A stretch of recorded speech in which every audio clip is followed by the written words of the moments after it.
supposed to boost the intra-regional economy, and it can bring new dynamics to Africa's participation in the global value chain. So in this session, we're going to discuss what policies and processes are needed to grow Africa's manufacturing and industrialization capacity and increase this value addition, this term that we constantly hear, beneficiation, such a beautiful word, beneficiation, onshoring, nearshoring, and all the things that we constantly talk about.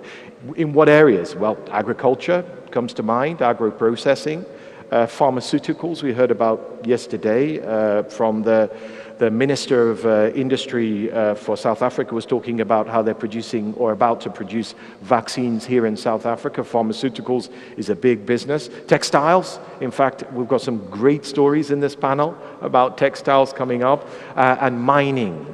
Mining is extremely important, sustainable mining. And we've got a great panel. So I'm going to call them up, and I want you to give them a round of applause. It's not easy. It's really easy when you sit down and look this way. But when you're actually sitting doing this, it takes a lot of energy. So all the energy I'll ask from you is please give your attention and give a round of applause as I invite each of the panelists up to take their seats. So for 17 years, AGRA has been making efforts to, quote, catalyze a productivity revolution in African agriculture. And AGRA is an alliance that's led by Africans with roots in farming communities across the continent. Daniel Njiwa is the head of regional food trade for AGRA, and he's the first panelist I'm going to invite up. Daniel.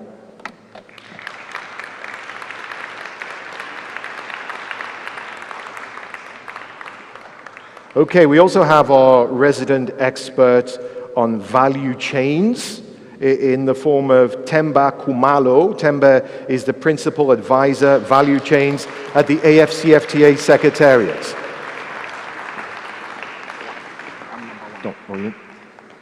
Okay, just take number 2.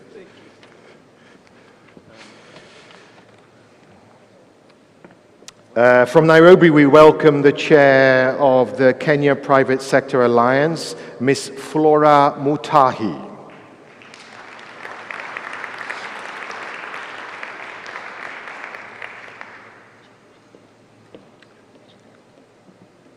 And from even further afield, we have the UK entrepreneur. He's also a professor of business ethics at the University of Wales. He has quite a story to tell. Please welcome Dominic McVeigh.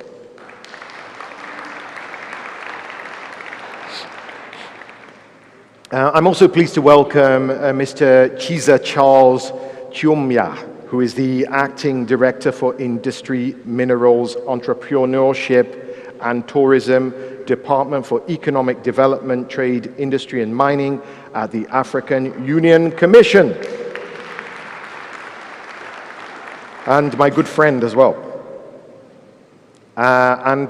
Finally, to get the ball rolling, before I begin, I'm going to call the final panelists, but I'm going to call them up to the podium here, to the lectern, to set the scene for us with a very sort of short intro. So please welcome the Group Senior Executive Strategic Trade for the Aspen Pharma Group. His name is Stavros Nikolaou.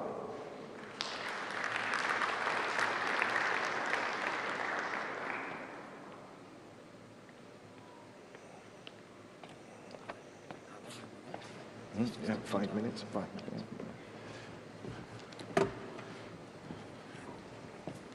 Program Director, Excellencies, Ambassadors, High Commissioners, Ministers, distinguished business colleagues, ladies and gentlemen, good morning, and welcome to Cape Town, South Africa, for this seminal summit and seminal conversation. I've been allocated 5 minutes, and they say you must make your point right up front, particularly if you only have 5 minutes. So let me make one statement up front. This is the only message you need to remember from everything that I'm going to say today, and that is local capacities solve local problems. Now, what do I mean by this? I'm speaking to you as a pharmaceutical sector representative. I needn't remind anyone in this room that during the peak and height of the COVID pandemic, Africa was left completely in the lurch. All this notion about solidarity flew out the window, and without exaggerating, I felt, program director, that I was watching Hunger Games, because it was every man for himself, and Africa was left at the back end of the queue. Lives and livelihoods were lost because we could not get vaccines at the time. That shall never be repeated. The African Continental Free Trade Area is a critical catalyst to achieving security of supply, sovereignty, and independence, and above all, health security for our continent. So let me get into a little more granular detail. Part of the reason we could not access vaccines, and as you've heard, I'm with Aspen Pharmacare, who actually landed up producing vaccines, the first company on the continent that did so. So we should never doubt ourselves, because there are a lot of Afro-pessimists out there that say we cannot do it, and it's only the Europeans and the Americans and the Chinese, etc., that can do it. Well, I'd like to tell you today that my company, Aspen, is the largest manufacturer and supplier of general anesthetics in the world outside of the United States. This is a South African company in Africa. We should never doubt that we cannot do it ourselves as Africans. We can, and I've just demonstrated to you how and why. So let me start wrapping up. What needs to be done on our continent to realize this dream of industrializing our continent? In my sector, we are serial importers of medicines. We harbor the world's most disproportionate disease burden of any continent, yet we import 99% of our vaccines and over 80% of our pharmaceutical requirements. It is counterintuitive, it is counterproductive for the continent. How do we change this? The Continental Free Trade Area presents for me the single biggest opportunity to change this picture once and for all. It provides an opportunity to aggregate our volumes in a coordinated, cohesive, and collaborative fashion on the continent, and to provide appropriate economies of scale and leverage in volume so that we can start competing with all the other jurisdictions and geographies around the world. That has been our problem up until now. We've been fragmented. We need to aggregate our volumes. And above all, we need the procurement mechanisms. And if we achieve anything in this conference, it would be a procurement platform that allows us to start procuring some of our key products and commodities and start manufacturing them on the continent. So my final message is, let us work a preferential procurement framework and mechanism on the continent that has both political, economic, and operational buy-in by all the countries. If we achieve that, we will be able to turn around the fortunes of our continent through the multiplier impact that industrialization and manufacturing brings. So in conclusion, the mechanism should be one that is akin to aggregating volumes, but at the same time enabling, through the African Union, a local procurement and purchasing mechanism that is monitored and evaluated for success. It's been a great pleasure speaking to each and every one of you this morning, and let us realize the dream of industrializing our continent and make it the continent for the future. Thanks very much, ladies and gentlemen. And thank you very much, Stavros. This is your seat right here. I may stand for a while, actually, because I think it's pretty hard for me to see all the ways, but I can see you really clearly here. Daniel, I called you on first, so I'm going to come to you first. Head of regional trade, regional food trade, right, for AGRA. In fact, you just go by the acronym AGRA, I heard now. You had a rebranding thing. So can you talk about the role? And the reason why I ask you this is because we often talk about these big companies, the big mega companies, but really how the massive change is going to take place is when it hits the ground, when it hits SMEs and small-scale farmers. That's a very interesting. Often you don't see them in the audience because they can't afford to be here. But that really is who you connect with, really, if you had one constituency, I'd say. So my question to you is, could you talk about the role of harnessing smallholder farmers as key participants of the agri-industrialization equation? Thank you, Mark, and thanks for having me here. I extend greetings from the AGRA president, Dr. Agnes Kalibata. She sends sincere apologies for not, being with us today, but next year she promises to be with us. I like, where we're starting from, and I think from, yesterday, the conversation is around how do we hit scale. And as AGRA, our DNA is grounded on the small farmers. We believe the agriculture transformation agenda, we believe industrialization will not happen if we remove small farmers from the equation. I think things look somewhat a little different when you go up north of Africa, but down sub-Saharan Africa, I think the majority of what we consume, we produce, is coming from the small farmers. And we looked at statistics even yesterday. The majority of what is distributed, is processed, where we add value, as in products that are produced in Africa, is moved by small businesses. And these are the youth, these are the women that we need on board. But just very quickly, as an issue of context, and I think you painted the picture already, talking about conflict, COVID, and climate change. We also see how vulnerable, our ecosystem is, and why we should do something really, tangible in order to propel the small into participating in agro-industrialization. That's how I'll put it. Few numbers don't lie. One, Africa is urbanizing at the fastest pace.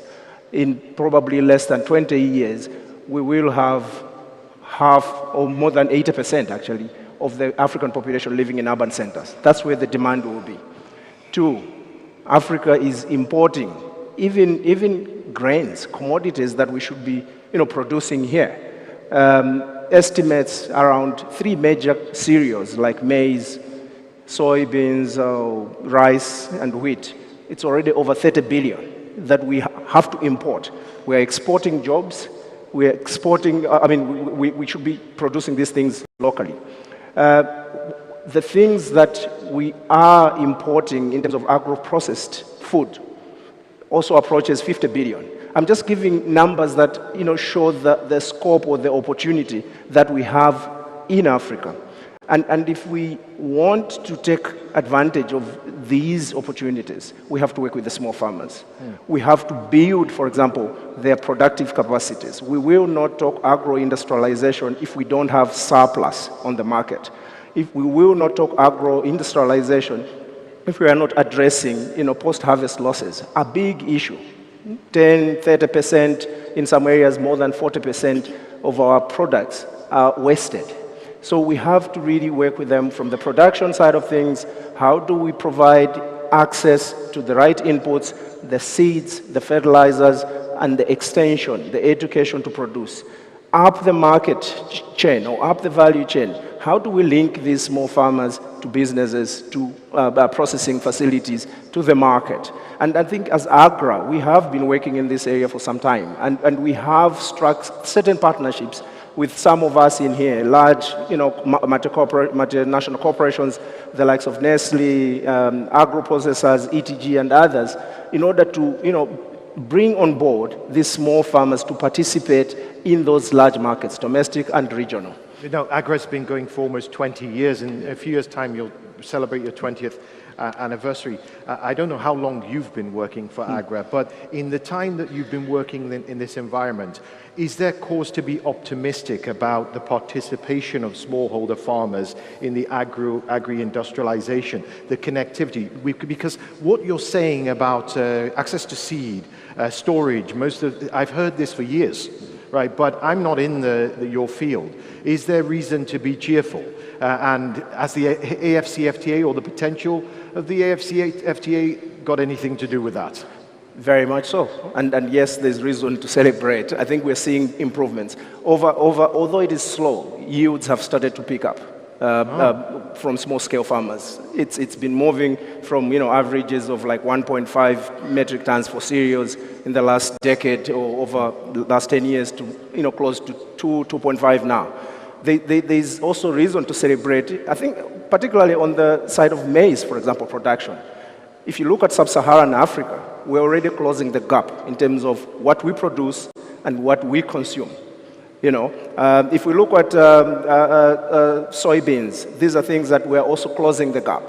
But what we are importing, I think, on the sub-Saharan Africa a lot is the wheat, is the rice. And already there are success stories in West Africa for rice. Countries like Nigeria over the last 3 years, have closed the rice importation gap. Mali, Burkina Faso, all of those are closing the import gap. So these are really success stories that we should take forward, and with a little bit of support, investments in the right infrastructure, irrigation, opening up of markets, energy to boost value addition and agro-processing. All of that will definitely aim to close that gap. AGRA is looking into a plan right now over the next 10 years, over the next 20 years, to see how we close this gap. We are at 50 billion net imports in food. The estimates show that in the next 10 years, this might actually double. What should we do to close that? Okay, thank you, Daniel. I'll come back to you with I've got some more questions for you, but let me move along now to Temba. Temba, I called you kind of our value chain man, because that's what you are. You're the principal advisor on value chains at the AfCFTA Secretariat, so you should have all the answers. I've got one question for you, Temba, to start with. I want you to succinctly reflect on the priority value chains. I want you to paint a picture for me of where we are looking, where the priority value chains are from the perspective of the AfCFTA Secretariat that would boost intra-Africa trade and intra-Africa production. What are we looking at? Thanks, Mark. I hope I'm audible. Yes, we can hear you. Yeah. Oh, yeah. Has your microphone disappeared or something? I don't know. No, it's here, but yeah, we can hear you. Can you hear him? Hello. Yes, they can hear you. Okay, cool. Thank you very much. And let me stand on a well-established protocol.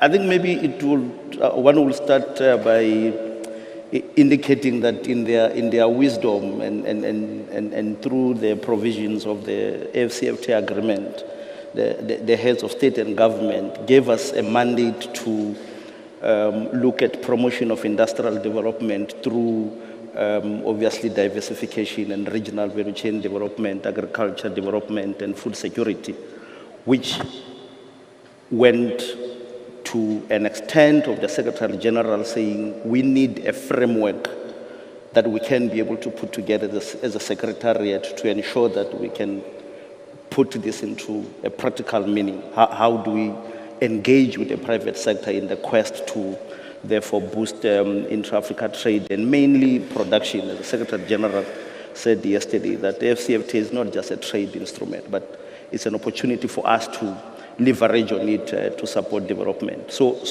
So we then, and I think to the point made by Stavros, to look at where are we importing the most vis-a-vis the capacity to produce the similar products in the continent, which therefore led to the prioritization of these mainly three productive sectors. Pharmaceuticals, we spoke about 16 billion worth of importations even before COVID-19. The issue of $15 billion import of food into the continent, the grey and second-hand vehicles that are being imported in the continent, plus the issue of transport and logistics, which mainly, yes, there's a huge cost attached to it, but the key part of it is how it impacts on our ability to support productive sectors in the continent. So those are mainly four areas that you're looking at. There has been a discussion about how the negotiations have delayed on automotives and clothing and textiles. And we have been able to put plans that therefore consider a value chain analysis that would create a space or an opportunity for everyone who has got a role to be able to participate, including getting support from some of our partners. We had, if I were to make an example about the automotive sector, Afrexim put $1 billion to be able to support our quest to develop an ecosystem that makes it possible for us to support local production. But in the main, that will have to be subjected in the rules of origin that allow us to be able to ensure that we can be able to support those that are willing to be able to do so in the continent, acknowledging that not everyone can have a manufacturing plant. So if we were to go hub and spoke model, we should therefore be able to put systems that makes it easy for those who can be able to feed into the production plants to be able to do so through what is also being provided for around the issue of cumulation rule in the AfCFTA, so that we can continue to support Lesotho to do seed covers for the South African production for exports, both in the AfCFTA market and obviously externally, because we do believe that we have capacity to can be able to service the second-hand vehicles with African-produced cars. Obviously, a lot of R&D has to get into that because there's a matter of cost attached to owning a vehicle. But we believe that the model we're building with the automotive industry, through our partnership with the African Association of Automotive Manufacturers, through AFDB, through UNECA, through ARZO, we can be able to put systems together to support this particular objective. Okay, thank you, Themba. I'll move down the line now. Flora Mutahi. Flora, you've got two hats on, two imaginary hats on. First of all, you're the chair of the Kenya Private Sector Alliance, which is the way I introduced you. But many people would know you as the founder of Melvin's Tea. I've never tasted Melvin's Tea. I bet it's lovely. It sounds lovely. I actually have some. I never leave home without it. Right, okay, then I'll take, we'll drink some together later. Melvin's Tea. Okay, so you're listening to this, and I mean, you're on the other side, more or less, to a great degree, because you're working with small-scale farmers, probably, and the whole value chain, right? You're responsible for all of it. So it's a unique perspective. So I guess my question is, and I spoke to you before we came on stage, and if I was to sum it up, it's all about demand and supply, isn't it? It is, and I believe and I hope when they were choosing their priority sectors, I can guess how they did it. But I think the first thing to do, and first of all, let me thank you guys for putting this together. And I love the whole idea of the AfCFTA. It really is a tool that is going to help us really sort out African problems. And I think it's time for the private sector to come to the table. And I mean, I'm not saying they're not have been at the table, but the more you create a bigger market, the more they'll come here. And yesterday we heard the lady from the Coke who were talking about scaling. So creating bigger demand. If I'm going to invest in a country, if I'm going to invest in a smaller market, might not be too much appetite, but the minute the markets get bigger, you start getting bigger players wanting to come in. And for me, I'm hoping we can be able to look at Africa and say, listen, I'm in tea. East Africa is well known for tea. How much tea is sold in the country, on the continent, and how do we jealously guard it and make sure that it moves around? Of course, that's exactly what we're trying to solve. And I think the minute you start mapping it out and saying South Africa are good at their minerals, Congo have got, minerals very, very raw. They can be semi-polished down in the south. If we can, cocoa down in West Africa, moving across, palm oil moving across, how much money and dollars are we using to actually import from other countries? So for me, that is the demand I'm talking about, really mapping it out, sharing it with private sector, and having such conversations. The demand side is really exactly what he was talking about, where you do the import substitution. So you say, listen, pick your tariff lines. This is what we are importing a lot of. This is what we need. We're importing into the country. Let's actually say we're not going to allow it to come into the continent and literally start trying to, to build it within. So once you start putting the demand and supply at scale, you will get large investments and a lot more people interested in what they're doing. Thank you. I'll come back to you with some more questions. Now, to your left sits Dominic McVeigh. Very interesting character. Let me just give you a little bit of a background to Dominic. Dominic's sitting here, 38 years old, businessman, also a professor, teacher, lecturer at the University of Wales, was it? University of Wales. But he has a great backstory. When he was a little boy in East London, out of his bedroom, he began to sell remember those Razor scooters, those silver, those Razor scooters as they call them. And he started his own business as a kid and became a millionaire. And what did they call you? They called you like UK's youngest millionaire or something, wasn't it? UK's youngest millionaire. You're not so young anymore, probably still a millionaire, but you're here. And then it's in some shape or form, you found your passion for Africa. And you've been working for over a decade now in Africa as both a business man, but also in non-profits. And that passion is really burning inside you, and you've had some incredible experiences. Just tell us a little bit about what you've done, because I know that you created or you invested in several businesses in the garment manufacturing, and now you're sort of focused on intra-Africa trade solutions. How and why?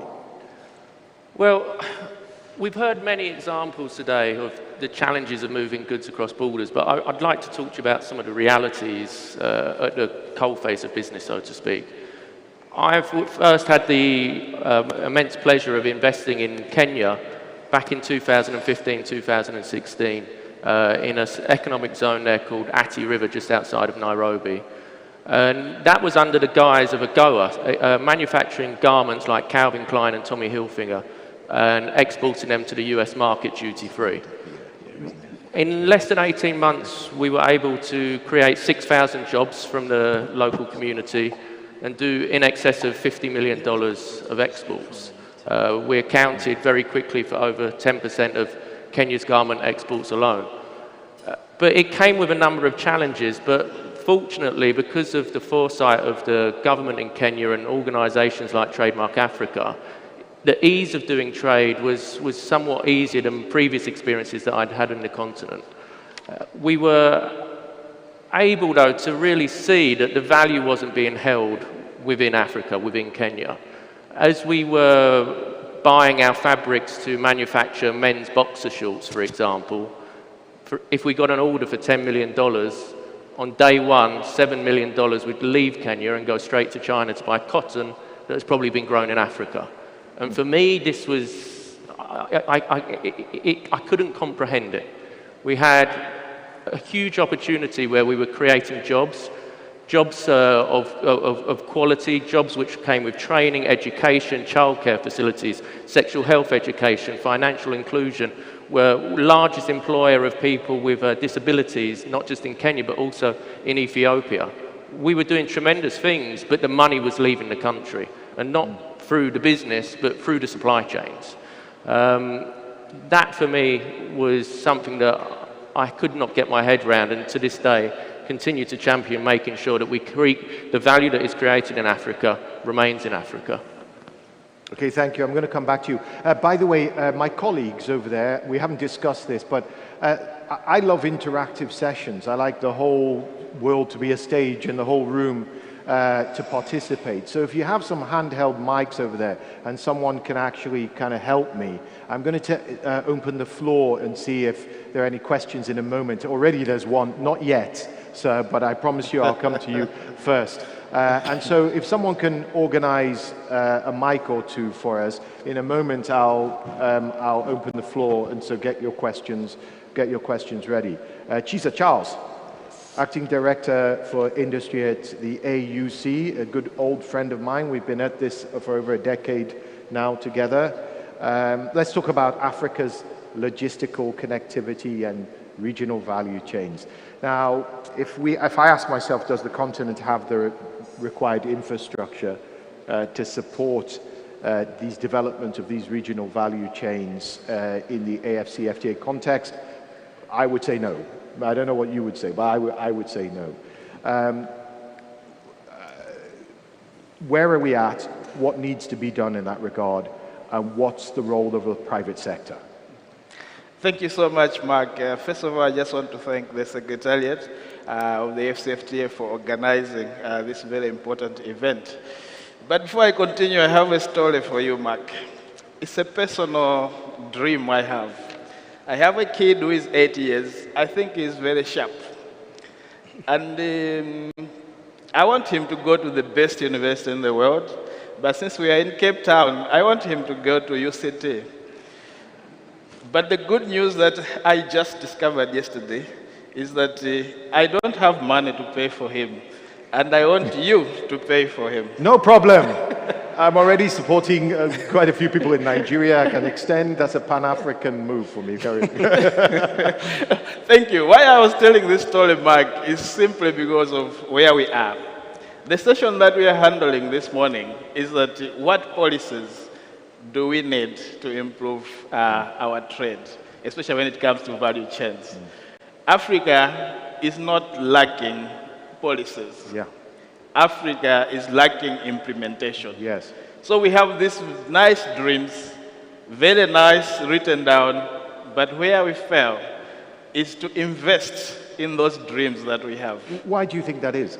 The issue, I think, is mainly we don't see the whole chain of things to happen. I'll give you an example. My predecessor panelist was just talking about the textile industry.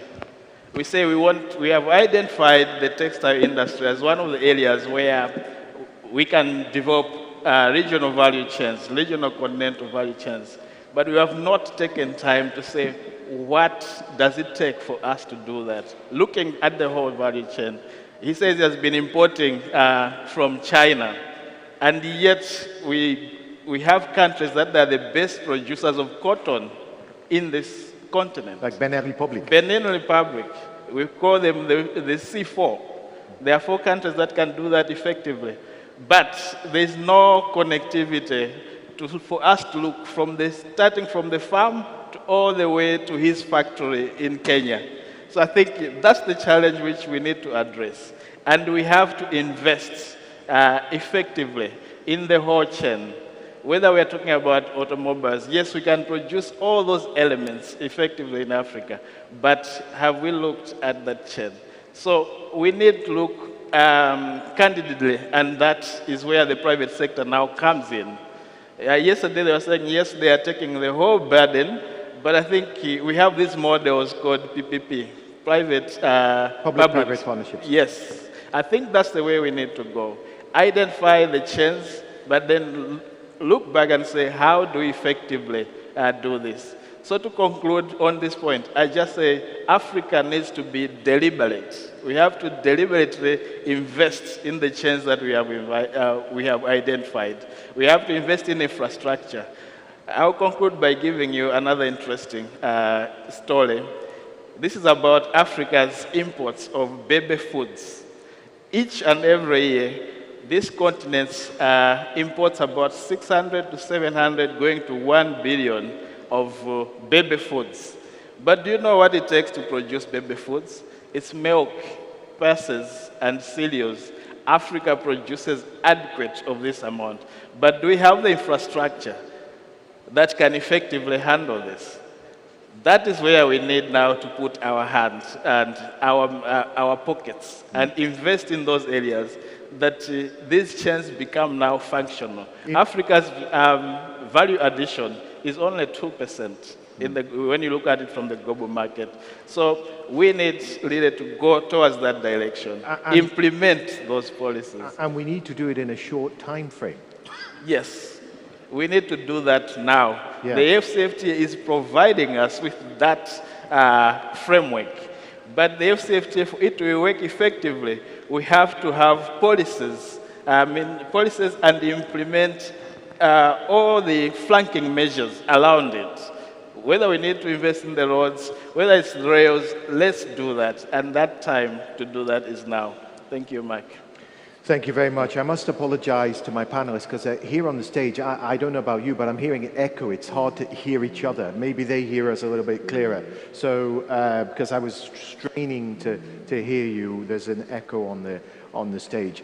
Stavros, you kicked us off with a very nice soliloquy there at the beginning. And I think the thing that really stood out is local capacity must solve local demand. Perhaps I may be paraphrasing you there. Now, making pharmaceuticals is a complex business. It's not sort of like, there's a lot of processes and there's a lot of skills required to make pharmaceuticals. So there's tremendous opportunities in that to invest in local value chains for goods such as packaged and unpackaged medicines, vaccines, medical instruments, bandages, and all sorts, all of which have a high local valued added potential. So how can the AfCFTA open the possibility of meeting local demand locally, and how can it do it in a short time frame? I think firstly, am I audible? Yes, yes. Great. Firstly, the issue of, I'm going to return back to the issue of self-belief and shedding this Afro-pessimism that exists. I think that's the first thing. So I've traveled the continent and met many people, and they all agree we must support local, we must move into regional manufacturing. And then you meet them at the airport, where you're off to. I'm off to Paris, and what are you going to do there? I'm importing medicines or whatever it is. So there are two things we need to do as a continent, I believe. The first is we need to get organized to aggregate our volumes so that we can compete globally. That's number one. And number two, and many of my fellow panelists have echoed the sentiment, it's all about implementing and executing. So number two, if we're going to invest in anything at this conference, we need to invest in a mechanism, a procurement mechanism that pulls in all the countries that constitute the African Union into one pooled procurement mechanism. And we need to identify 7 key priority sectors, those that are particularly import laden or import biased, as we call it, and work systematically through those sectors. If you do that, the multiplier impact back into the economy is massive, and it will allow up and downstream opportunities. And also, because my minister's just walked in, Minister Pandor, she's very passionate about this. The nexus to all of this is that we are training young, talented people on our continent, scientists and others. And I'm afraid if we don't give them the opportunity, we lose them to Asia, to Europe, to America. And you can never develop a continent if your best, brightest and youngest talent is leaving because we are not creating opportunities for them here on this continent. So that's a 3-point plan if you wanted mine. Let's follow those 3 points and we will realize success, I believe. Thanks very much.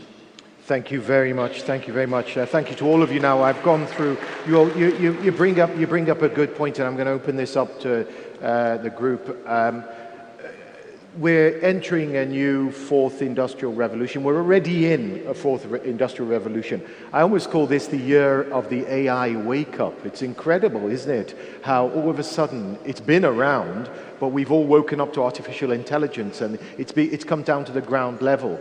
We are in the change, right? So we need to have those skills for not how we work now, but how we work in the future. And we know in Africa, our upskilling, our capacity, our learning is not keeping in pace with demands and with the future that we want, the Africa we want, as you say in the African Union.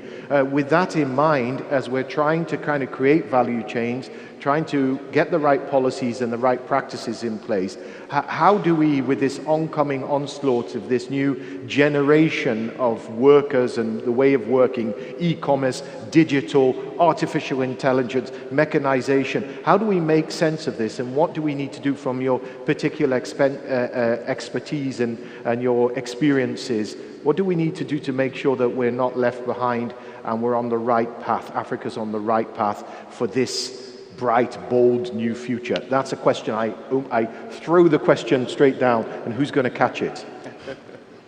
Yeah, go ahead. Thank you so much, Mark. Yes. When you think about IR4, it's something that is a reality and is quite here.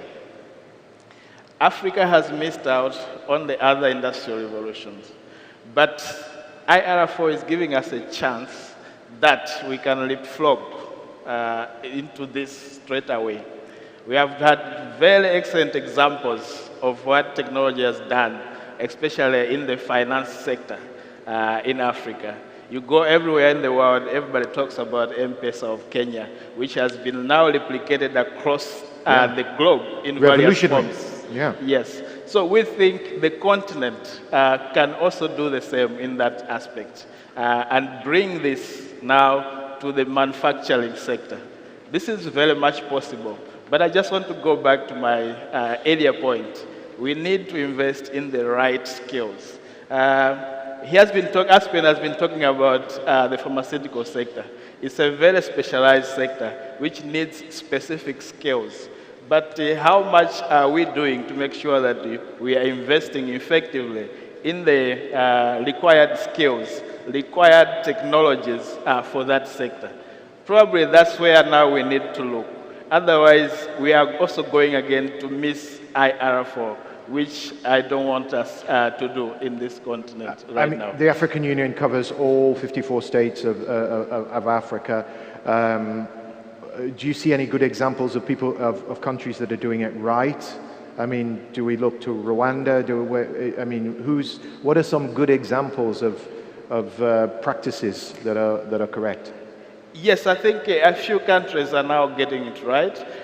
For example, there's been now a boom on coming up with startup policies, because most of these technologies are done by startups. We see Kenya, a good example. You mentioned Rwanda, Nigeria, Egypt, and Algeria up north. Even here in South Africa, there's some very excellent examples that now need to be replicated across the continent, so that we don't miss this boat going forward.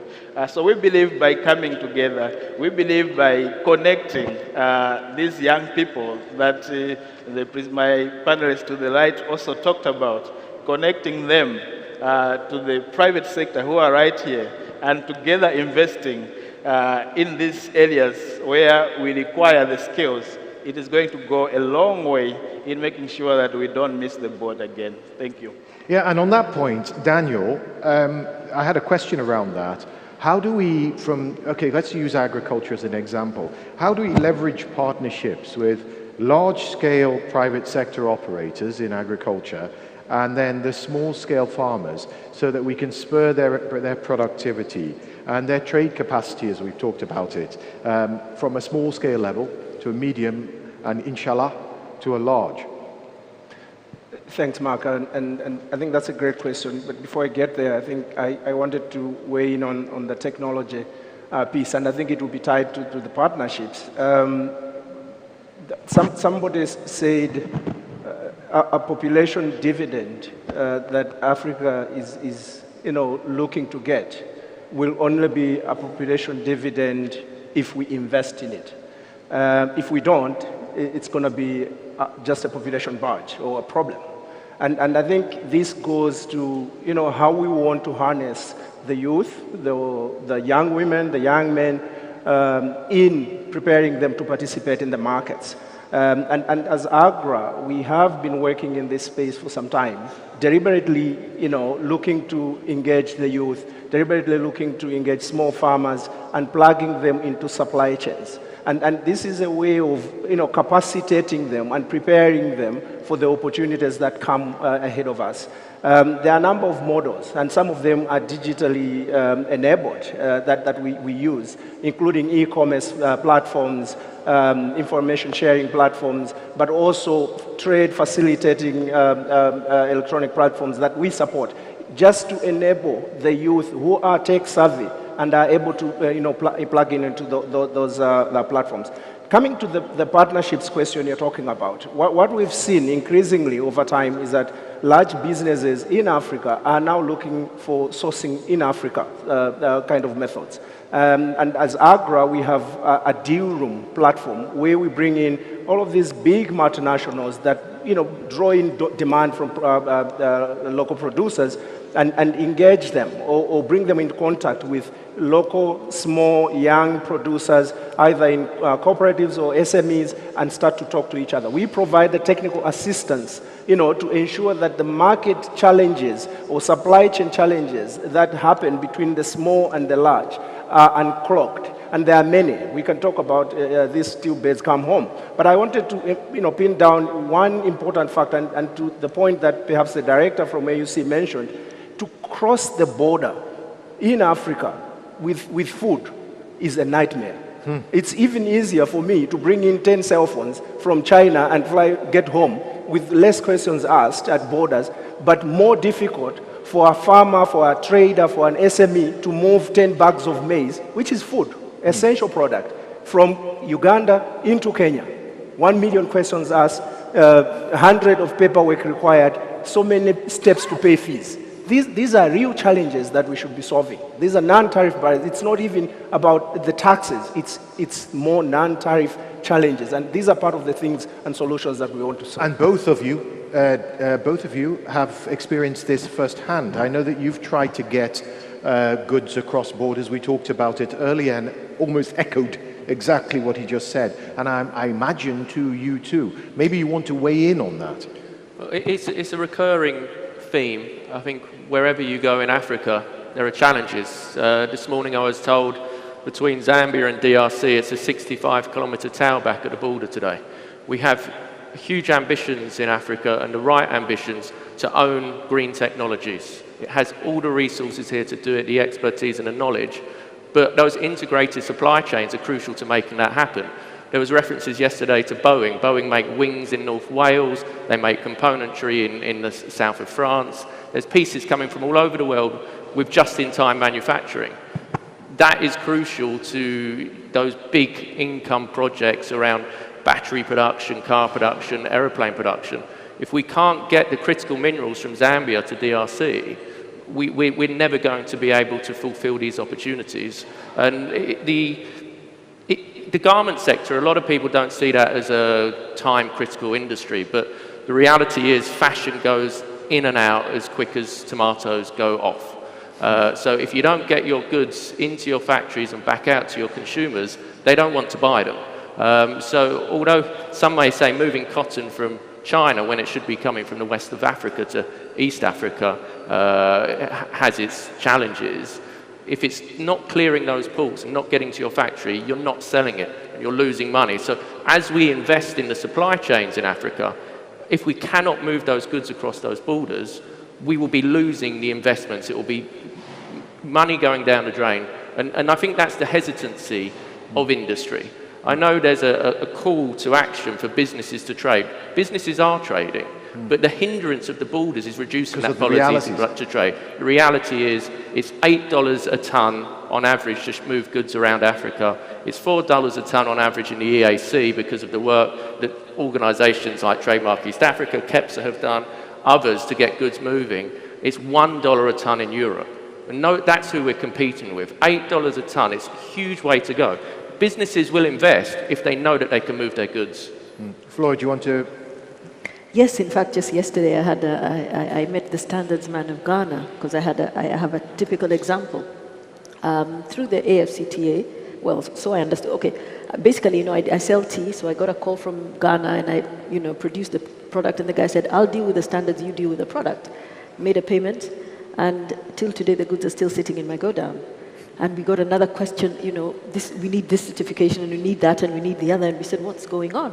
And I understood yesterday there's something called the GTI, which is, I think, a preferential arrangement that a few countries under the AfCFTA chose to actually let goods move. Now, I'm in private sector. It's a sector they had chosen tea, but we don't know about it. So I think there's also going to have to be a little bit around communication. We have to step up as maybe business organizations and see how much we can disseminate to the actual users. I know we have a border program.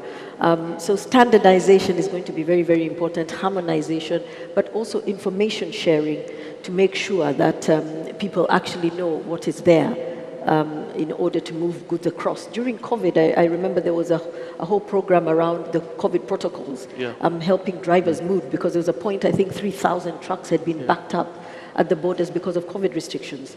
So this is where I know the AfCFTA steps in, but there needs to be a better collaboration, I would say, maybe with the private sector. To that, I just want to weigh in on the innovation piece. I also believe having innovation hubs, clustering the SMEs, clustering people and helping them move up the value chain and really solve real problems. Because one of the problems I'm finding in Africa is we have a very young youth, of course, very good at digital skills, and they're very, very innovative, but they're having a challenge commercializing.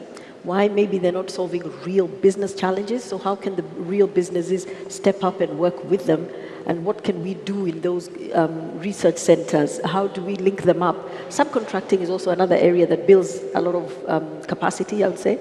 And it's built a lot of companies in the Asias, where you have the larger company, smaller company, what can we do together? So, it should solve the youth and technology problem. Thank you. I'm going to move on to another topic, and I promised that I would let the audience ask some questions. But as I identify my probably can take three questions at once. I want you to kind of listen to those questions and note them down. But as I'm going to find the questions, Themba, a quick question for you.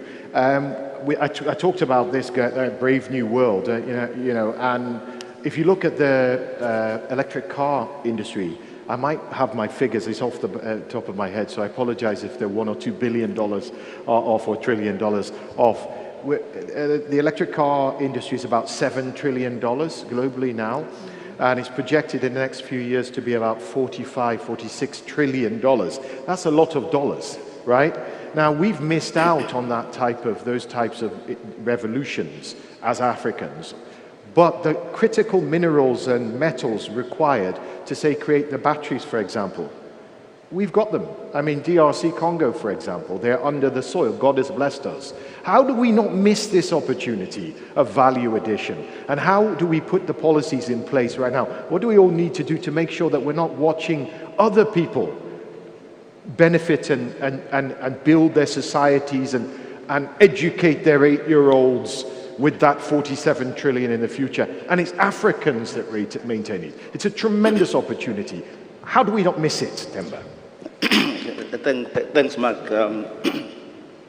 I think the first thing to acknowledge is the fact that we already have policy statements made by heads of states in as far as why we should be able to do away with export of unprocessed minerals. The issue is how do we practicalize that?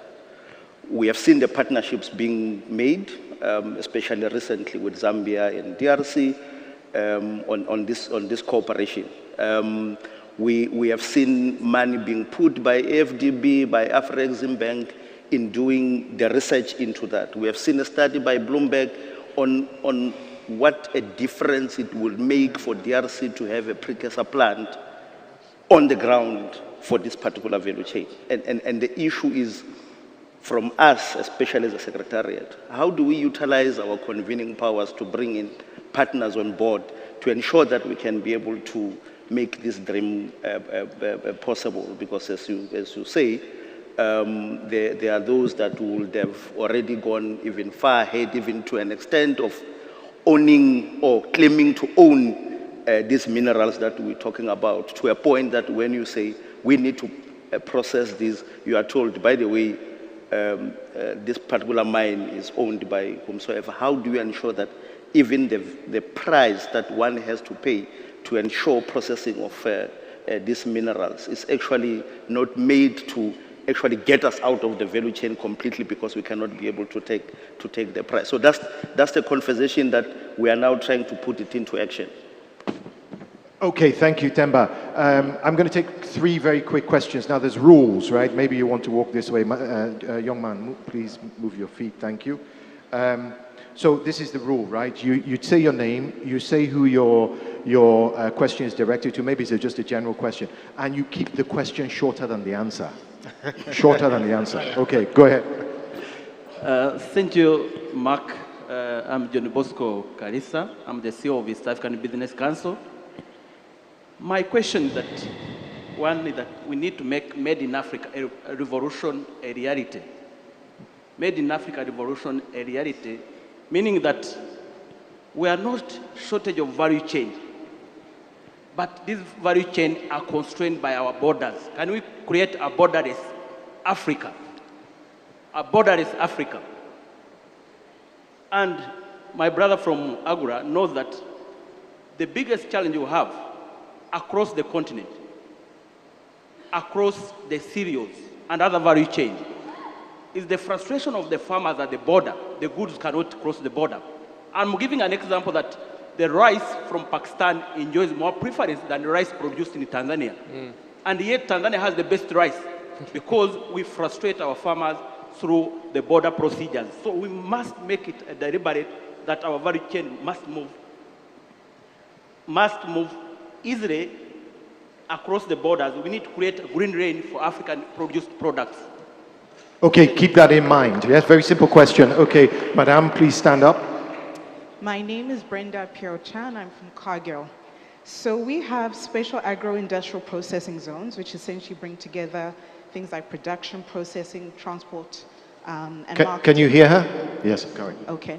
So my question is, since we are talking about implementation, what is big business doing to make sure that they advocate for startups and small businesses to also benefit from these zones, and it doesn't just become a big established club that gets access? Thank you. Very simple question, straightforward. Okay, one over here. Please stand up. Hi, my name is Yofi Grant. I'm the CEO of the Ghana Investment Promotion Center. And I think the bigger question over here is global competitiveness, because we're talking about accelerating Africa's industrialization through AfCFTA. And there are 3 critical points there. The issue of capital accessibility and affordability, the issue of infrastructure and trade architecture, and we've had many examples. I mean, try moving your goods. Never mind. Even with a diplomatic passport, I need to get visas to go to certain African countries. And the third is access to reliable, cheap energy. Those are the 3 components that will determine our global competitiveness. If I can buy a button from China for half a cent, I don't see why I should produce over here for 50 cents. Those are the harsh realities. Those are the questions. I'm not going to point at anybody in particular. It's fastest fingers first, or fastest tongue first, I suppose. Go ahead, Stavros. Thanks very much. So aside from the obvious internal and insular tariff and non-tariff barriers that we need to deal with, right, which is my brother from Ghana, nice to see you again. And we do need to address those aggressively. Let me try and keep the answers shorter than the questions, right? The first thing is supply chains into small business are critical, and there's no better way in achieving that by industrializing. So in my sector, pharmaceuticals, if you start producing at scale, it presents an opportunity for someone that manufactures securitainers down the road, someone that does packaging and labeling, And in South Africa, we've got a supplier development requirement for corporates. It's a good concept, and I would encourage the rest of the continent to look at something like that. Secondly, regarding travel, cargo movement, supply chain and logistics, we are hapless as a continent, regrettably, right now, and another area that needs an aggressive intervention. And then finally, a number of people this morning have reinforced the issue of global competitiveness. And you can only achieve global competitiveness if you have volume and economies of scale. It's the only way you can achieve it. And we never want to put ourselves in a position on the African continent where we are artificially buttressed by our governments. It's sometimes called rent-seeking. No problem with a leg up, but we have to eventually garner and aggregate our own volumes to get global competitiveness through economies of scale. And this type of platform is an ideal instrument, or the free trade area is an ideal instrument to achieve precisely that. Thanks very much. Thank you, Stavros. Charles, you want to answer one of the questions? Which one? Yeah, I think I have a way in on all of them quickly. All of them? Wow. Okay, make it brief. Thank you so much. I will start from where Aspen has stopped. Why was the African Continental Free Trade Area established? Two value propositions for the AfCFTA. Number one was to create a large market for the continent. What does a large market do? It brings in economies of scale. That's what Aspen has said. Number two was to deal with the issue of regulations, so that when you're passing borders from one country to the other, you do not face different sets of rules or trade procedures. It was supposed to harmonize that, and that is the second value proposition of the AfCFTA. I think that now goes to the issue which the first question came in on the issue of borders. So if we effectively implement the elements of trade facilitation in line with what the AfCFTA dictates, we are going to go away with that challenge. Secondly, he talked about the Made in Africa thing. At the African Union Commission, we are actually working on the Made in Africa standard together with the AfCFTA Secretariat and African Standard Organization.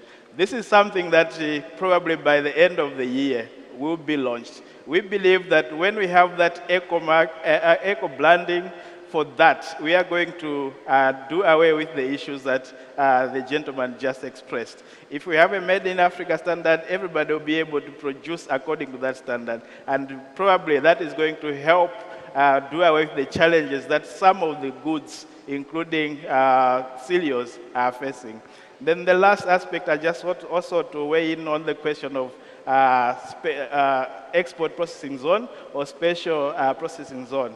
We at the African Union have also discovered that when these are done in our member states, usually it's the big businesses that benefit from that. So right now, we are trying to find ways through a study that is currently underway to make sure that SMEs and small businesses are integrated into the SEZ, so that it's not only the big multinationals enjoying that. We believe with that we are going to go a long way to solve some of these challenges. Thank you.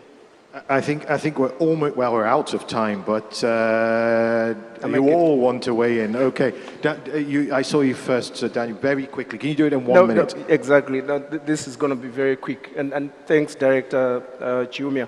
There's an Africa Youth agribusiness strategy. I think this caters for some of these challenges. But I think from my experience in Agra, what we've noticed, at least at the country level, is the lack of coherence between industrial policies, trade policies, and sometimes agriculture. I think we need to take a step back and see how these policies speak to each other, because that's how you resolve or you look at these issues end to end. And that will help address most of these issues that have been raised, including investments in energy, infrastructure, or participation of youth in Is that step back happening? Is it happening? I think we're seeing something happening, some things happening in certain geographies, but I think we need a scale, we need a critical mass. And the last point is also amongst ourselves.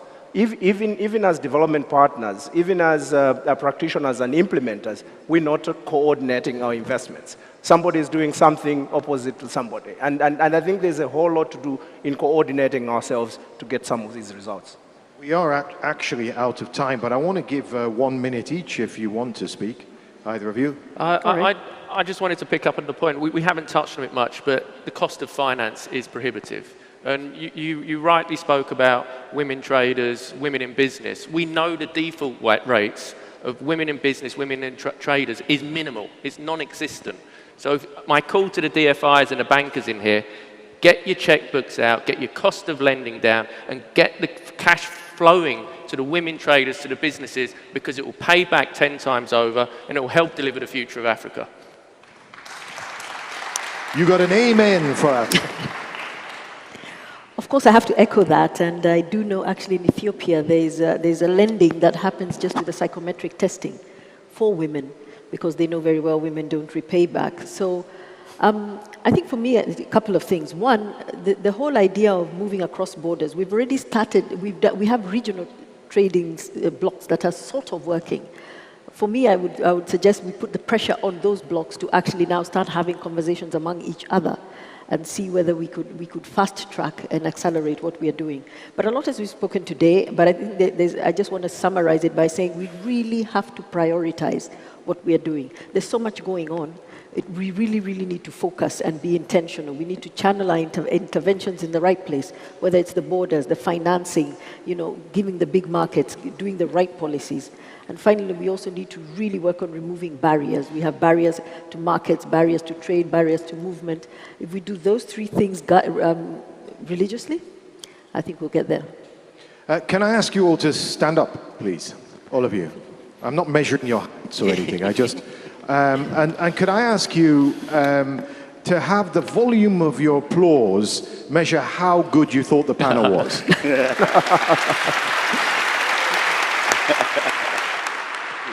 Thank you very much. I wish we had more time. I'll ask you now to please exit the stage, because we now... no, I'll get my fellow MC here to take over from here. Because, shall I continue? Okay. To do something quite technical. Okay, so go ahead. So pardon me, Mark. I just wanted to remind all of our delegates and panelists that whilst we're having a robust and dynamic conversation here in the plenary hall, the proceedings are being live streamed digitally, as we mentioned yesterday, and also on the South African National Public Broadcaster. And so we just have a few aesthetic technical concerns, Mark, which is camera angles and framing. Not for you to be concerned about, but just for us to be aware of. And that also means in the Q&A sessions, there are cameras that are trying to pick you up. So perhaps I should let that be known to you in case you want to be anonymous. There are cameras picking you up. It's going to live forever on the internet. And so just in order to help our technical teams do the correct job, please can you put up your hand and allow for an usher to bring a microphone to you. So that's the first way. The second alternative is for the technical team to put up mic stands in the aisles, and you can walk up to a microphone and make your intervention. And the final one is to you, my dear. If you could just contain the energy onto stage. And also, I didn't know I was on TV. I would have worn my best tie. But this is the backup. And that's all it is. Thank you. Thank you. Okay, so what we're going to do is something different now. We're going to go into parallel sessions. I'm sure you're all familiar with breakout sessions or parallel sessions. You can call it what you might. There are three. One's here, apparently. It's building local pharmaceutical manufacturing and IPR capacity We touched on it a little bit in that last session.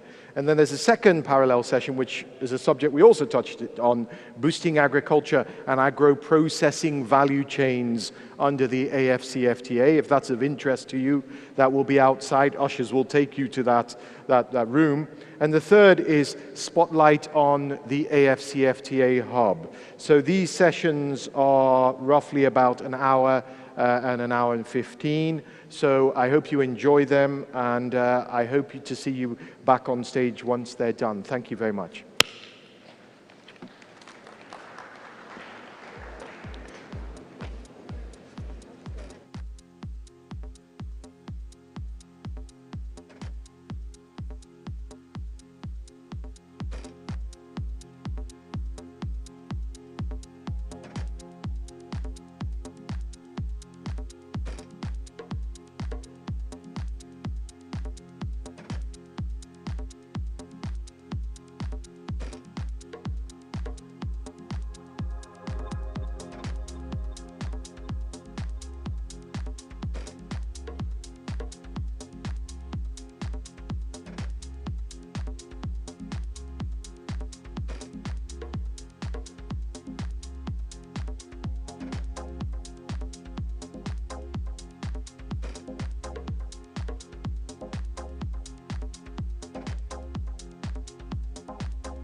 Mesdames et messieurs, comme le disait tout à l'heure mon collègue Mark Edo, il y aura dans quelques instants une session parallèle qui va se tenir dans cette salle.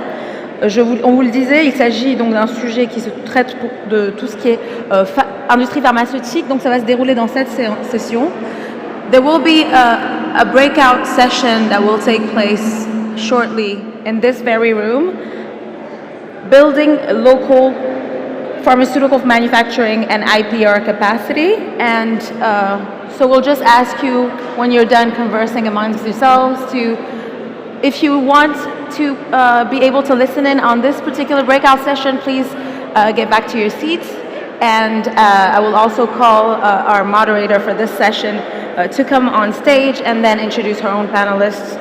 That is Claudina Lutz of the Department of Science and Innovation that will come up here shortly.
because there are a number of issues that we would like to bring to the fore that we have raised in high political arenas, but that still require quite a bit of energy to continue to drive them and to get the politicians to really come on board with that all-important political will. And so I'm hoping that amongst us, we will be able to come out of this conversation with some very, very clear recommendations that I, as myself, for instance, as a head of secretariat, will have the ability to take to our champions, like the champion on COVID-19, etc., so that we land them at the heads of state level, but then they percolate down into the regional systems and into the national systems. Because we're finding right now that there are important decisions that are made, but it's not getting down, to the national levels. And we're not seeing that implementation happening. And so the agenda ends up just kind of being a political sort of thing, but it's not really translating to economic development, particularly within this sector of pharmaceutical manufacturing. So I'm really looking forward to this conversation. I know some of these panelists, we were already having some discussions earlier on. And I think it'll be very important to really be quite frank, and not mince our words about some of the major complexities that we face in pharmaceutical manufacturing. But let's frame it for you now from the AU perspective in terms of the Partnerships for Africa vaccine manufacturing. And why was the Partnerships for, sorry, can I have the first slide, please? I'm looking just on my machine. May I please have the first slide?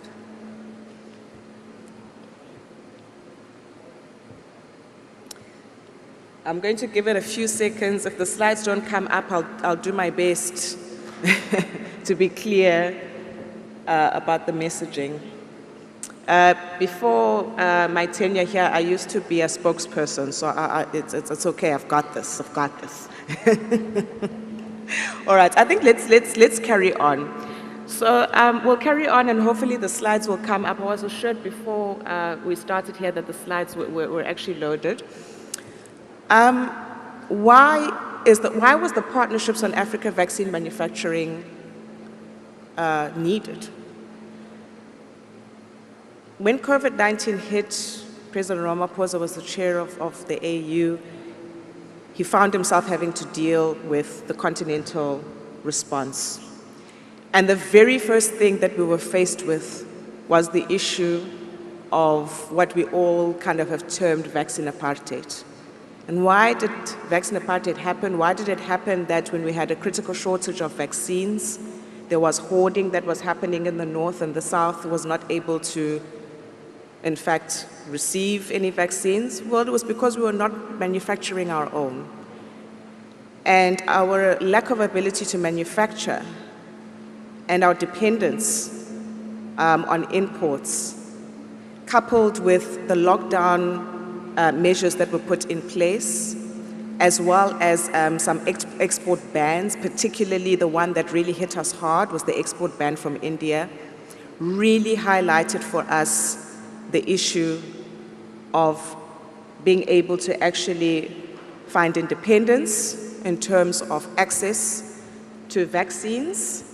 And that meant that we were going to have to move from the current state where we're only producing 1% of vaccines in the world and produce a lot more. And so stakeholders came together in the AU and said, what's it going to take for us to actually attain biotech sovereignty in terms of vaccines? And the AU then decided to set a target of producing 60% of the vaccines that we consume here in Africa by African manufacturers. And that was something that was adopted by the AU, and it was set as a target. And now we have to find a way of incrementally actually achieving this goal, and the goal has been set for 2040. And currently we do have limited manufacturing capacity, and it's concentrated in very, very few countries. And there's a very, very low level of integration along the value chain. And that's one of the major challenges that we face as we actually embark on this manufacturing agenda. And just to give you some numbers to demonstrate this point, on the therapeutic side, we have 8 countries on the continent, 600 manufacturers in these 8 countries, and they produce 80% of therapeutics on this continent. But of those, less than 20% are producing active pharmaceutical ingredients. And we have less than 2% of the global market share. And in terms of financing and procurement, about 40% are financed through the private sector. And less than around 25% of manufacturers belong to multinationals. So you can already start to see that compromises the sovereignty agenda. And then on the vaccine side, we've only got 5 countries that produce all of the vaccines on the continent, and only 10 value chain players. And more than 80% of this capability is full finish. There's only about 5 companies that really engage in drug substance manufacturing at a very, very small scale. And in terms of financing, 80% of our vaccines are publicly financed and supplied through Gavi. Thank you very much. And supplied through Gavi. There we go. And the Gavi-supported volume is about 70%. And for those of you who might not know or make sense of these numbers, you only have to look at what happened with COVAX to understand why this is potentially a problem. If everything is fine, then everything is fine. But when things go wrong, they go horribly wrong. And you may recall that with COVAX, I see Minister Pando has just walked in, so I have to acknowledge you. I can't just carry on, we must observe protocols.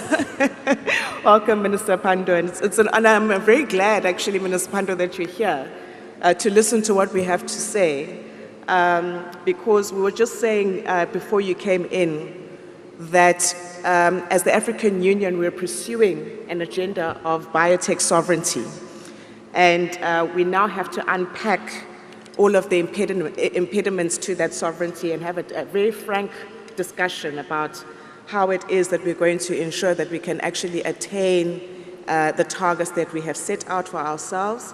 In the case of the PAVM, as you know, Minister, we have set out the target of 60% manufacturing by 2040 of our vaccines. And we're still a long, long, long way from achieving that. So I was just saying that if you look at the fact that we're so dependent on Gavi, and you think about what happened with COVAX, we can't have short-term memory and forget what happened and say, oh no, everything is, the crisis is over, everything is fine, we can go back to businesses as usual. We cannot. We cannot, because if we're going to carry on like that, then we might as well forget about the African health security agenda. So this is why the heads of state in their wisdom have set out this target for us. And we must find ways of ensuring that we are able to actually attain those targets. So I've said this now already, and this goal, of course, is very much driven by the Agenda 2063, the Africa we want. And of course, you may be aware that the heads of state have also adopted the new public health order with its 5 pillars aimed at safeguarding the health and economic security of the continent.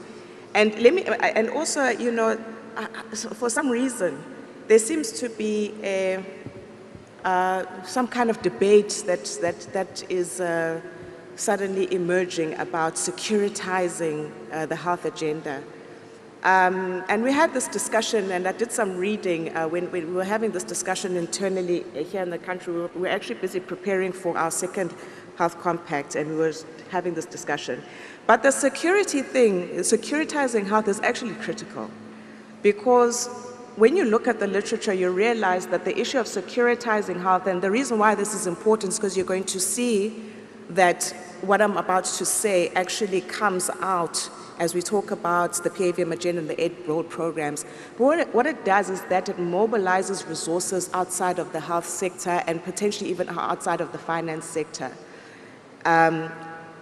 Through securitizing your response or your strategies, you're really able to actually broaden your ability to mobilize resources in a way that you can't really if you just kind of keep things, you know, in kind of a health space. So I think, I'm not sure why there seems to be some, Stavros, you know, we had this discussion, there seems to be some kind of pushback to securitizing, you know, the issue of health, but I think that we need to actually retain this term. It's a very strongly embedded term in the global health architecture, and it speaks to the multi-sectoral imperative for health, for you know, ensuring that you have good health outcomes and therefore good economic outcomes.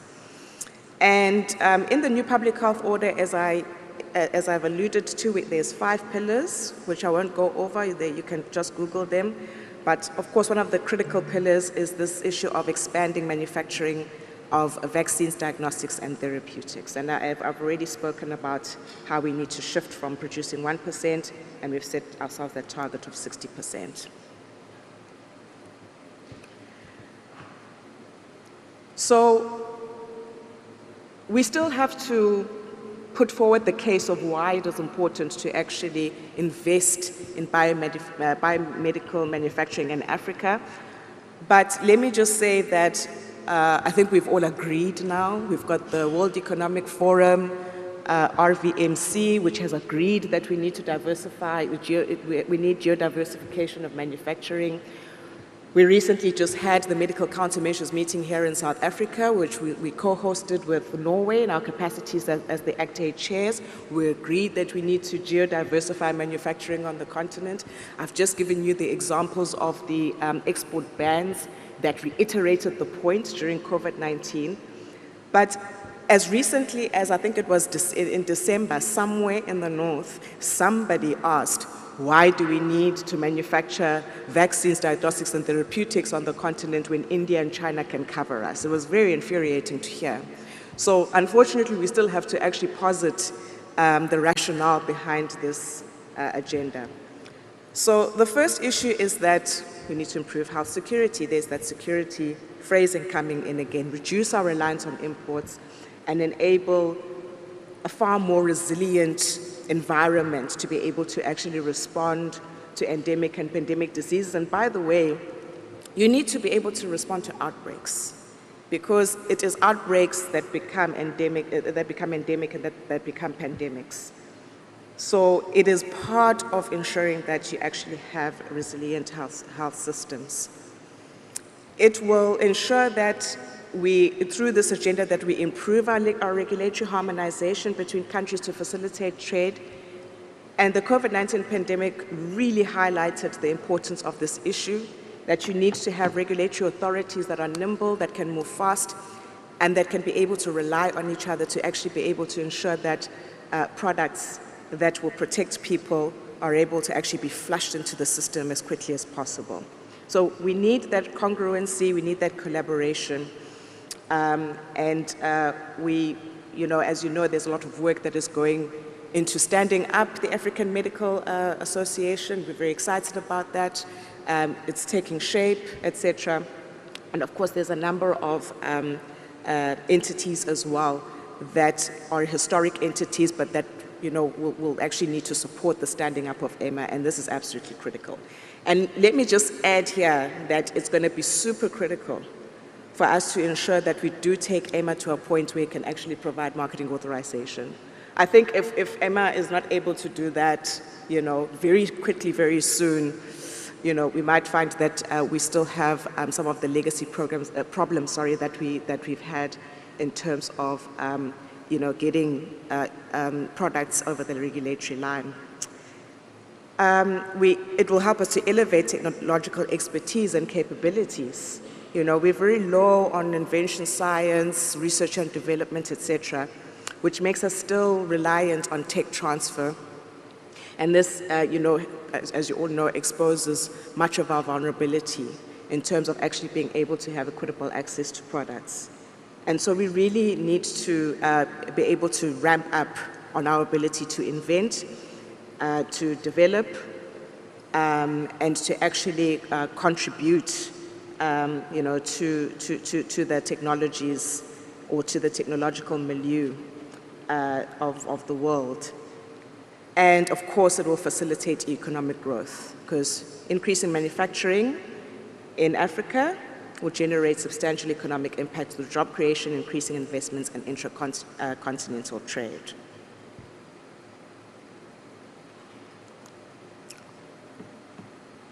All right. So the PAVM was established under the Africa CDC with 4 broad objectives to guide its operations. And the first one was to steward a continental strategy that maintains scale and cost competitiveness of local manufacturing and promotes equity and security for all. And the cost competitiveness part is really critical, and we've just very recently felt the punch of being unable to actually compete in terms of cost. Supporting partnerships to create a conducive business environment that will encourage the emergence of thriving manufacturing base. To play an intermediary and partner role between member states and the global community of supporters as needed. And of course, to communicate updates and serve as a central source of information for African vaccine manufacturing. Now, the PAVM has developed a continental strategy which outlines the priority areas for local vaccine manufacturing. And you'll see there on the left that we have some 3 key areas that we focus on.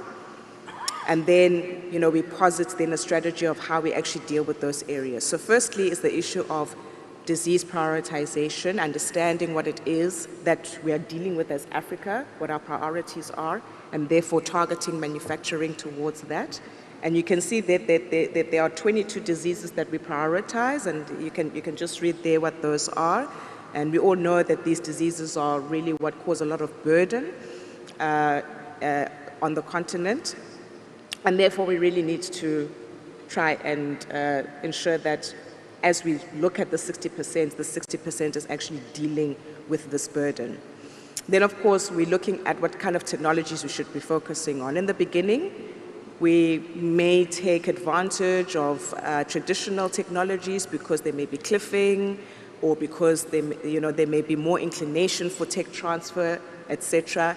But also, there's also the a possibility of really getting into the basics of things.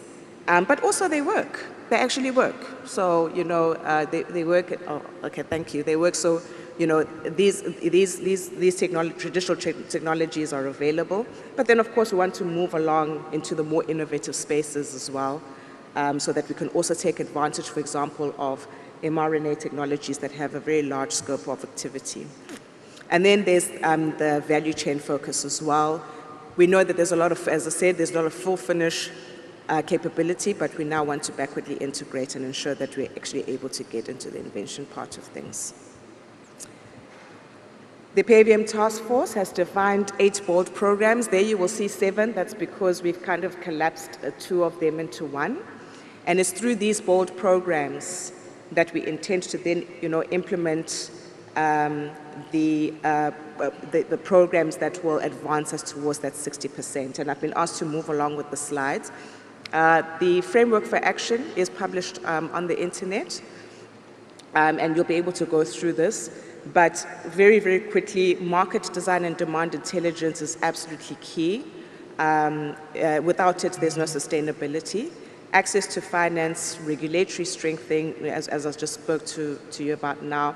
Tech transfer and IP is going to be critical, particularly in the beginning. Research and development, and of course, workforce and infrastructure development. And at the center of this all is the agenda setting and coordination function, which I have alluded to previously. Oh, I'm so sorry. I hadn't moved along on that slide. There you go. My apologies.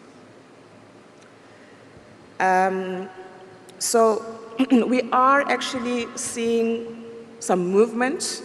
In the past 2 years, we have seen that South Africa, Egypt, and Ghana have reached maturity level 3 for vaccine states, which is very, very important. And congratulations to those countries. And very exciting that Gavi has committed to exploring the option of establishing an advanced market commitment so that they themselves are playing a role in market shaping. And we have been working very, very closely together with them to actually shape this thing on a technical level. So that's a very exciting development, but we need to hold them to it all the way to the end. The Africa Development Bank also announced late last year that they established a foundation with the aim of spending about $3 billion in 10 years to boost Africa's access to manufacturing technologies. There's about $6 million worth of grants approved by the Africa Development Fund to develop the pharmaceutical sector in Eastern and Southern Africa. And there's about 30 Continental vaccine initiatives that were announced over the course of about the last 2 years to support local manufacturing. This includes the biotech and BioVac partnerships for COVID-19 vaccines, Bill and Melinda Gates Foundation funding, and of course the Institut Pasteur Dakar delivery unit, etc. So we have been seeing some work being done, but a lot more is going to need to be done. And the PAVM has made progress on its bold programs. So we have seen quite a bit of funds committed to the agenda setting arm of things. The pooled procurement is gaining some momentum, but there's going to need to be a lot more work that needs to be done on that. And we really have to look at pooling for the whole region. I think the problem is that there have been initiatives that have been established for pooling at sub-regional levels, but the numbers just don't actually work for that. You can't overcome the market forces with such low numbers. So really going to need to now pool at a regional level and even beyond. And in terms of embedding vaccine regulatory excellence in the regulatory authorities and in regional centers of excellence, there's been a lot of work that's been done there. In terms of training and really pushing along the front-runner NRAs. And then, of course, there's been the technical committees as well, various technical committees, as I alluded to earlier, that really support, the regulatory functions. In terms of vaccine and R&D centers, there's been piloting of the R&D center concepts and proposals. And so we'll be looking very closely at that and its effectiveness. And of course, then, there've been a number of initiatives in terms of workforce development, and in particular, there was the CDC, IPD, and the South African Medical Research Partnership that actually conducted a workshop to actually start to take that agenda forward. Now, what are the needs? I'm getting to the ends to the last two slides. Now, in terms of now trade, what are the needs of the industry for Africa? So we have needs in terms of infrastructure, and then we also have the softer needs as well.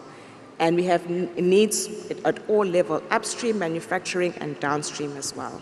So we need to ensure that the basics are there. Stable electricity, clean water, sewage and effluent treatment capacity is an absolute must, particularly in pharmaceutical manufacturing. I'll never forget the emergent situation that caused us to actually delay our vaccination of healthcare workers in this country. So if you want to know how painful it is when these things go wrong, just look at that case study. In terms of manufacturing plants, we still need to build some more. We need the equipment. We need specialized utilities. And in terms of downstream, we still need to establish and expand our cold chain capabilities, ICT infrastructure, and reliable basic logistics capacities, roads, rail, port. I'm sure this has all been discussed across the sectors here in this conference. And on the softer part of things, the ability to import raw material is still very, very crucial for us because we don't produce the APIs. Of course, we need, as we said, talent, regulatory frameworks, financing, and R&D in terms of the manufacturing side of things. And then we do need clear trade rules to avoid trade bans and nationalism on health goods. I think I've said enough about that. Finally, the PAVM has adopted a role of advocacy, prioritizing and enabling trade policies for vaccine manufacturing and trade. So for the intangibles, we've got a set of solutions here. For the intangibles, PAVM will continue to advocate to ensure that the trade policy within regions and member states enables local manufacturing. On the manufacturing side of things, we will continue to advocate for innovative technologies to accelerate expansion. And for physical infrastructure, we'll continue to advocate for investments into accelerating infrastructure. And as you will see there, we do need to expand import duty exemptions to be able to cover all farm and R&D products. We need harmonized trade and industrial policy benefiting.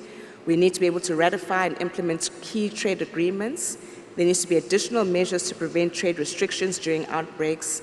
We will need those micro-facilities using modular clean room technology to be able to actually, manufacture safely. We need that cold chain ability. And the infrastructure, we need to industrialize and build up park projects, dedicated utilities, distribution networks, favorable trade incentives. We need the logistics to be able to work, and we need the electricity utility projects to also be able to work.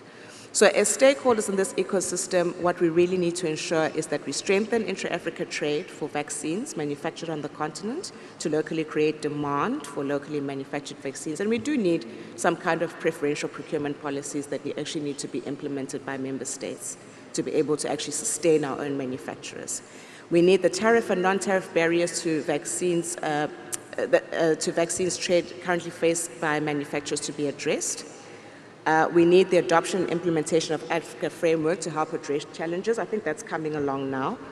And we need collaboration and continued support to vaccine manufacturers to ensure long-term success and scale up.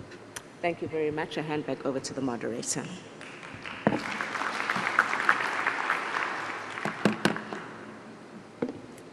Thank you to Dr. Manzit for giving us the overview. And as I said previously, this is actually the framework that is relevant for therapeutics and diagnostics. Minister Pandor, it is good seeing you again. So the next step is Loazi has spelled out what needs to be done. Now we can hear from the AU, the NEPAD office, actually what is already in place, what is going to assist this process of actually happening. Dr. Chiwembe Chandimba, would you mind coming to talk, or would you prefer sitting there? Thank you very much. I'll speak from here. Thank you. And all protocols observed, Minister Pandor will recognize you. I wanted us to take a step back and reflect. I think we've talked about the situation that we found ourselves in during the COVID-19 situation, when the dialogue around improving our capacities to be able to be health secure were initiated. I think when I sit back and ask myself, did we have zero capacity? I would say no. At least we had some things happening. At least we had some bright spots across the continent happening. And the other issue, I think that was really important to consider. And the other issue that I think came at the fore was one of the things that she highlighted in the presentation, the issue of regulatory capacity. Where are we? What are the gaps? Because we can't talk about manufacturing. We can't talk about having products available on the continent, manufactured locally, unless we reflect on regulatory issues. Because for us to be able to get into vaccine manufacturing, which is quite complicated, we needed to have our regulatory systems in place and ready to be able to support this manufacturing. But I think, as I said, honestly, if we talk to ourselves and reflect, we can't say that we were at zero. We had started some efforts that the PAVM was able to leverage and take forward. I want to reflect what we had started as the African Union through the AUD and NEPAD, the African Medicines Regulatory Harmonization Initiative, which was an initiative by regulators across the continent working with the regional economic communities to come together and harmonize. We started in 2009. actually I would say it's a bit of a foresight that we had, that we will need these capacities moving forward. So we started the harmonization initiative. Of course, we did not go straight into vaccines because I've indicated the complications that we have when it comes to the sophisticated production like the vaccine manufacturing. We started with therapeutics and we decided, well, let's start with generic products. Let's make our regulators talk. Let's make our regulators have confidence in each other. Let's make our regulators network in the regional economic communities. So when we started with the East African community. Then we moved to ECOWAS, the West Africa region. Then we came to SADC. And right now, we have 5 regional economic communities that are very well harmonized, that have structures and systems in place for them to do joint regulatory work at the regional level. We have harmonized standards and procedures for regulation of the other products, as I indicated. We've moved from the generic products and we've gone into other regulatory functions and other products. And vaccines, when we started the dialogue around vaccine manufacturing, then we had somewhere to start from. We had some, effort that was already going on that we could leverage upon. So I think as a continent, as much as we may be saying that there are things we will do, we will have to do, there are things that we have already done. But the question is, how are we leveraging on those things that we have already done? Secondly, I want to then move to the next thing that also put us at least in a right footing when it came to vaccine manufacturing and manufacturing of other products on the continent. We had a decision of the African Medicines Agency to be established on the continent. And by that time, thankfully, a number of countries had already ratified the Treaty of the African Medicines Agency. And currently, we have 23 member states across the continent that are parties to the AMA Treaty. And we are seeing AMA taking off. The African Medicines Agency, and as I said, it's also not starting from zero. It's starting from the efforts that we have been taking on the African Medicines Regulatory Harmonization Initiative. And a number of manufacturers have been able to go through regional harmonization processes when it comes to assessment of applications for registration. In the SADC region, I was discussing yesterday with the SADC colleagues, over 360 products have been able to go through regional harmonization processes. But I think the question is, are we communicating enough? Is the industry aware of the opportunities that are there to go through the regional processes? I wouldn't say 100%. There are quite, a few manufacturers that know, but not everybody. And what we are thinking about moving forward is that can we communicate more? Can we make information available more so that the manufacturers should start knowing that there are these regional harmonization processes that are available and that we can leverage on when it comes to expanding the African market for pharmaceuticals. Lastly, I wanted to end by indicating that, yes, we have had the regulatory processes being strengthened.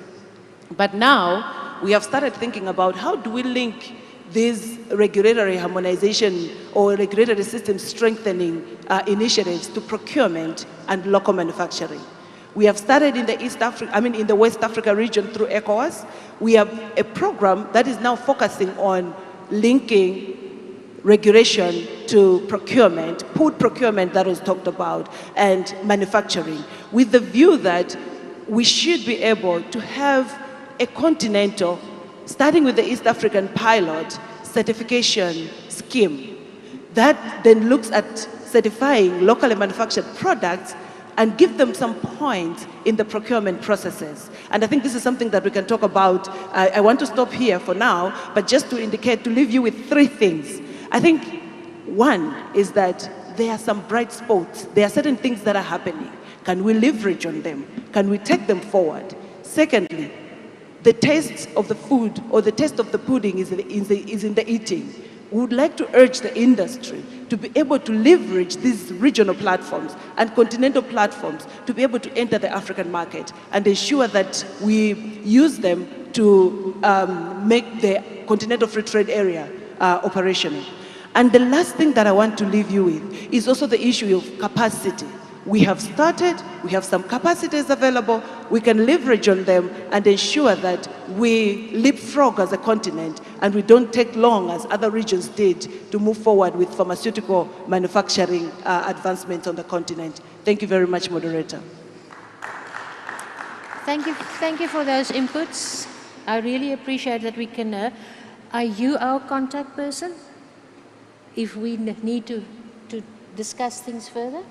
Yes, I am your contact person in the African Union And Development Agency. Are you based in Johannesburg? I'm based in Midrand, yes. Okay, thank you. We Chair. will definitely take you up on that one. Stavros, welcome for me. So we've now got the input from Africa's side. Now we are privileged to have 3 senior execs from multinational company and 1 from a local company here.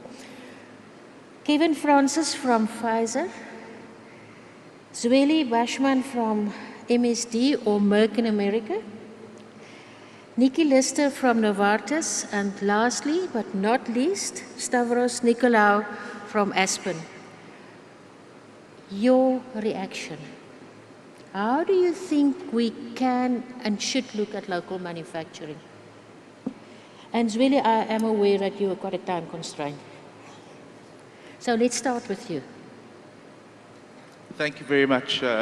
Good morning, everyone. And I'd like to acknowledge you also, Honorable Minister. Thank you very much for joining us. I think generally across the pharma industry, I'm also the president of the Innovative Pharmaceutical Association of South Africa. There is support for the efforts that are being made to, as much as possibly as we possibly can, to localize manufacturing and build a sustainable local manufacturing pharmaceutical industry in South Africa as well as on the continent. But I think there's a few things that we do need to focus on. Policy harmonization is one thing. We've spoken a lot around regulatory harmonization, which is absolutely phenomenal, and the work that's happening there is great. But we have to be cognizant of the fact that a lot of the times the burden or responsibility of procuring these goods and services that we are going to manufacture locally sits with the ministries of health, whose mandate is to procure the lowest possible cost product, irrespective of where it comes from. And now we have to be realistic about the fact that locally manufactured does not necessarily mean the lowest priced product on the market. And so we have to be a little bit more nuanced in how we look at procurement of healthcare goods. We need to think around long-term off-take agreements, particularly in instances where investments are made in local, in manufacturing facilities on the continent. We need to look at also geographic alignment. I run a business, we've got businesses across 23 different countries on the continent. A couple of months ago, I did an East Africa trip to 3 countries. All of these countries within a 2-hour flight of each other, and all 3 countries wanted me to look at investing in manufacturing. And so geographically, we need to say who's going to manufacture what and really create a market for those goods that are manufactured to be sold across multiple countries. If we don't do that, what we'd inadvertently do is actually increase the cost of medicines on the continent. I think Stavros, in the previous session that you had, you spoke about volume aggregation. Pooled procurement is absolutely necessary in order to leverage, this market of 1.2, 1.3 billion people on the continent. So that's the one thing. But pooled procurement is actually also important for issues related to sort of accessing better price points for products that we do not and cannot manufacture on the continent. It's very difficult to have discussions with 55 different countries in relation to, the supply of some of the sophisticated sort of innovative products that we manufacture. But if I had a singular African voice that could coalesce volumes, I'm certain that we could make a much deeper impact on access to innovative healthcare as well. And so I think from my perspective, those are the 3 things that we could focus on. The Secretary General earlier on spoke about the work that they've done from a regulatory harmonization perspective. That's absolutely phenomenal, as well as the work that they're doing from an IP protection perspective with regards to the IP office that is going to be opened within the Secretariat. And I think if we can really execute on those things, we would have a real shot at building a sustainable local pharmaceutical industry. Yeah, thank you for that. Kevin, your comments. Thank you very much, Gladina. Honourable Minister, distinguished guests, ladies and gentlemen, all protocols observed. I'd like to echo my colleague's statement by maybe providing a practical example of local manufacturing and localization. Pfizer entered into a partnership with the BioVac Institute, a public-private partnership in 2015. 47.5% of BioVac is owned by the Department of Science and Innovation. Now, through this 9-year journey, Pfizer has invested over R1 billion into the tech transfer for our pneumococcal conjugate vaccine, PCV13.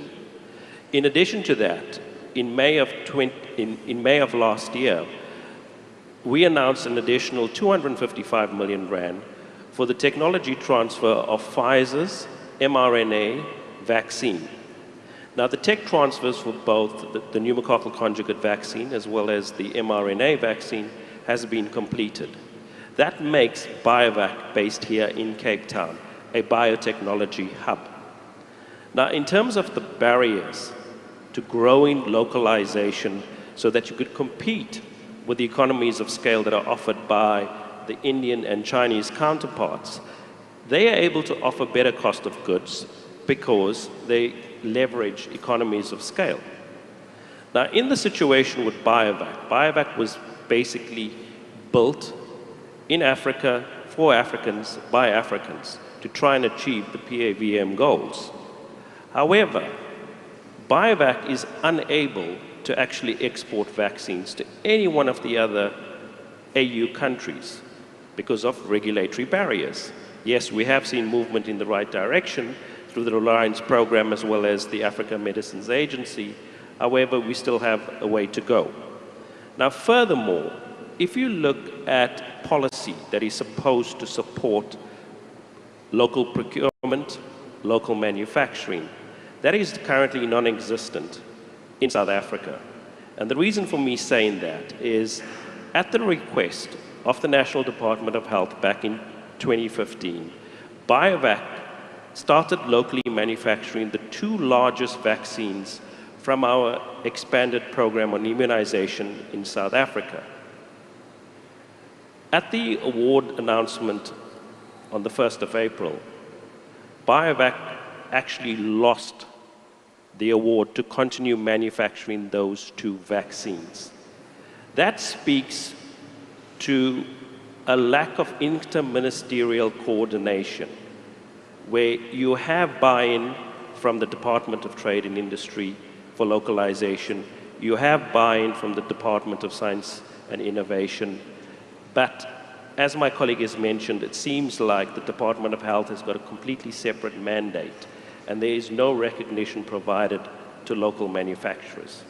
Now that places BioVac, a partly government-owned organization, in a very, very awkward situation in terms of its future, going into both manufacturing for South Africa as well as the rest of the African continent.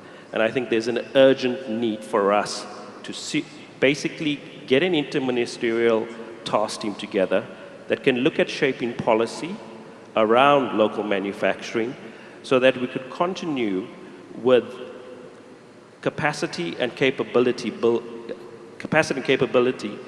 strengthening, as well as transfer of research and development opportunities in South Africa and also for the rest of the African continent. Thank you. Thank you for that, Kevin. Yes, it's a very sad situation on the moment. Nikki. Novartis? Yeah, thank you. Thanks, Claudina. Minister Pandor, all protocols observed. So from a Novartis Global Health perspective, we cover sub-Saharan Africa, 46 countries north of South African borders. We employ about 500 people across the continent in 10 focus countries. And we cover the vast majority of those countries through our programmatic activities on leprosy, sickle cell disease, malaria, etc., and also our commercial activities in those markets. So it's worth mentioning that we did divest our vaccines business in 2014, so almost 10 years ago. So as far as the Africa Continental Free Trade Area Agreement goes, we really do see it as a catalyst for greater health equity on the continent. And when we talk about health equity, we need to consider vaccines as part of the healthcare continuum. So we can't just talk about preventative medicine, we need to also talk about therapeutics and curative medicine. The further along that continuum you go, the more innovative products become and the more difficult manufacturing becomes and the smaller the volumes become. But I just wanted to comment on pandemic preparedness. A lot of the conversation now has been around the COVID vaccine, and it's extremely topical at the moment. So we have a pandemic preparedness team within Global Health focused on any particular emerging threats that may come along. We know from the experts that the next pandemic is coming. We don't know when it is, but we know that climate change is accelerating that. So we're already seeing the spread of vector-borne diseases. We are seeing much more human displacement because of climate change, and we are seeing those people becoming a lot more susceptible to both communicable and non-communicable disease. So we really need to be ready for those emerging and worsening threats. And I was interested to see last week, and I'm sure many of you are aware of the R21 vaccine that has just been approved by the Ghana FDA based on phase 2 data. And we'll be very interested to see how that progresses. The malaria vaccine is obviously a really important part of that healthcare continuum that I mentioned, in making sure that we don't lose the gains that we've made in addressing this very huge threat to global health, especially on the African continent. As it relates to other products that are coming that are both curative, therapeutic as well. So I think we just need to keep our eye on that full sort of continuum of care. What I really wanted to just comment on is a lot of comments have been made around the harmonization of regulation as it relates to the approvals of innovative therapies, of generics, of vaccines. But the concept of made in Africa for Africans doesn't necessarily hold true for innovative therapies, and I mean both vaccines as well as therapeutic medicines, unless we do the clinical trials on the African continent. If you look at a heat map of the world and where there's clinical trial activity, there is a big black dot, if you can call it that, over the African continent. There's a little bit of activity in South Africa. There's a little bit of activity in North Africa in terms of clinical trials. And Claudina, we've had these conversations many times with the MRC as well. How do we improve clinical trial placement on the African continent? Our regulators are asking us for data in African patients. That would hold true for vaccines, and it holds true for the kind of business that we're in, that MSD is in, that Pfizer is in as well, with innovative therapies. So in order to generate that data in African patients, we also need to address the regulatory hurdles that exist to clinical trials. And one of the biggest reasons why we are not seen as an attractive clinical trial destination on the African continent is because of the timelines involved in generating that data, especially for pivotal registration trials, phase 3 trials, where we need the data quickly so that we can submit to the regulators, who also take 1-2 years, maybe even longer, to approve the medicines. We need to get that data out as quickly as possible. If it's taking 18 months to 2 years to get a clinical trial approved and through the research ethics committees, it really is a massive issue. So I know we're talking about manufacturing and local manufacturing, but just to the point that our NEPAD colleague made earlier, is that there are certain things that need to be in place before we can even get there. We need to make sure that this IP centralized office is up and running.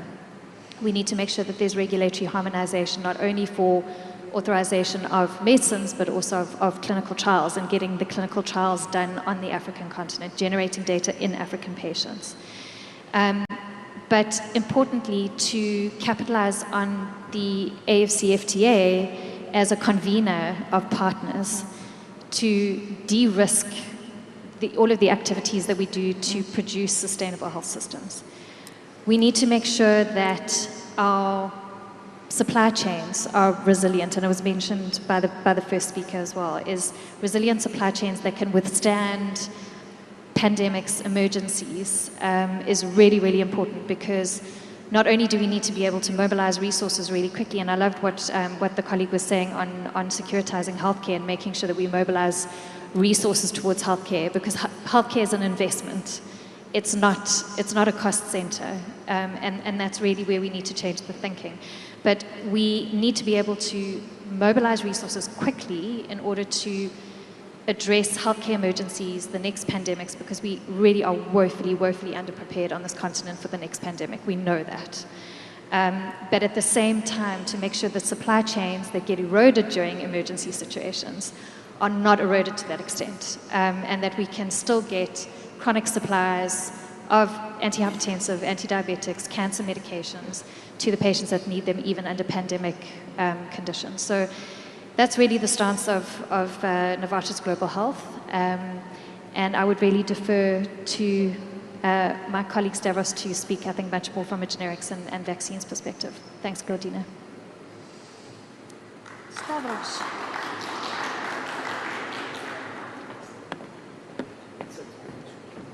Can I sit? Yeah, I don't think we need to introduce Stavros. I think you're quite well known across Africa. Thank you. But as the largest local manufacturer in Africa, your perspective and what you need from multinationals, but also from the regulators and from government.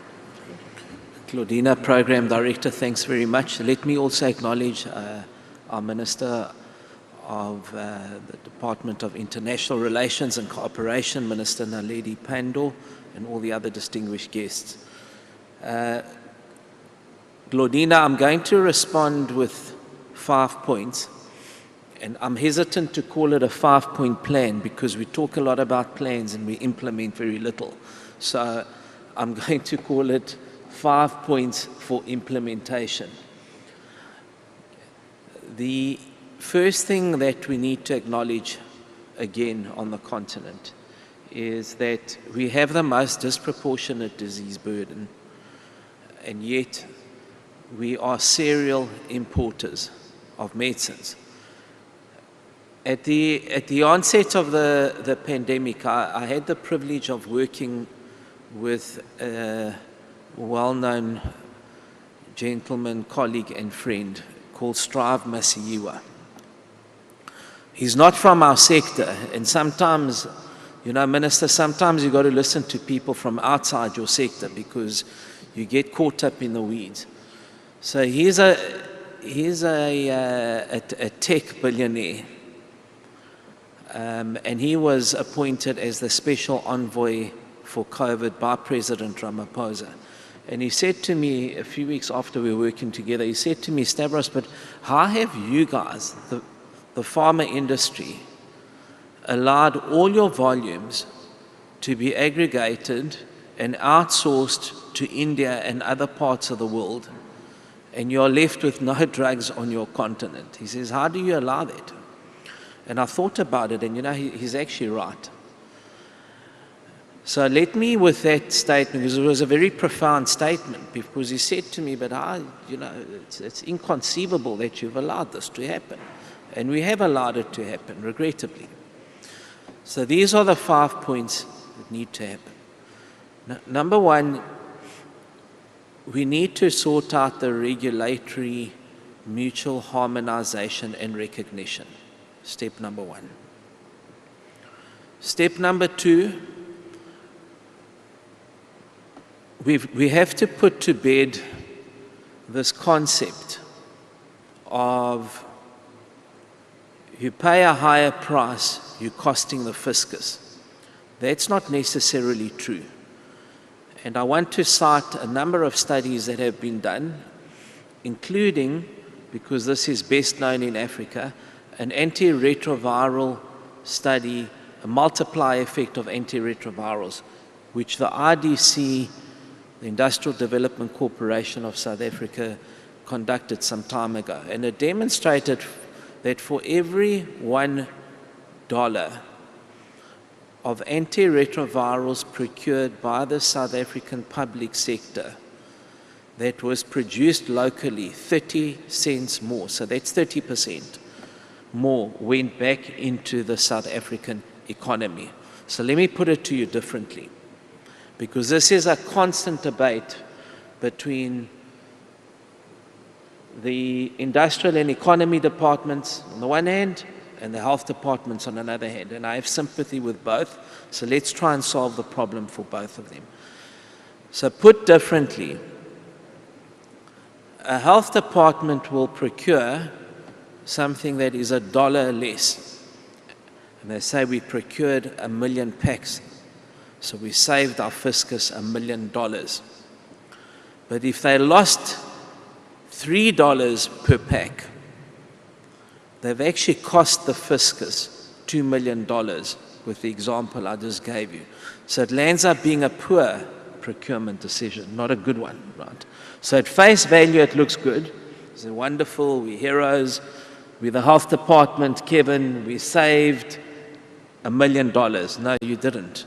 You lost your fiscus $2 million.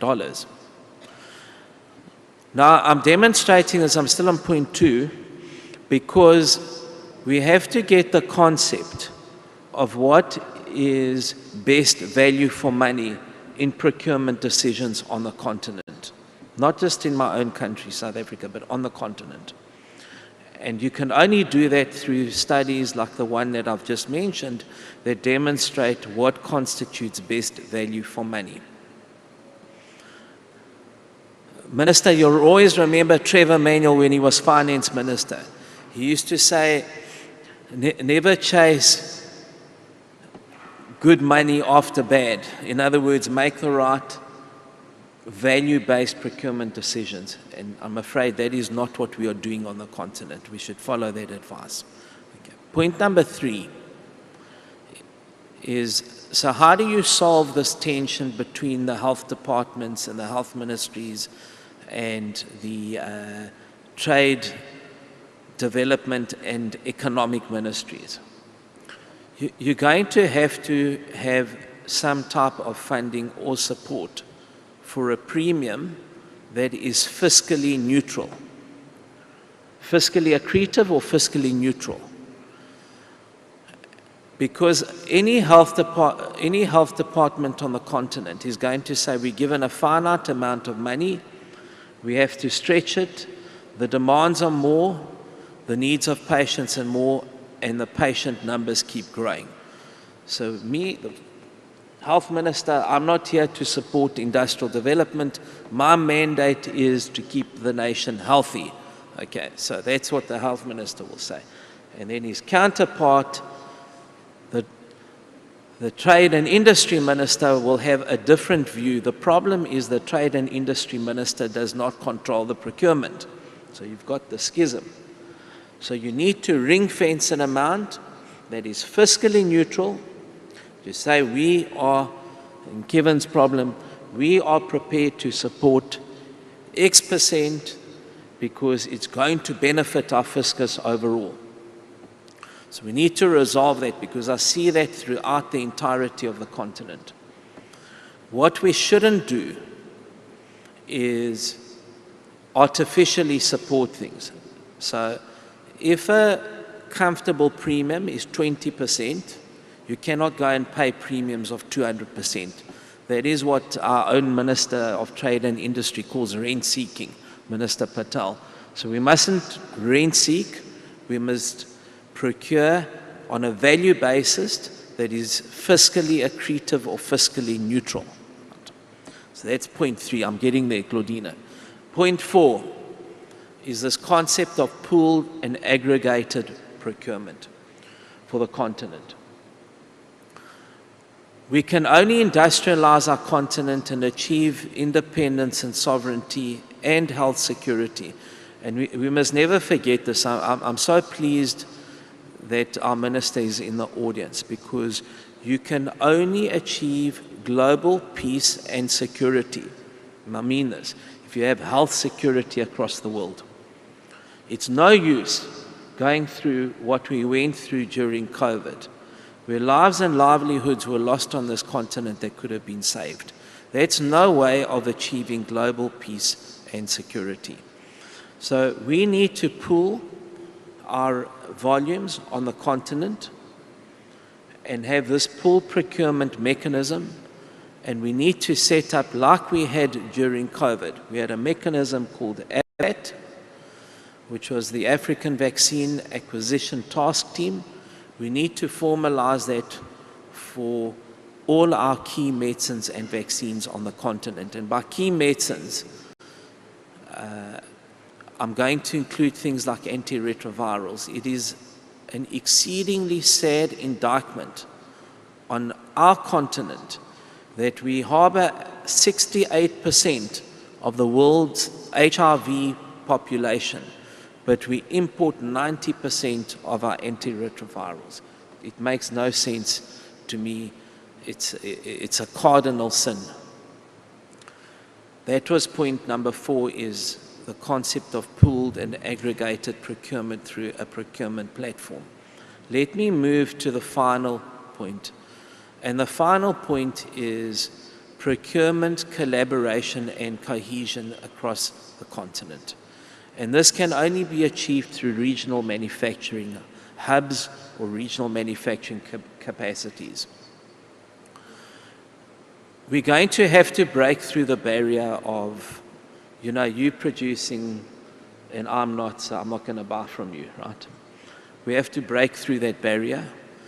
I believe the political will is there, most manifestly expressed through the African Union Bureau Communique of 17 May 2022. That followed a Bureau meeting of the 10th of May 2022. If there's any document, Luazi, that we need to hold out as the Bible, the Quran, the Torah, for procurement on this continent on a localized basis, it is that 17 May communique. It's expressed intentions are all there, but we need to break through the barrier of not procuring from ourselves for our own continent. And we need to ramp up the political will, I believe, to get this aggregated mentality that we're going to buy from Africa for Africa. So Claudina, those are my 5 points. I'm not going to call it a plan, because the minute we say a plan, people say you don't implement it. So these are the 5 points. I believe if we get to grips with these 5 points with swiftness and speed, we will turn the fortunes of this continent around. And lastly, before I take my seat, the numbers never lie. Because I keep hearing, even in our own country, but you know, we're procuring domestically. And then, Minister, every time we have a look, the trade deficit keeps growing. So that's always a statistic to hold out there. Our continent's trade deficit keeps growing year on year in pharmaceuticals and vaccines. It's unacceptable. We need to bridge that trade deficit and one day turn it into a trade surplus. Thanks very much.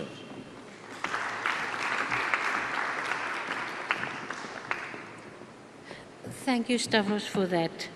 And can I ask you, can you actually start publishing it? I was listening to you and said, Stavros, I need it in writing. I need it that we can distribute it. So, to summarize, the efforts are there from Africa, but we within Africa still need to work out how do we actually support local production. The multinational pharmaceutical companies is prepared to work with us, whether it is investment in infrastructure, whether it is have your own facilities. or whether it's actually all the training that we are doing with that. But we must help you. And then we must also then, once we've succeeded in doing local, we need to support it.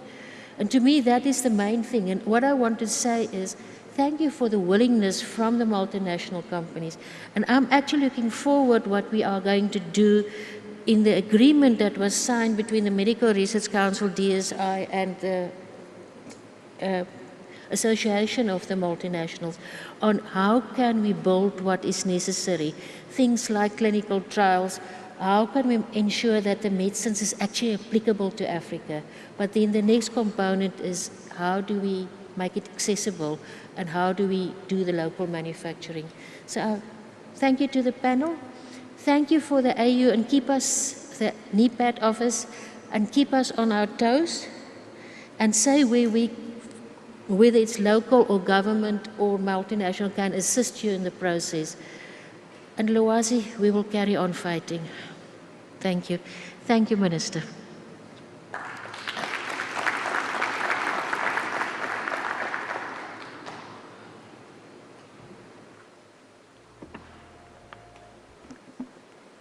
Thank you. Can I bring it back?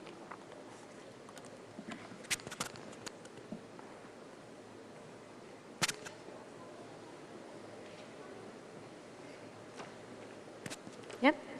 Thank you very much to our panelists. Thank you to our moderator for this very fascinating conversation about pharmaceutical manufacturing and IPR capacity. We'll just allow for you to take a nice photo to capture this moment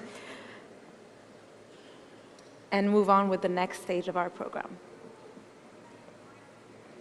Thank you again. I will please ask you, ladies and gentlemen, to thank them again one more time for me.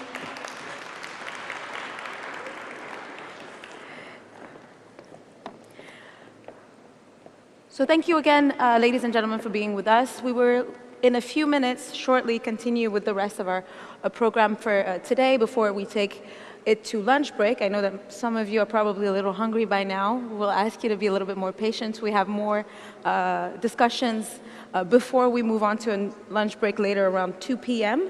In the meantime, I'll just remind you of some of the important aspects, technical housekeeping aspects of this conference that we've mentioned before. We do have an application that you can access to keep it up with the updates that are happening on the programming, which can change, might change. So this is Event Case. It's available on Apple Store and Play Store as well. Donc je vous rappelle une fois de plus que pour pouvoir garder un petit peu le rythme et pouvoir vous adapter également aux changements qui peuvent être opérés sur le programme, que vous avez accès à une application donc liée au sommet de la ZLECAf, qui est donc l'application Event Case. Elle est disponible sur l'Apple Store et sur le Play Store également. Et donc vous pouvez voir les changements qui s'opèrent en temps réel. Pour ne rien rater, évidemment, on ne peut pas tout vous dire sur scène ici.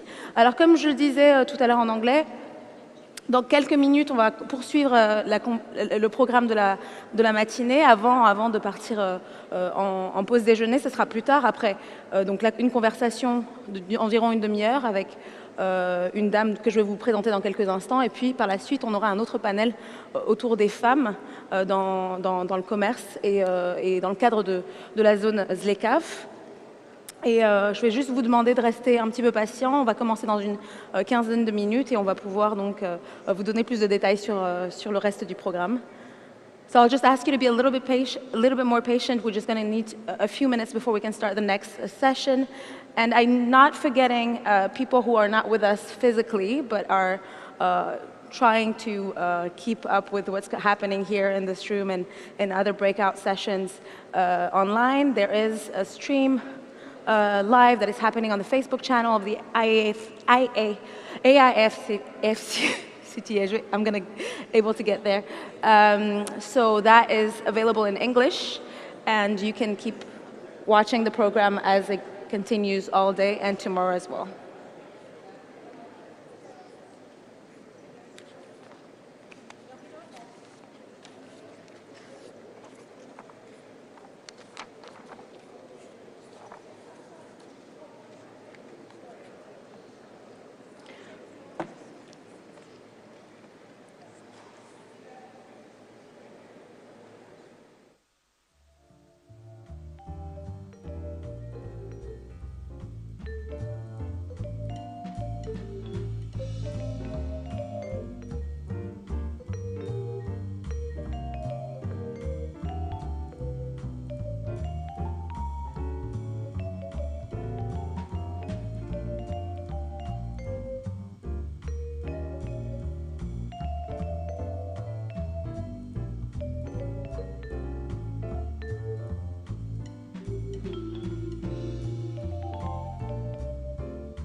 Ladies and gentlemen, if I could please have a little bit of your attention, we will soon resume with the rest of our programming.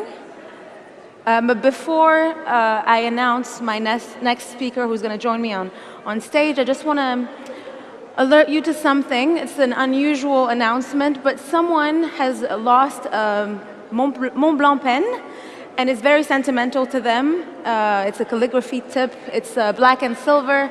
So if anyone's seen it, if you could please return it to the technical desk all the way at the back of the room, please. That would be very much appreciated. So yeah. Je vais répéter en français. Alors, il y a une personne qui a égaré un stylo Mont Blanc noir et argent avec une plume qui apparemment a beaucoup de valeur sentimentale pour cette personne-là. Donc si vous le trouvez, n'hésitez pas s'il vous plaît à le rapporter à la régie qui se trouve tout au fond de la salle. Ça serait très apprécié. Merci beaucoup. Ladies and gentlemen, if you could please rejoin your seats. And, you know, as I said, give us a little bit of attention. We're going to continue and resume with our program. And we're already running a tad late, so the sooner we start, the better. Thank you very much. Merci beaucoup, mesdames et messieurs, d'être avec nous. Je vais vous demander, s'il vous plaît, un petit peu d'attention et surtout de regagner vos sièges afin que je puisse introduire ma prochaine intervenante qui va me rejoindre sur ce podium dans quelques instants. So it's now time for what we call here an in-conversation, and the woman I'm going to ask you to please give a warm welcome to is Mrs. Florizelle Lizer. She's the CEO of the Corporate Council for Africa, and she will be with me speaking about what she does as part of her organization, but also the different ways in which the organization itself is looking to help the AfCFTA implementation programs and projects. So please give her a round of applause. Thank you very much. Great, so we're sitting in two. Sit there, yeah.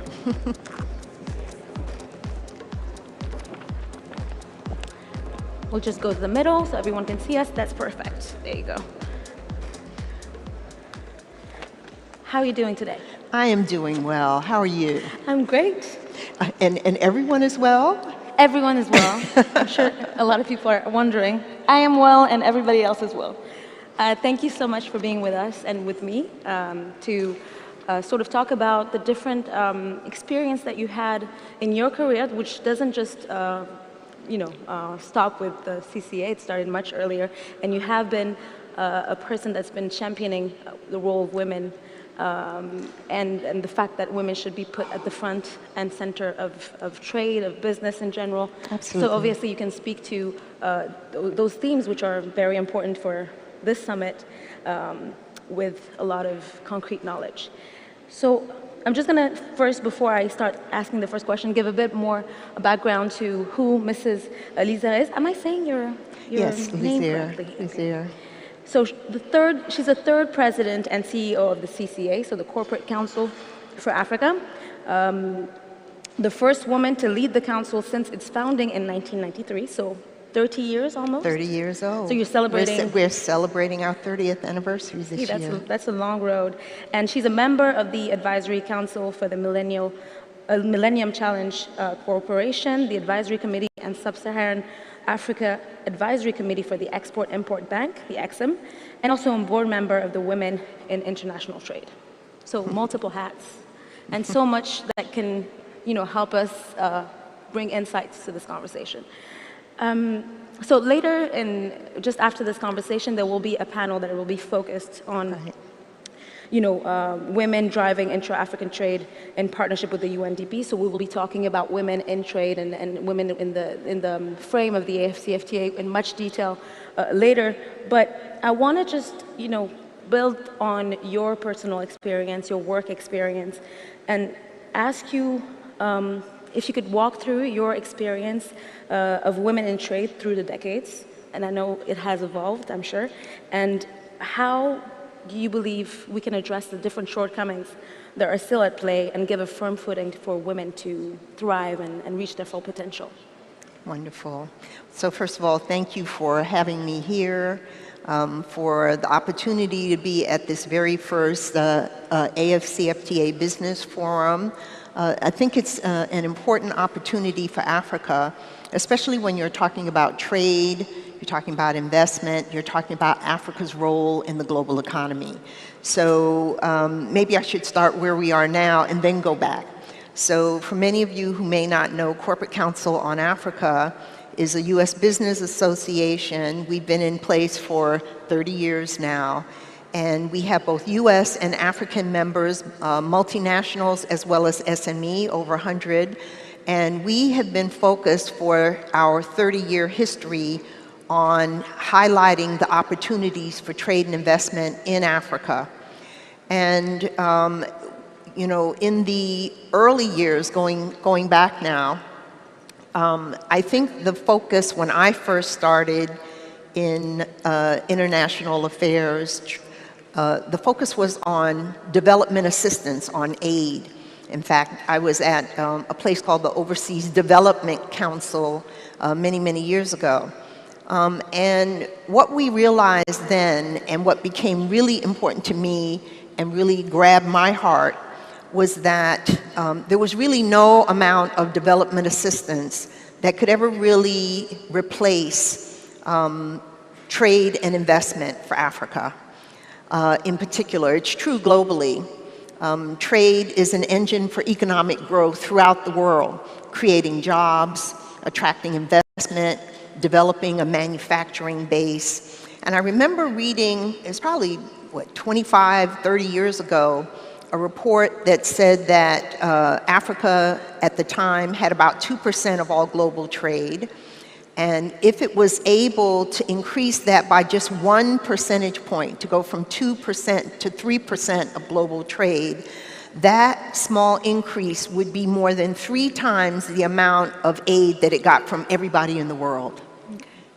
And so what I realized at the time was that, not that we were focused on the wrong thing, obviously there's a role for development assistance, but that we really needed to hone in on how to facilitate and incentivize trade for Africa.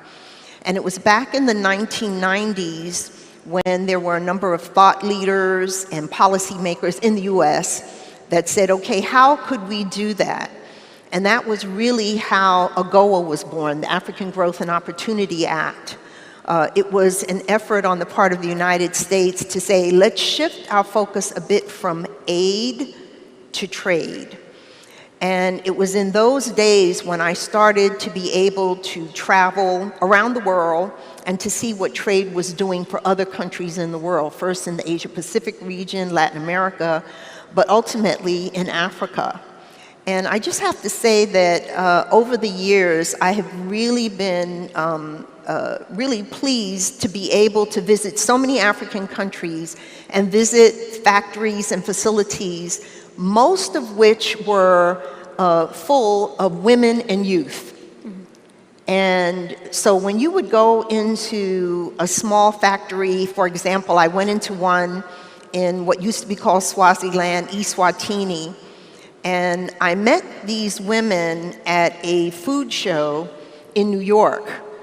And they were shipping 1 container a month of these fabulous peach ginger jam and jellies to Whole Foods and Trader Joe's in the US. And that was about the capacity that they could make. So I made it my business when I traveled there to visit that factory. And there were only maybe about maybe 60 people in the factory, most of whom were women. And so the women would tell you the stories about how they had jobs in the informal sector, and we should talk more about how there's so many African women in the informal sector. But, you know, trying to get them to the place where they can be in the formal sector is really something that both the African governments and their partners really try to focus on. But if you looked at these women who were in a small African-owned business, they were producing these jams, and they would tell you, oh, now I have money to pay the school fees for all my children, including the girls. And how just being able to have a regular job and have a regular source of income made a difference for them. And so over the years under AGOA, which was established in 2000, I have visited factories where people were making eyeglasses and toys and value-added agricultural products and cut flowers that were being shipped to US under AGOA. So I would just say the journey on trade and the journey on women and their role in trade, to me, are very linked. Because as is true in factories that were developed even in the United States when we were industrializing, mostly women. Yeah. And so, again, trade has been an engine for economic growth everywhere else in the world. That's what it is for Africa today. And I think that AfCFTA really offers a new opportunity to scale that up and to be able to have Africa, which today still only accounts for like 3% of all world trade, less than 2% of foreign direct investment, less than 2% of value addition. This is an opportunity to try to present the opportunities on the continent as a whole. 1.3 billion people, $3.4 trillion economy, and for people to be able to see now what are the opportunities for trade and investment on this continent.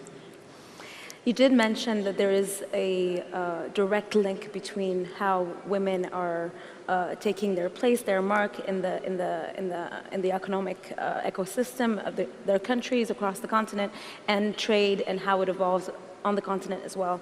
And I think that just leads me to as a great segue to my next question.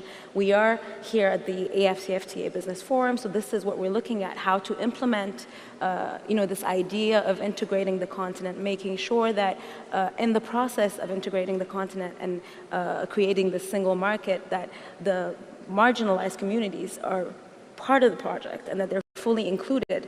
How do you believe that the AfCFTA, with all the political will that is being talked about today, can keep the momentum going and really be able to produce tangible results to all that is being promised?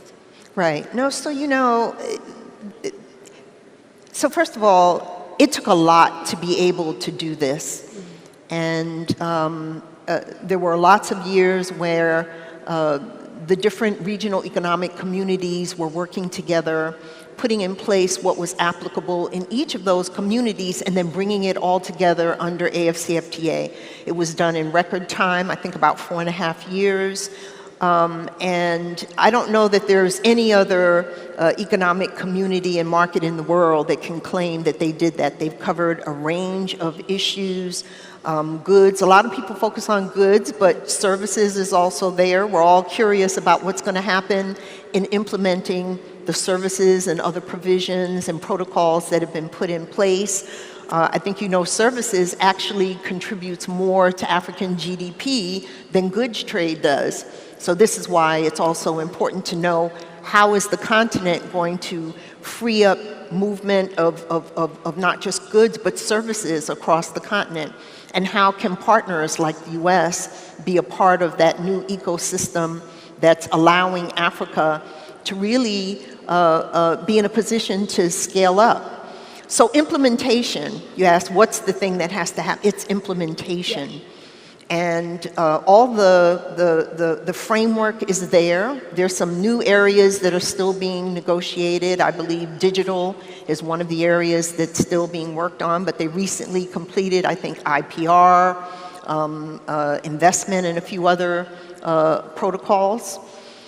So what we have to do is we have to support implementation. And I wanted to talk about some of the ways, for example, the US government is trying to do that.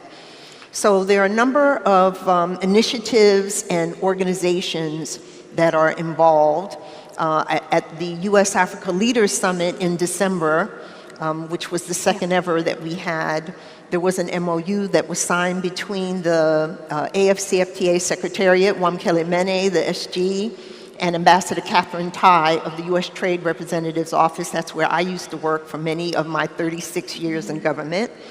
And they signed an MOU, and basically it was acknowledging the importance for the United States of AfCFTA, the importance that the U.S. government attaches to it, but also our private sector. And I think that there is a commitment there to do that. But there are other programs like Prosper Africa. We have the Export-Import Bank. We have the Development Finance Corporation. And you have the U.S. private sector that are all anxious to find out, what does this AfCFTA mean? How can we benefit from it? How can we participate in it? And I always get people coming up and saying, Flory, is this thing for real? Are they really going to do it? And I'm saying, absolutely. Absolutely, they are. And now is the time that U.S. companies, and from around the world, but I'm just promoting the U.S. piece, can actually come and invest in one economy in Africa and be able to basically grow their business across that region or across the continent. So an example would be Kenya is the largest exporter of apparel to the U.S. under AGOA. And what if the buttons for the apparel they made were produced in Tanzania, and the zippers were produced in Ghana, and the lining came from Mauritius? Right. The power of that, then you've got a regional value chain. And instead of waiting for those inputs to come from other places, especially Asia, which is where they come from now, if they came from other African countries, we would be, one, growing intra-African trade. But at the same time, we would be making Africa more competitive in the global market. Because those zippers, those buttons, that lining that goes into that Kenyan apparel that gets shipped to the US and to Europe and other places in the world, now we've been able to pull Africa more effectively into the global apparel value chain. Right. And so we want to do all of those things at the same time, grow intra-African trade and regional value chains at the same time that we're improving competitiveness of Africa in the global economy. And we've got to do that both to support manufacturing in Africa, value addition, because if I could just say this much, the reason that Africa still has only 3% of all world trade is because they're at the bottom of every single value chain, whether it's in pharmaceutical and medical products, whether it's in apparel, footwear, automobiles. We're all at the bottom. The Africans are at the bottom of those value chains. And we have to find ways to incentivize investment into manufacturing and value addition in Africa. And that's exactly what AfCFTA allows us to do. So in other terms, what you're saying is that really the lack of integration when it comes to creating this manufacturing value chains is really hindering Africa on the global market. Absolutely, absolutely. You did mention AGOA, and I would like for you to maybe just I know everybody knows what AGOA is, but we will just get into it a little bit, and I'll just remind everyone that the program has been renewed and will until 2025. Right. And so far, there has been a lot of countries that have benefited from its impact and what it offers. What does it mean for the businesses that operate within these countries after 2025? So, you know, AGOA was put in place in 2000. For those who don't know, the African Growth and Opportunity Act actually allows Africans to ship their products, over 6,000 products, to the U.S. duty-free. No duties. Right. And no non-tariff barriers for them to ship their products to the U.S. And so, I've had the privilege of going to lots of AGOA factories and facilities all across the continent. And so when people tell you that, oh, AGOA is only really benefiting 4 or 5 African countries and they're only exporting, you know, a few products, it's not true. The facts are that last year there were 36 AGOA eligible countries. Of them, 23 of them exported products to the US in 2022. So it's a myth that it's only benefiting.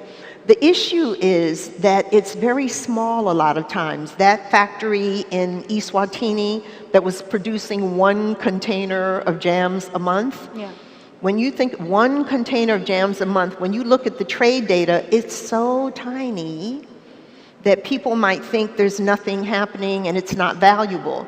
But if you look at the factory, you look at the people who had direct benefits, you look at the women and their families who had the indirect benefits, then what you realize is that no matter how small the facility is, no matter how few, I've been in factories with as few as 10 people, and I've been in factories in Africa with 8,000 people, right? But what we know is that no matter the small percentage that export product is in the US market, it still is valuable on the African side, and we have to pay attention to that. Now, in terms of AGOA ending, it was last extended in 2015 till 2025. 10-year extension, that was the longest one we had ever gotten through. So there is an alliance for the renewal and enhancement of AGOA that has been established. CCA has been having meetings where we've invited in the African Diplomatic Corps in Washington, D.C., as well as the private sector to talk about our main request to the U.S. government, particularly our Congress, is that they extend AGOA for 10 more years, but that they do it this year and not wait until 2025. So our request to them is extend AGOA for 10 years. Don't wait till 2025 because factories and buyers, they're looking 18 months to 24 months out. So this is the time in 2023 that people are trying to decide, should I source from an African country or should I source from an Asian or some other country, right? And this is the time to do it. And especially after COVID, there were so many supply chains that got broken that people are now looking at Africa and saying, okay, this is the place that we need to go to build some resiliency into our supply chains. We don't want to be dependent on 2 or 3 countries over here or over there. We want to spread that around, and we want to make sure that we have access to the products that we need. In China, the labor rates are going up. Africa has all the commodities. They have the youth. They have the labor market. So why not invest here in Africa to make the supplies for those? So if we can extend AGOA in 2023 until 2035, that would give people basically 12 years of certainty. And they would know that for the next 12 years, this is the place to come and source from. So that's what we're doing, and we're also promoting a few enhancements to AGOA as well. So one of them that we are proposing is that there be allowed the inputs from all AfCFTA countries into final products that are made in an AGOA-eligible country. Essentially, that could bring in the North Africans who are not eligible for AGOA, and that could take advantage of AfCFTA and the continental market and the regional value chains that are being formed.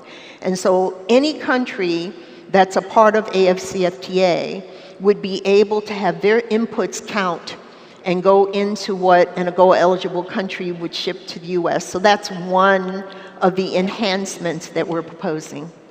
Just to build on what you just said and piggyback on the aspect of basically the US looking at a broader market once the AfCFTA trade agreement is implemented as much as possible in the different sectors that we're talking about in the summit. In the meantime, there might be some time before we can actually implement, reduction of tariffs and things like that. But how does AGOA position itself, especially if it's looking at another 10 years on the continent, to still touch on like different countries, because you have certain privileged relationship with certain countries, but how do you make sure that you don't overlook others that have potential? So I think in every region in Africa there are champions. I mean, even in the AfCFTA, it's 54 countries across the continent. By the way, when you speak to many Americans, you have to always remind them that Africa is not a country. It's a continent of 54 countries. And I think that the key here now is that if you have champions in each region, they can bring along the countries that are smaller, because part of the problem has been all of these small markets, many of them landlocked in some cases, and trying to invest into those small economies one by one by one by one, it's just not feasible. There's no way to get the kind of scale that's needed. So the idea would be that within the regional economic communities, that the United States would develop some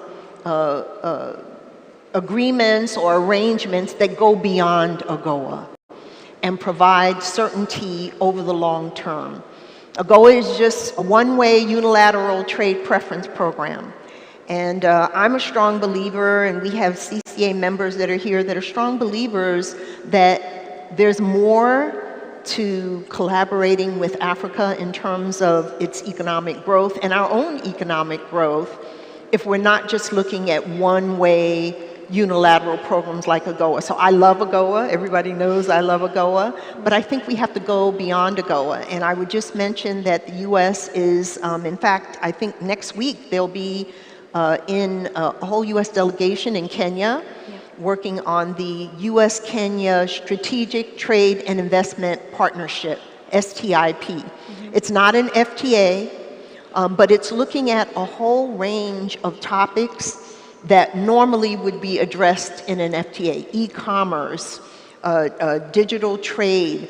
There's going to be a chapter on women and youth, on SMEs, on services, right? So we've got to get beyond just goods trade in order for Africa to really play the role that it can in the global economy and in the relationship that we in the United States are trying to build with our African partners. So AGOA, I think, is very critical. We want it extended, but I would just say that let's go beyond AGOA.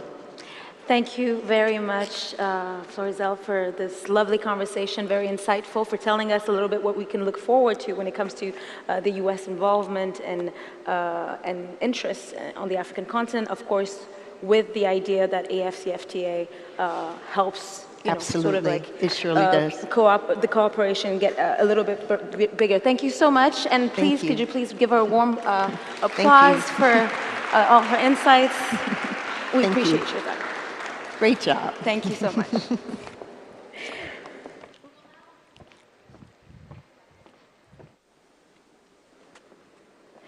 We will now continue with our program, and you heard Mrs. Lisa talk about women and their place and role in trade and how much that is important and impacts trade evolution as a whole, how they should be placed at the center of this evolution as part of the AfCFTA. And I'm soon going to welcome the moderator for that next session, which will be focused on women, actually.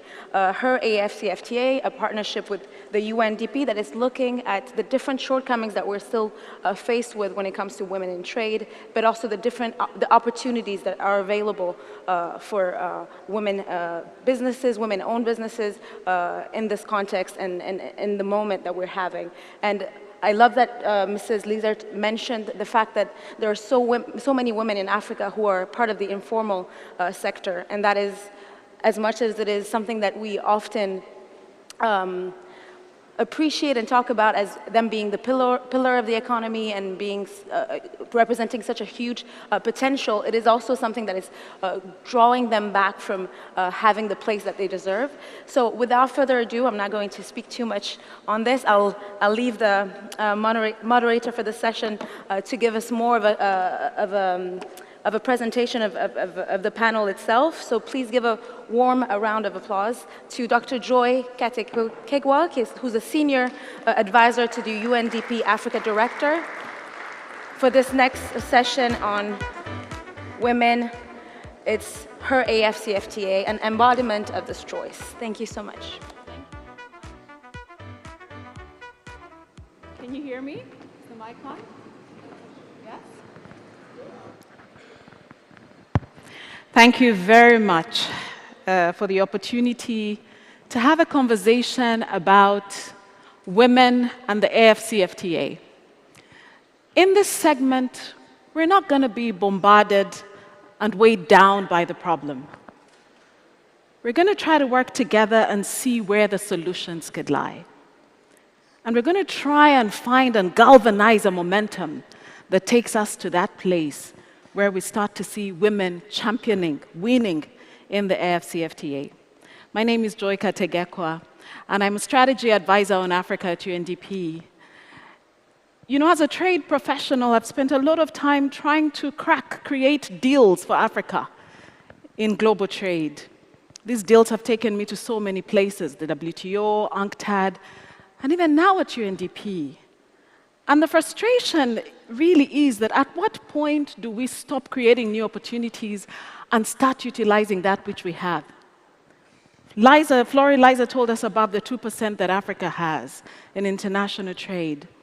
This session is about galvanizing momentum to change that dynamic. So the AfCFTA, we're told, is going to transform Africa.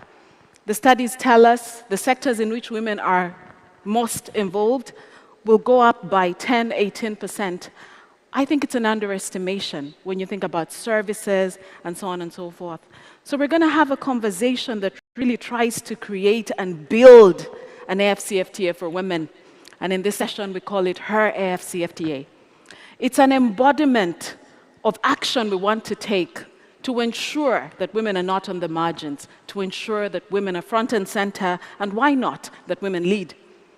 So to take us through this conversation, I'm going to invite two powerful women, leaders in international development, not just in Africa, but globally. I don't think there's many women who understand and have a track record of delivery more than the two women I'm just about to invite to the podium. And what they're going to do is take us through how they see women in this space. It's a pleasure to invite Ms. Ahunna Eziakonwa, Assistant Secretary General, Assistant Administrator and Director of the Regional Bureau for Africa. She is a phenomenal woman that's very passionate about advancing the cause of women in general, and one of her most recent passions, AfCFTA. Ahunna, please come and join us. Joining Ahunna is Nardos Bakele. Nardos is CEO at Auda NEPAD. She has a long track also in development, having been resident coordinator here in South Africa, but also spent a long time with UNDP. So we really have a great opportunity to talk about development, to talk about women and trade.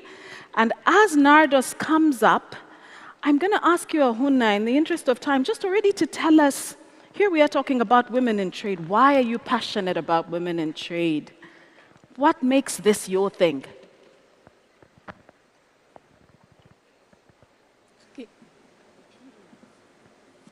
Get this working. Can you hear me? It's working. So I think it's afternoon already. Good afternoon, ladies. And I see lots of gentlemen, evolved gentlemen. Thank you so much for being here in this session. What a privilege it is to sit with my sister, a dynamic woman of this continent, and have this conversation. Thank you, Joy, the generation just below us, having such a powerful voice and representation. I see Minister Sakai from Zimbabwe who has joined us. We have influencers from across the continent and the world. You are in this room because you care. And Joy puts a question to me: why do I care about this initiative and the women part of it? And Joy, I'll answer that from 3 lenses. The first is as a UNDP official. I'm a UN Development Program, most of you would know. AfCFTA for me means, as UNDP, inclusive and sustainable development. So we bring this development lens to what everybody talks to as trade. And there, when we break it down, it means that we are unlocking, through this platform, opportunities for people and planet to flourish. Now, as an African, AfCFTA for me means reclaiming Africa's agency. I've grown up as an African child for most of my life being fed only one narrative, and that is a continent that's crippled, that's hopeless, helpless, dark, and whose future only depends on the outside world to come help. And we have known through this through this AfCFTA process and others, that this is contrary to what the reality is, the spirit of Ubuntu, the deep, rich culture and humanity that this continent represents. And AfCFTA is the beginning of the road to a reclaiming of Africa's agency, which then places the continent and its people at the forefront, on the driver's seat of their development journey. And that's the only thing that's going to make prosperity possible. The third is seeing AfCFTA as a woman. And here I see AfCFTA as a feminist agenda for trade. This is a feminist agenda for trade. I see us having an opportunity to defeat that demon of gender-based violence, which often comes because women are not liberated enough financially. We're creating a marketplace where women can equally access prosperity and therefore liberate themselves from the things that hold them down and that make them vulnerable to abuse. I see, therefore, as a woman, AfCFTA creating a future where women liberate their energy, their enthusiasm, their talent to help create a dynamic future for next generations. And finally, I see her AfCFTA as something that is going to help tell a new story of Africa, of its strength, of its dynamism, of its riches being beneficial for its people. We talk often of Africa being a rich continent, but having the poorest people. AfCFTA, for me, with women at the center, will build that new reality of Africa's resources working for African people and Africa going beyond aid. Thank you very much. Thank you very much, Ahunna, for those reflections. I hear hope. I hear conviction. I hear that you're seized with this idea that there is a promise that we must grab. So I'm going to come to you, Nardos, now and ask you from the Auda NEPAD angle. Obviously, you believe in women and AfCFTA.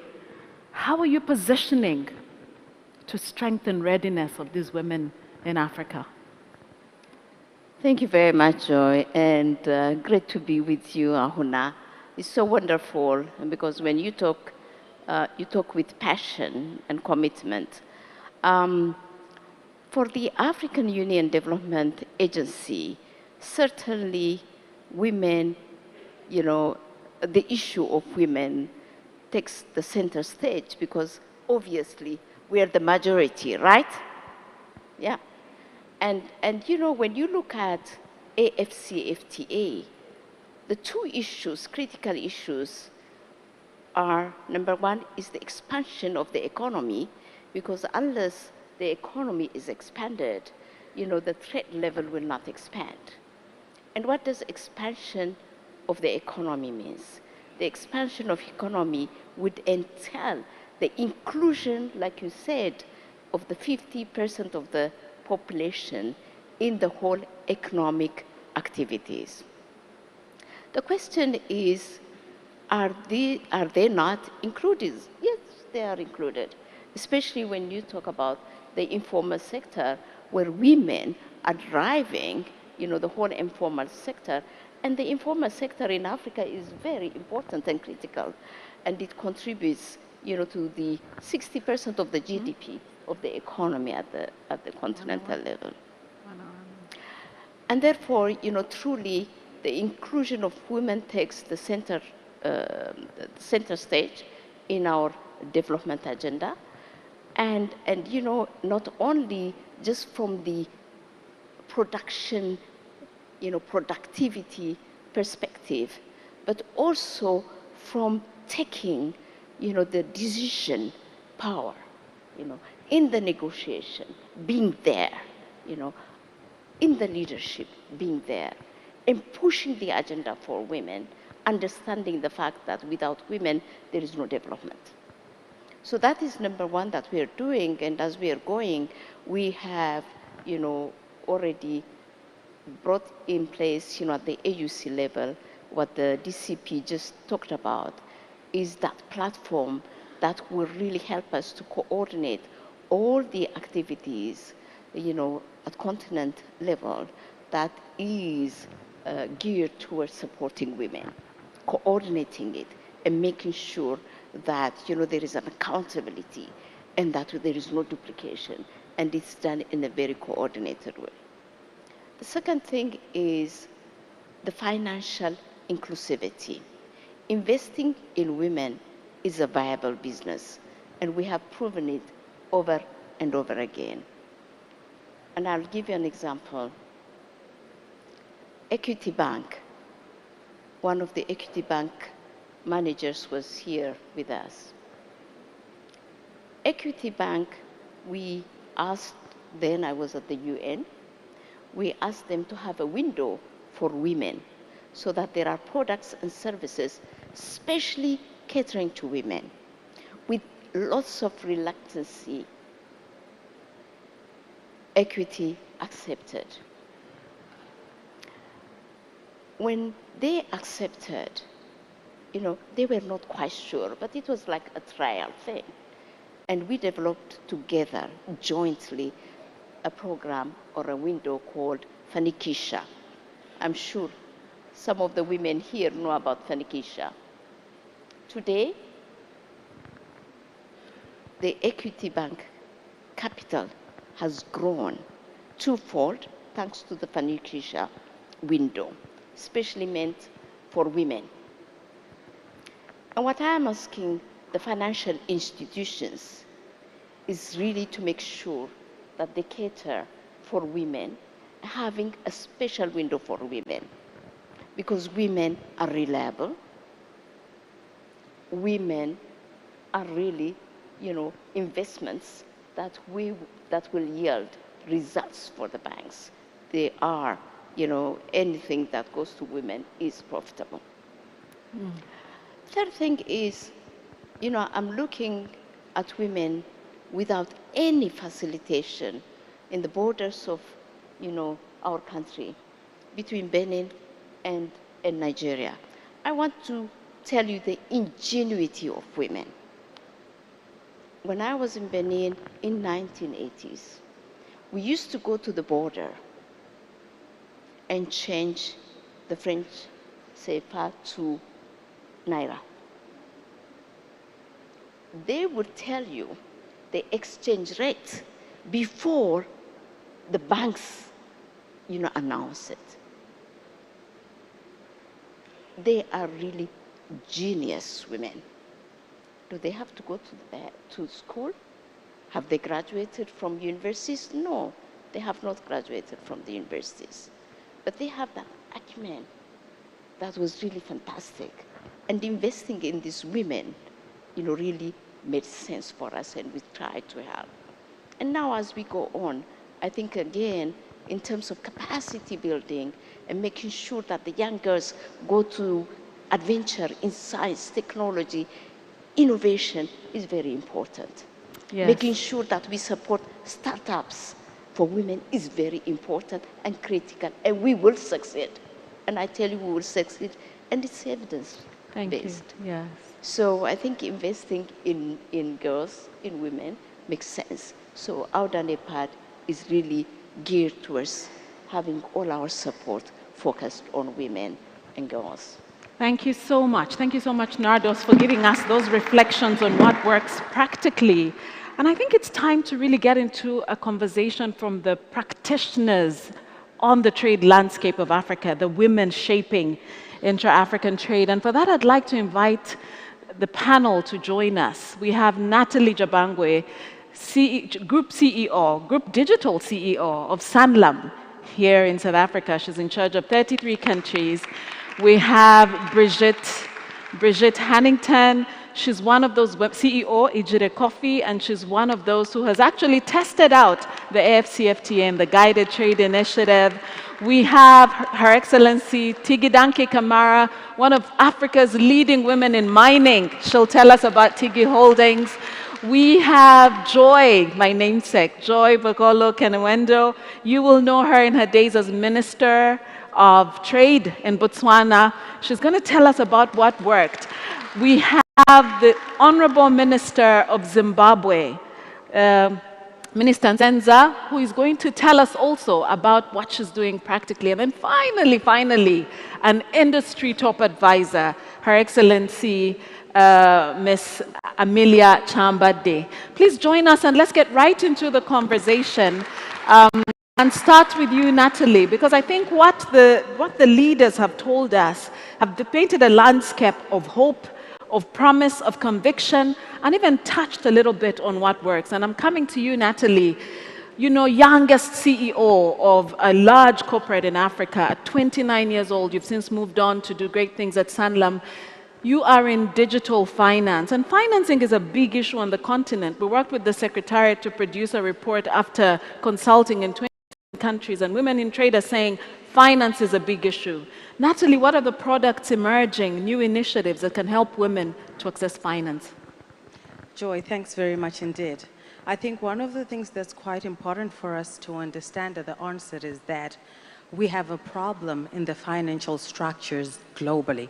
We have what is called unilateral divisional models that have traditionally benefited white-collar professions.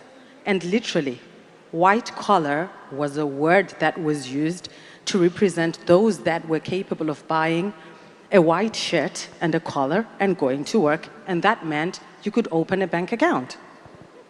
Blue-collar workers who wore denim and the blue shoveling overalls and the Wellington boots could not access financial services.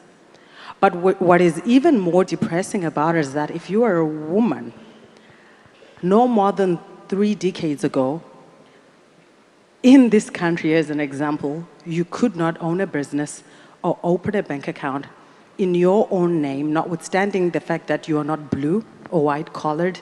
You had to do that in the name of your husband. Herein lies the problem, Because Nados was just telling us that 60% of the GDP of Africa, which drives the economic development that fuels this continent, is driven by 52% of the population, and that is women. So how do we expect that the 2% contribution of trade from Africa will improve if we still have unilateral divisional structures in finance?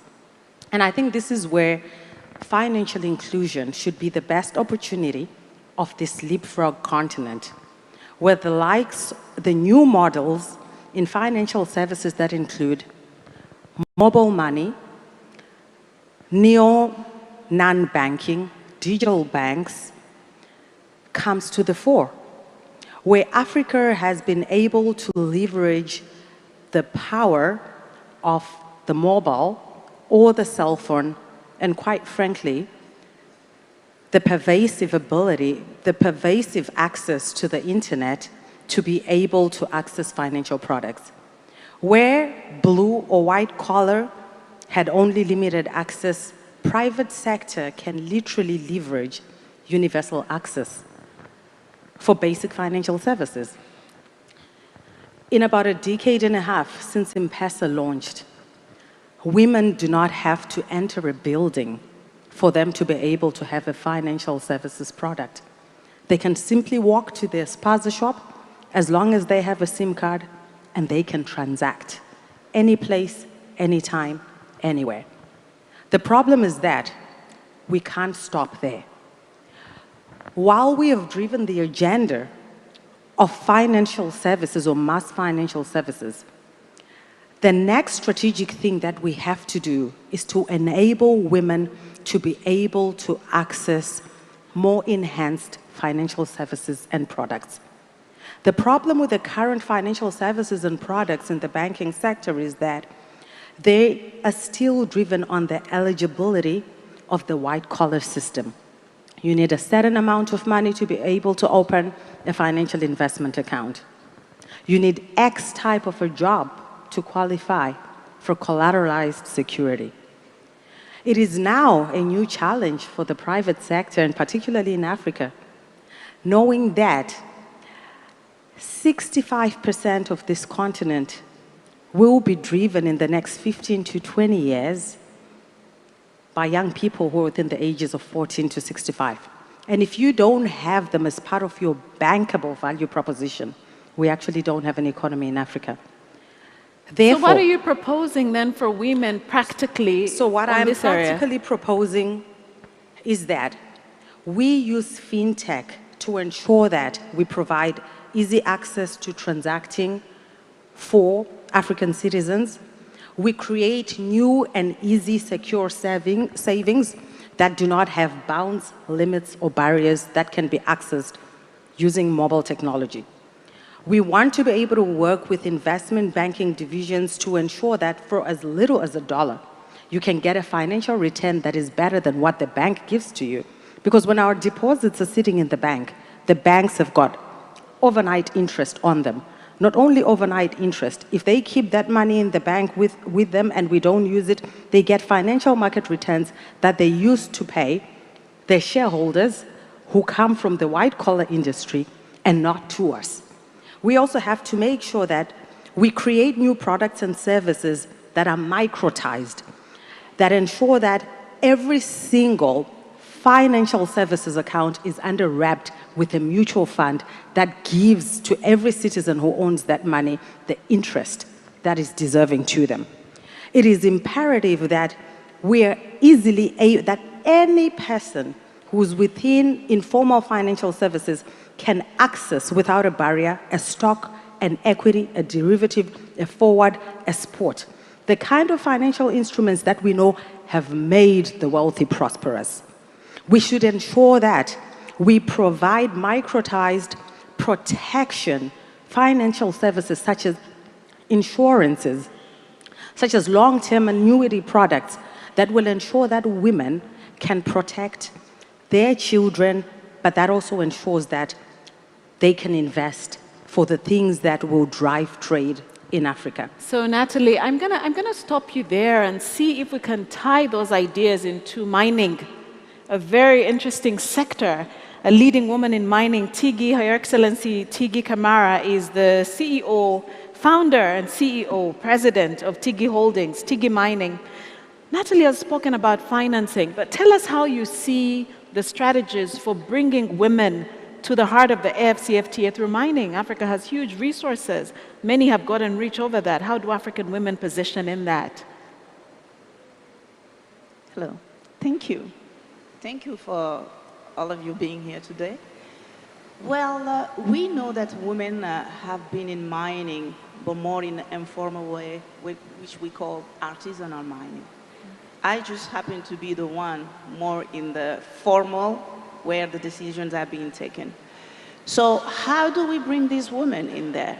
It's people like me that are in the position of making a difference, creating laws, you know, so that these women will be secured financially, physically.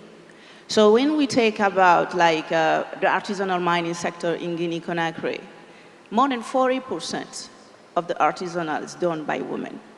But how do I get money in the world that is very dangerous, because the mining sector could be dangerous? We have been trying to put in place like groupaments, like we have Women in Mining Guinea, where we help these women get in touch with finances, way to sell their products. So that also goes into AfCFTA, because we have women in Sigiri that will sell their gold on the market in Mali. You know, we have women in Mali that will sell their gold somewhere in Ghana. But most of them want to go beyond Africa because that's where the money is from. But it brings a lot of challenge because most of these women will get their gold abroad and they may not see a dime because we have a lot of crooks, we have a lot of bandits.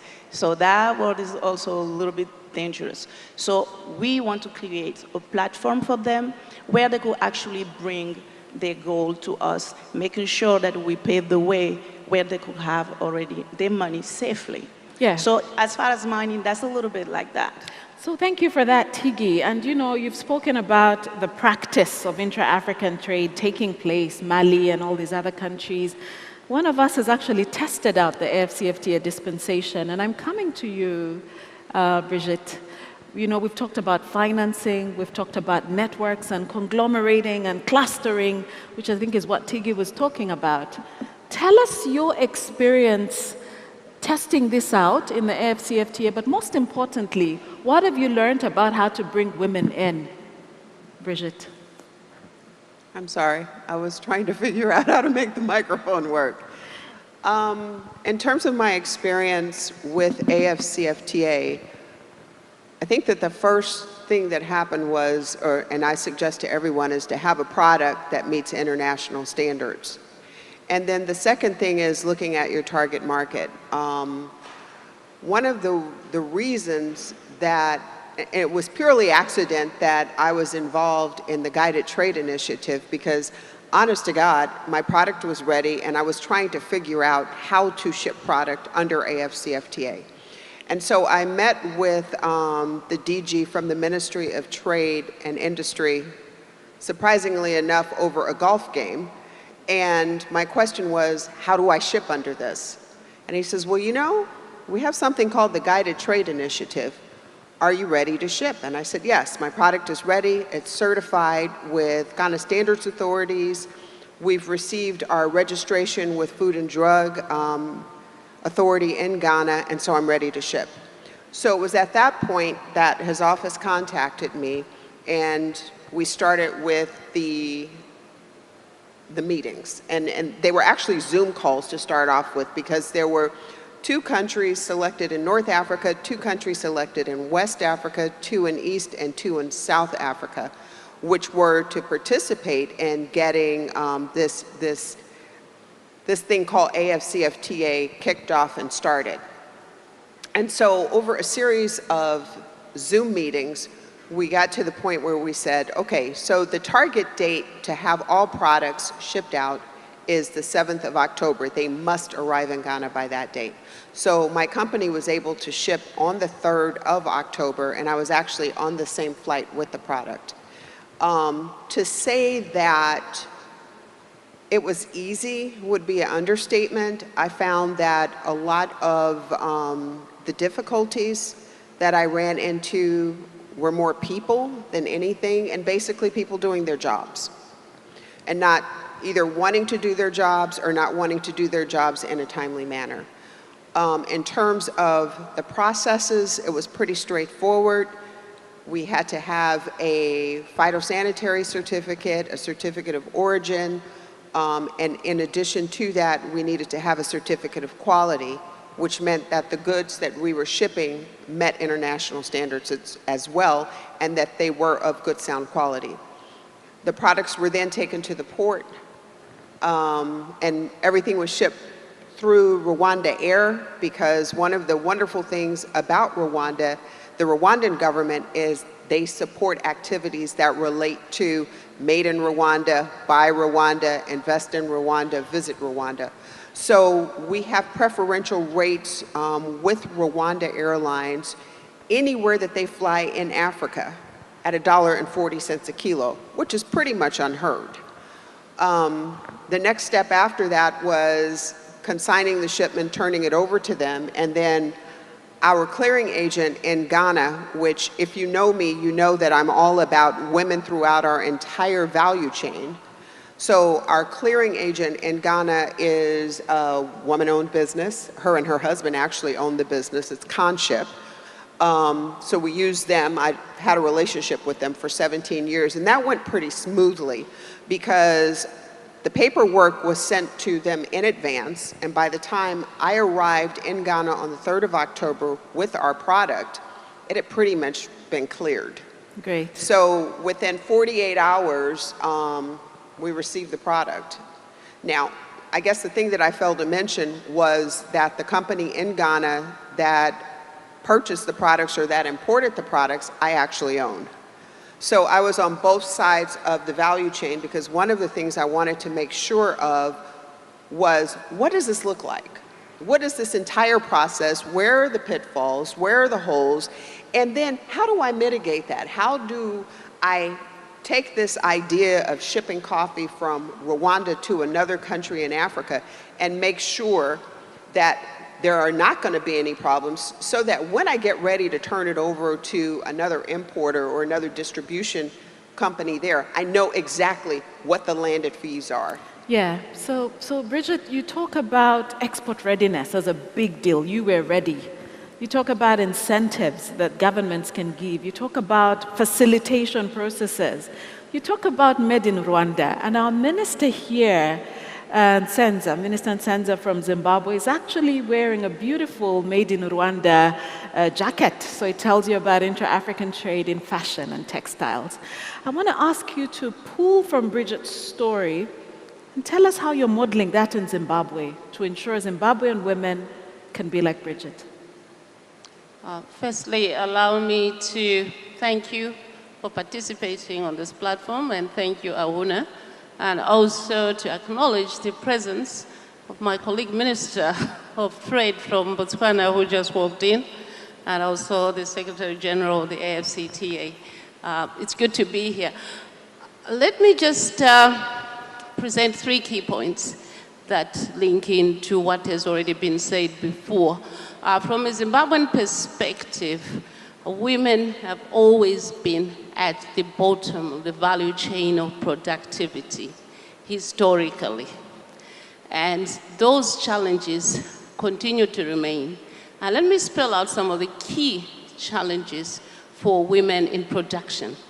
Firstly is technology, then the skill and know-how, then access to markets. So what has Zimbabwe done? We have recognized as part of the African Union industrialization agenda that as a country, we have and still continue to export commodities raw as they are. Our key strategies is to move up the value chains and focus on value addition. Now, what does that require? That requires a lot of innovation, bringing in that technology, and also looking at the government policies that enable that kind of business to thrive, as well as to be able to export. Our strategy, the National Development Strategy 1, focuses on the key sectors. From mining, we're looking at value addition in mining. And one of our latest statutory instruments looks at not exporting lithium as raw. As you all know, lithium is now become the mineral of the future for value addition in electrical vehicles and also in batteries.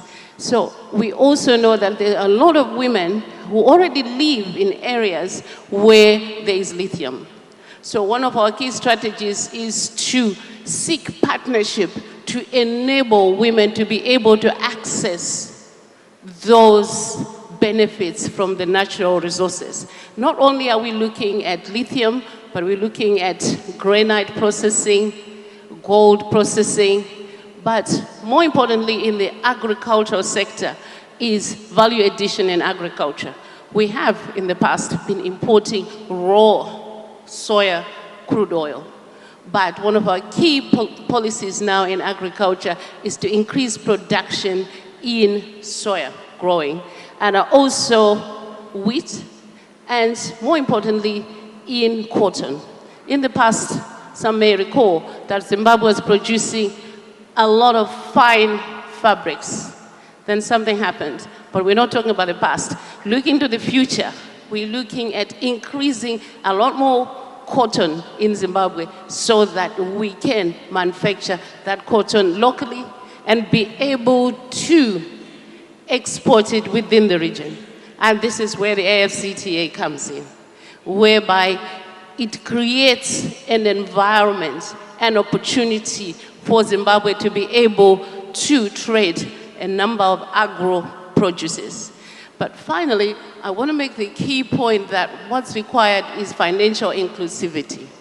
Zimbabwe has introduced Women's Empower Bank, having recognized that women are not able to access financial inclusion unless we specifically target areas where they're able to access those finances.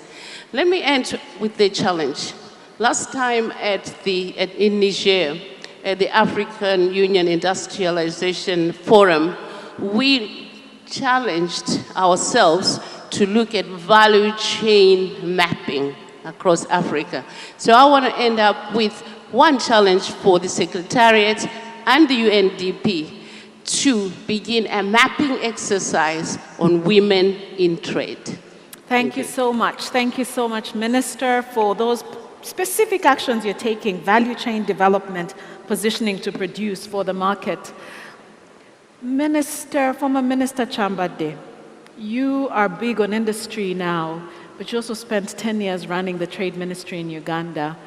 We've heard a lot about financing, about value chains. What else is there that we need to focus on to get women ahead? Thank you. Thank you very much, Joy. Thank you for having me here today. I'm Amelia Chambade, and I was a Minister of Trade and Industry for 10 years. And I would like to point out that in Uganda, before 1986, a woman didn't have a pivotal role to play in our economy. But I must thank President Yoweri Kaguta Museveni, who came in and introduced a policy protecting the woman and identifying a woman in that society. So this movement has grown to the extent of appointing female ministers, which has never been the case before.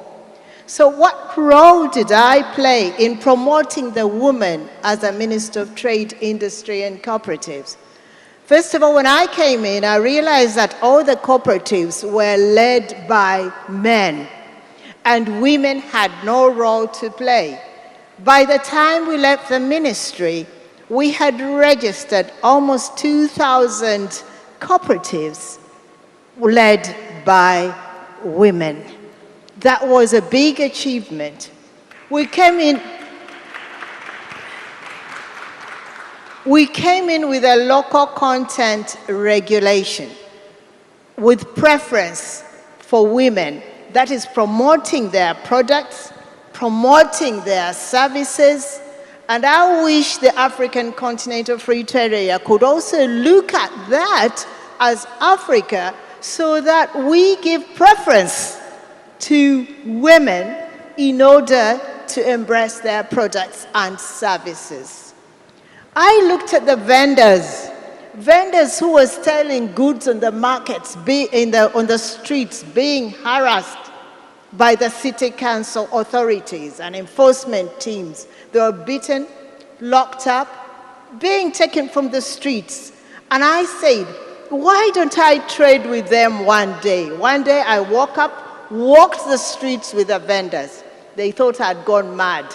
A minister trading in bananas on the street.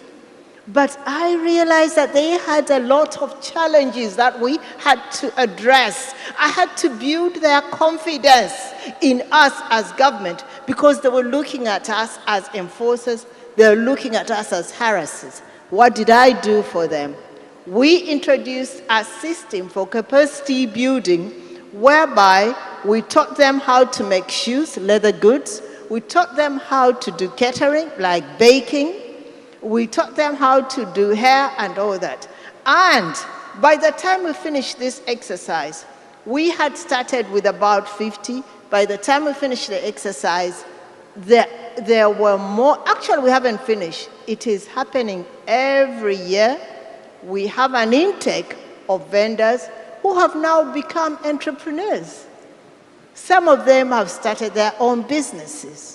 Another area that I would like to bring out, and what I would like African Continental Free Trade Area to look at, is to start embracing the women organizations or form MSMEs, because these MSMEs, I mean the micro, small, and medium enterprises, mainly are women. So let African Continental Free Trade Area at least form capacity building sessions among these MSMEs, especially women, so that women also learn how to do business with other countries. Yes. So that women are able to penetrate other countries. Cross-border trade is another big achievement.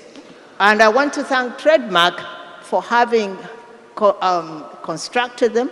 But our preference is mainly women. I thank you, Joy. Thank you, so much. Thank you so much, Honorable Chambade. And you spoke a lot about MSMEs. Joy, Boholo, you have a great track record on SMEs and building targeted responsiveness to SMEs. So I'd like for you to share with us maybe 2, 3 practical things we can do to ensure that they too are part of the AfCFTA. Well, thank you very much, Joy, namesake. It's very difficult to speak after 8 people that have done so well. But first, thank you very much to the host for having us here and to all of our organizers. I think that there is one particular aspect that hasn't been spoken to here, and the minister was just venturing into it a little bit, which is around cross-border trade. For women-owned businesses, for youth-owned businesses, and in particular SMEs. And I want to say SMEs for now, but keeping in mind that that's not the only remit that women are supposed to be doing business in.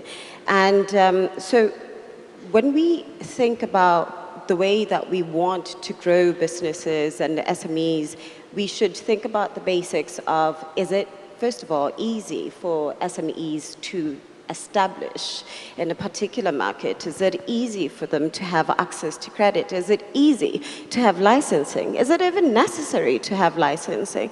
And this was some of the ideas and thoughts that we mulled quite a lot on. Are we over-regulating in a particular space? Are we over-regulating in such a moment that we miss out on opportunities in innovation? So what if we chose to completely deregulate and then focus on areas that were of human and consumptive issues where it absolutely is necessary to have regulations? And then everything else, we make it easy to operate. But in the space of cross-border trade, we started, there was a study that was done on the simplified trade regime. And I think this is another thing that's not often talked about enough, because we have to focus on how exactly we facilitate these businesses, particularly the SMEs in the region. And I want to quote a little bit of a statistic here, Joy. It states that in SADC alone, SMEs contribute or account for about 30 to 40% of total intra-SADC trade. And 70% of that is by women.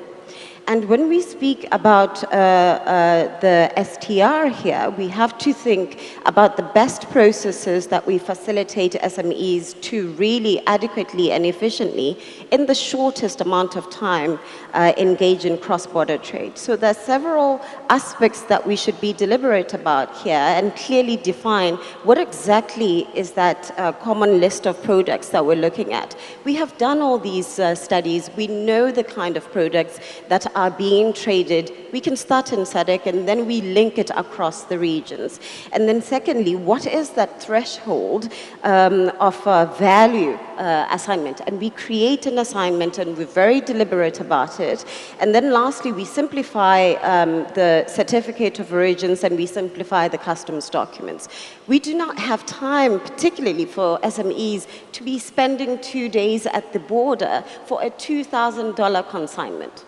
And $2,000, I'm being very generous here in terms of MSMEs. And we have to also think about using technology. We had started, we had engaged UNCTAD and others on what does a digital economy look like. And digital economy, people would think, oh, internet. No, USSD code. How can you use what everybody has as a technology, a standard cell phone that doesn't have access to internet, to enable trading processes?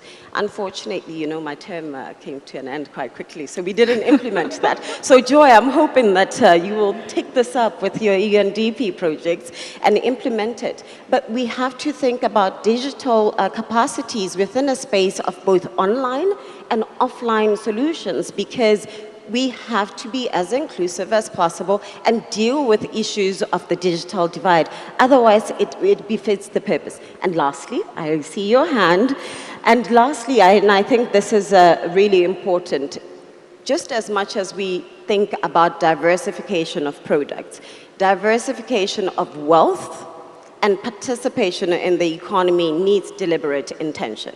And deliberate intention can only be backed up by resources. If you're not willing to resource and finance diversification of wealth and the participation of women in economic agency and growth, then we will not really achieve anything. We need to see that deliberate action. You struck a chord, Joy. Right, I struck a chord a little bit. We need to have that deliberate action. And lastly, Joy, here is important. We talk about trade policy here, economic policy, but societal policy and regulations are also important. You think about, can women actually own land? Can they speak up? What are the GBV laws? Does incest only prosecute women versus men? What are all these other societal laws that prohibit women's effective economic participation in the economy? Thank you. Thank you very much, Joy, and thank you to all of the great panelists. I think what we've done in this conversation is really land on that point that there's a unique experience women have, a unique pathway they go through as they try to engage in intra-African trade. We've also heard a lot about being deliberate, a lot about being intentional, a lot about creating responsiveness. This takes us to that place where we started, where we asked the question, what if there were a mechanism What if there were a movement? What if there was a responsiveness for her, for the woman? What would her AfCFTA look like? And in order to close us off, I'm coming back to you, Ahuna, really to tell us where we go next. Where we go next. Nardos, you want to say something quickly? For a minute, please. Thank you very much. I think, all has been said. And as African Union Development Agency, literally, when we talk about her AfCFTA, earlier on I talked about generalities. But right now, I think, the focus is more to say, like, for example, in the value chain, we need diversification. We need really strategic management of industrialization, because it's only industrialization that will make us realize, AfCFTA. In doing that, in the value chain, like you rightly said, there should be an intentional, a designed mechanism and support so that women play a major and important role at each and every value chain. Yes. That is very important. The second thing is a guarantee fund is essential. And, as African Union Development Agency, we're trying to see to come up with development fund for the entire development activities of the continent. But from that development fund, a certain percentage of it will be certainly for women and to promote women enterprises. Then the third thing is, within the framework of Energize Africa, we are trying to promote innovation hubs, to promote also startups. And with that also, a specific targeted programs are designed for women. So, in all what we are doing, literally, like I said, we have to pay attention and give special consideration to women and their integration in the socioeconomic transformation processes. Thank you very much. Thank you very much, Nardos, because you've given us a futuristic perspective also on the what and how the intentionality looks from where you sit and the actions you're taking. And Ahuna, I'd still come back to you really to help us tie this thread together, because it's very clear the what. How do we go ahead from here to ensure that women drive intra-African trade? How do we get her AfCFTA? So I think amazing to hear the voices of all these women. And the fact that we have 3 women here who have been ministers of trade and one that is Minister of Trade currently means that the face of trade on the continent is increasingly female. And that is already hope right there. Minister from Botswana, we celebrate you. Botswana is one of the model countries when it comes to value chains and turning your resources into value for your population. So we want to recognize your leadership there as well. We are not saying this has to be only women, but we are saying that it is time to consider the half of the population of this continent and their role in making this happen. So Joy asked, how do we do it? What do we do? And we lose sleep over meetings like this where we talk endlessly about the problem, and then we admire the problems, and we live with our frustrations, and we even venture into talking about the solutions, but then nothing happens at the level, at least not at the level that we expect. So we thought this should not be one of those meetings, and that we're going to do something different here. We're actually going to create something where all of these issues that you've heard about, the solutions can come to the table and start to make a difference. We're very pleased to have a Secretary General of the AfCFTA Secretariat who is a visionary and who is himself living with a conviction that the AfCFTA will not succeed without women becoming winners in the whole value chain. So if that is the premise, if that is our starting point, that this great initiative needs women to be successful, what do we need to do to make that possible? So we've been thinking about this idea of her AfCFTA. And what is the reality of her AfCFTA? We're going to create that reality. And it is to create a platform which we're at the moment calling a Women's Export Readiness Supercharger. So when you think of a supercharging something, it means that the thing is already active and moving, but there are conditions that reduce its ability to be sustained and to operate at a fully charged level. So our supercharger platform will look at a number of issues and how we bring actors around the table to tackle those issues, woman by woman, country by country. Issues around value chain partners, sourcing, market intelligence, storage, processing, standards, regulatory hurdles, taxes, but also issues around removing some of the obstacles that women face in the social aspects. How do we deal with that? One of the things, if you ask me, that make me lose sleep at night is the fact that women on this continent work so hard for so little returns. Anyone in the audience who has ever met an idle African woman or a lazy one? In fact, the word vacation is foreign to African women. No African woman really takes a break. You see the toiling from dawn till dusk. So much torturing just to put food on the table and send kids to school. I will never forget visiting a town in Ghana, in the northern part of Ghana, where UNDP is doing exactly what we're talking about here.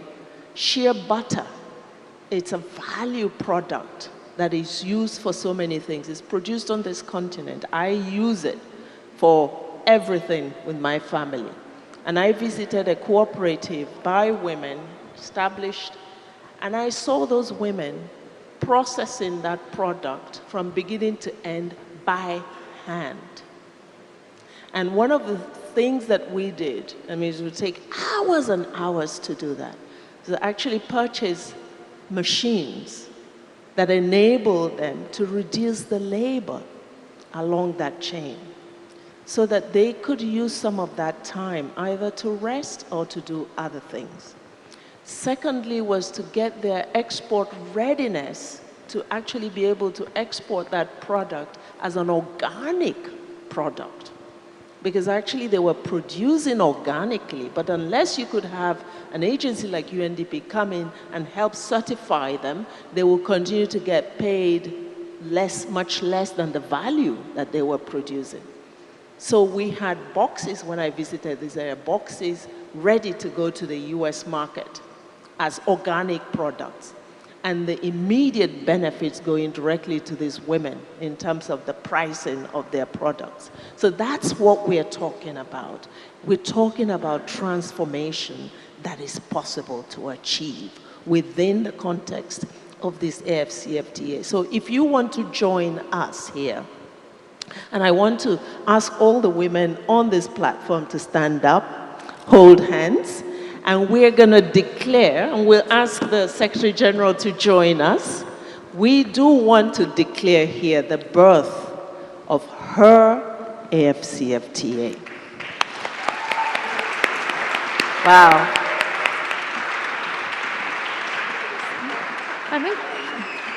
I think you should come to the middle there. Anyone who believes in the birth of her AfCFTA, please stand with us.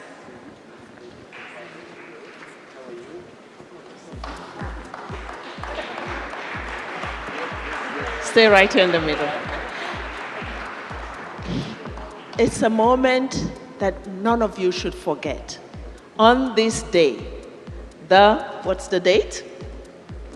17th. The 17th of April, 2023, in the mother city of Cape Town, we declare the advent, the birth of her AfCFTA, and a supercharger platform that will help not only ease the pain for women who are involved in this space, but liberate their energy, the force of their talent to make AfCFTA a success and to lead us all to a winning ground.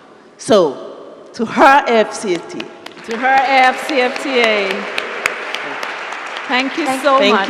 Thank you so much. Thank you so much, Ahuna. Thank you so much to all the great panelists. Thank you for your contributions.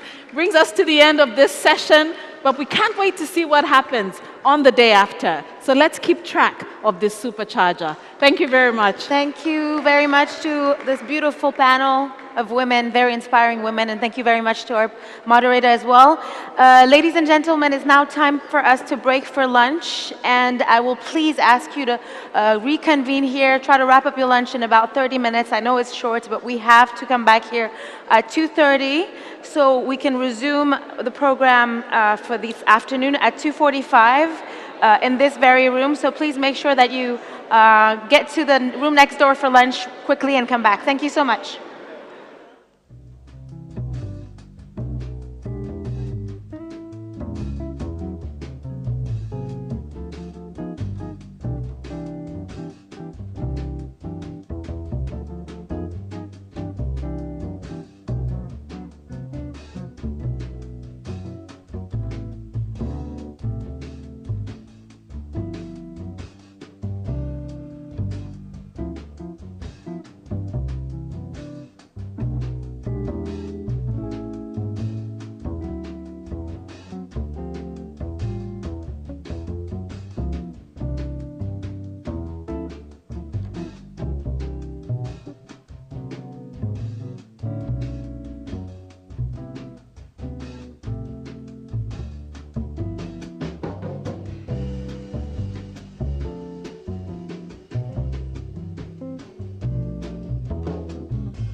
overrun, and so many of our colleagues are still finishing off their meal. They'll join us during the course of our deliberations, but in the interest of time, we think it's important to continue and be conscious of time. So if you could please take your seats, ladies and gentlemen, just so that we show courtesy to the panel that will be coming up on stage, and we can listen in on a truly dynamic conversation. And also if our ushers could close the doors so that we can manage a lot of the background noise, even though some of our colleagues are still making their way into the room.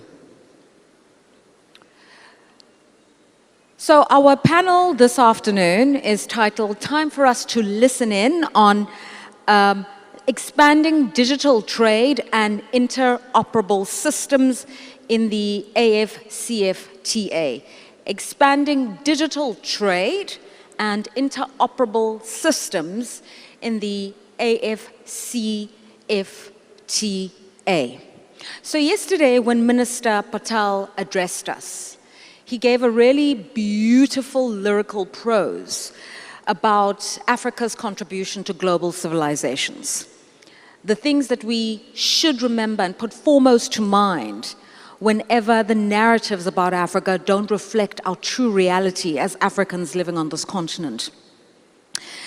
And I thought about it in the context of the panel that we're about to have, or the discussion we're about to have, is that Africa's contributed many things to global civilization. And one of them is mobile money. Kenya, to be specific, has contributed that to African civilization and global civilization. Now, whenever we say this, people will say, well, that's the only thing that Africa in this modern era has contributed. And the answer is no, it's not true. For a start, Africa has given the world mathematics. You should really applaud that. Africa has given the world mathematics. And I'll explain to you why. If you studied the manuscripts of Timbuktu, the Empire of Mansa Musa, you will know a few things about Africa's contribution to trigonometry, a complex arithmetic. But if you also know the history of the Libombo bones found in Swaziland or Eswatini, and the Ishango bone discovered in the area that is now known as Uganda and DRC, you'll know that these bone sets, discovered more than 35,000 years ago, are regarded as the oldest system in the table of prime numbers. Africa has contributed to the world mathematics. And I am reminding you of this because when we talk about the future, the brave new world driven by technology, we're looking at complex data systems, complex systems in science and quantum technology that's coming our way, and it's unleashed upon us artificial intelligence, blockchains, digital currencies. And I'm thinking at the root are knowledge systems that are indigenous to Africa. And so I want to remind you all that in the conversation we're having now, all of you sitting here with your expertise are in a position to innovate in a truly significant way about how technology can be leveraged in galvanizing this African continental free trade area. The knowledge systems are in this room alone, and the knowledge systems have been here for more than 35,000 years. If I were you, I'd applaud myself.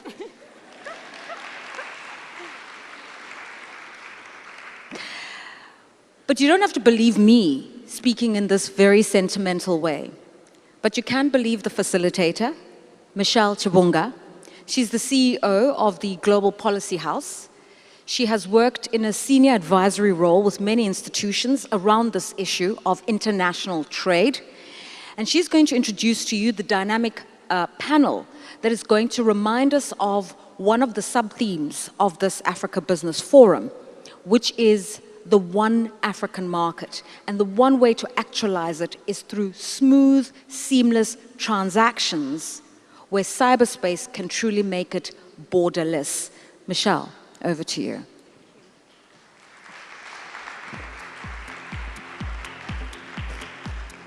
Thank you. I'm actually going on here first. I hope they've already set it up. Thank you. Thank you so much. I don't know if I can follow that. I think she knows the topic better than I do, which is phenomenal. But ladies and gentlemen, good afternoon. Thank you. I hope you enjoyed your lunch. And I'm sorry that you're coming in after lunch to listen to us, innovators and what we call kind of disruptors who are very excited about this space. As she said, my name is Michelle Chivunga. I'm the CEO of Global Policy House, also investor, very much investing into the areas of tech and emerging technology solutions. Been working on the continent for some time, especially with the AfCFTA team as well. Ladies and gentlemen, first and foremost, before I go into discussing the topic at hand, I really want to take the opportunity to acknowledge all honorable dignitaries here with us, and all of you distinguished guests who are sitting here in the room and supporting what has been happening here. But also, let's not forget the people who are online. You know, so many people have joined in from across the African countries as well as globally, which is very, very exciting. And it actually shows the time that we are in. We are truly going digital. You know, we are a hybrid system where you have people who are online and we have people who are here. And I constantly am engaging with people through my mobile, whether it's on Twitter, whether it's on LinkedIn. And so the digital revolution is very much here to stay. And I think we saw that even with COVID. So it's very exciting to actually be addressing you today in various forms.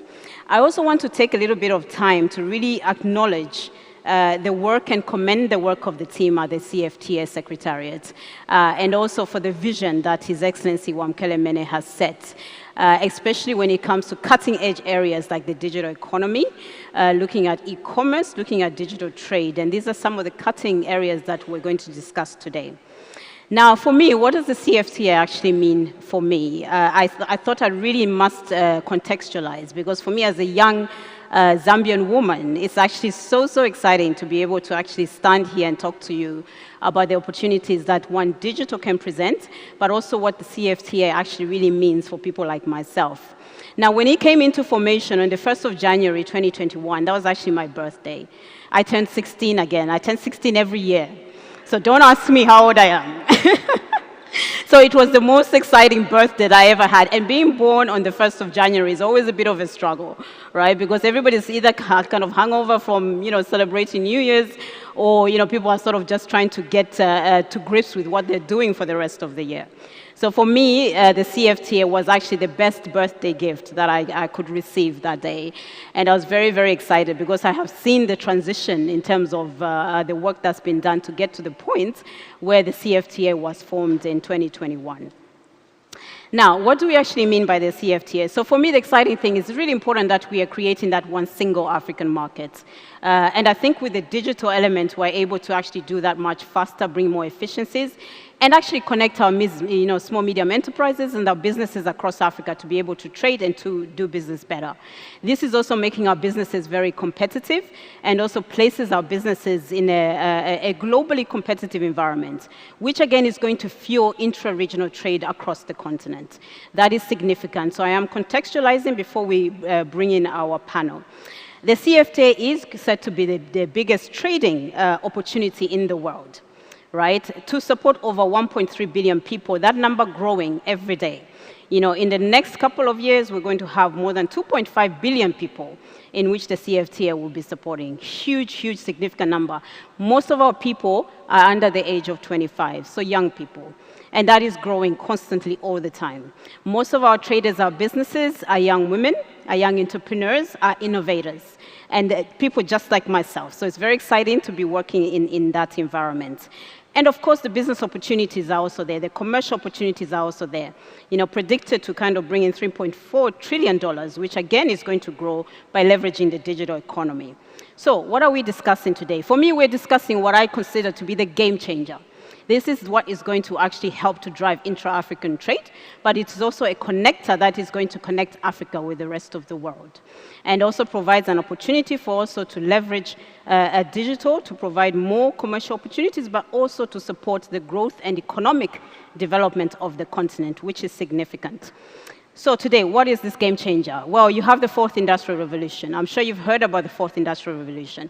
And with the fourth industrial revolution, which is very much driven by tech, we have an opportunity for the first time, I think, for the African continent, which is already happening, to actually lead in the areas of the digital economy. This is leveraging technologies like blockchain, artificial intelligence, cybersecurity, big data, IoT, and so many of the other emerging technologies that we would discuss a little bit today. So, ladies and gentlemen, I wanted to set some context before I introduce my incredible panel. No pressure, guys. And before we do that, I just want to highlight that, one of the key areas of the African continent, or what is really emerging for us in terms of what the data is telling us. So McKinsey, Google, IFC, and a whole range of other reports have actually done a lot of work to study the digital economy and the potential of the digital economy in Africa.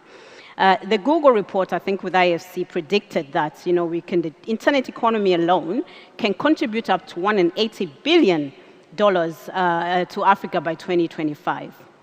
Again, e-commerce is predicted to have the potential to create 3 million jobs by 2025. The digital value chains, again, through our regional economic zones, again, has the potential to drive a fourth industrial revolution. And ladies and gentlemen, what are the trends showing us? So I'll give just a couple of examples. 20% of revenue growth per year is coming from e-payment markets. So the payment markets is growing very rapidly. Fintechs across the continent, in Nigeria and others, are creating the solutions of tomorrow, not just for Africa, but for the rest of the world. So these are the things that we're starting to see. Mobile money. We've heard a lot about mobile money. Mobile money volumes in Nigeria alone, for example, doubled to 800 million. In 2020, growing at a rate of 35%. This is a similar trend that is happening in Zambia, in South Africa, in Kenya, so this is a trend that we're seeing happening in many of the countries. But the challenge as well is that this is very much limited to a few countries in Africa, just like the growth in fintech and the growth in investments around fintech is limited to a few African countries. And that we want to try and change a little bit so that the others can benefit. Now, ladies and gentlemen, to finalize before I introduce my panel, my area, emerging technologies and digital assets, I believe is going to bring a phenomenal change to the continent once we can start to look and really fully leverage the opportunities that technologies like blockchain, artificial intelligence can bring. In fact, you're dealing with AI every day, and sometimes you don't really know. Every day you're using your mobiles. I can see all of you in your mobiles. I can see you, some of you texting. I hope you're listening at the same time, because I am watching. But definitely you're using artificial intelligence, and you don't know it in the background as you're using your mobiles. So that is going to grow. The trend is going to grow. We're going to have blockchain products, which you don't know it's blockchain, and you don't have to know it's blockchain. But it's going to bring you efficiencies that is going to support you in your day-to-day business. And that is where we need to leverage. We need to support our SMEs so they're able to actually capitalize on the opportunity that these technologies bring through the applications. The apps that you're downloading and that you're using are going to be powered by some of these technologies. So, on that context, I now would like to introduce my phenomenal panel.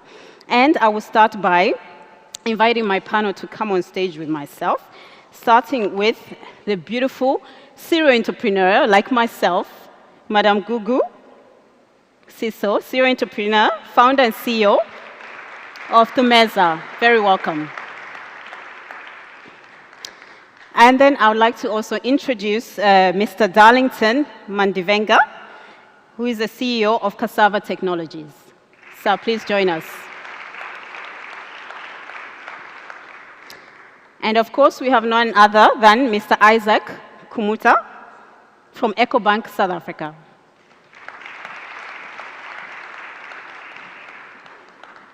And we also have Mr. Nick Van Slyke. I hope I've said that right.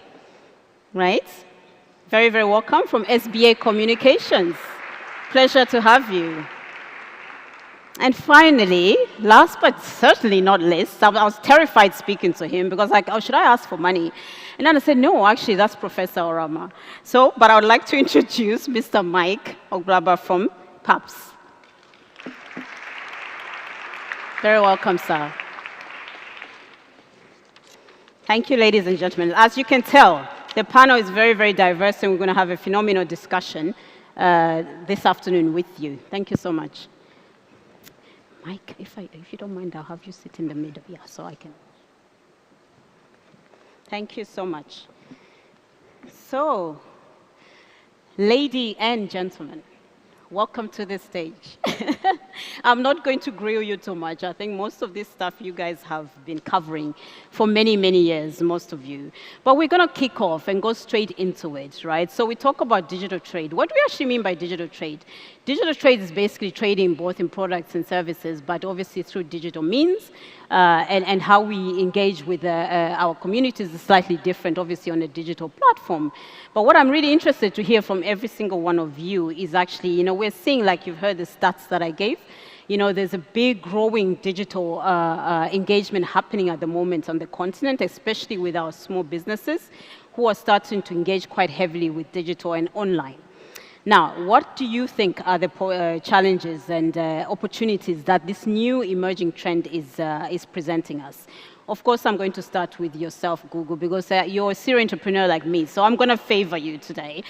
I will start with yourself, Google. What are your thoughts? And then we'll move down the panel. Just press it at the bottom. Is this on? I think it is. Hi, hi everyone. Can everyone hear me? Yeah, awesome. Let me get right into it. So opportunities and challenges. Digital trade is something that we're dealing with on a day-to-day basis, guys. Everyone that's on WhatsApp probably gets messages on a day-to-day basis. Someone saying that they're selling perfume. Someone saying that they're selling a pair of shoes. Is something that's happening as much as we may not realize that it's digital trade, right? Because when someone thinks digital trade, they're thinking of an online platform, thinking something similar like Alibaba, or as we saw most recently, the AfCFTA hub. So what I will say is that opportunities within digital trade, as someone coming from a logistics as well as finance background, is things such as e-commerce, being able to move those goods on behalf of the traders that are selling their goods online. This is something that we're providing as Tumeza. I'll get into it as we go on into the other discussion. The challenges for something looking at logistics to actually move those goods is that you're facing soft non-tariff barrier issues, right? Something being stuck like at the border for 3 weeks just because you can't quite get an understanding of the documentation that's needed in order for you to move the goods across the border, right? So if you have ordered your goods online, there's no way that you can expect your goods to take 3 weeks to cross, let's say, a border that is connecting a country that's right next to each other.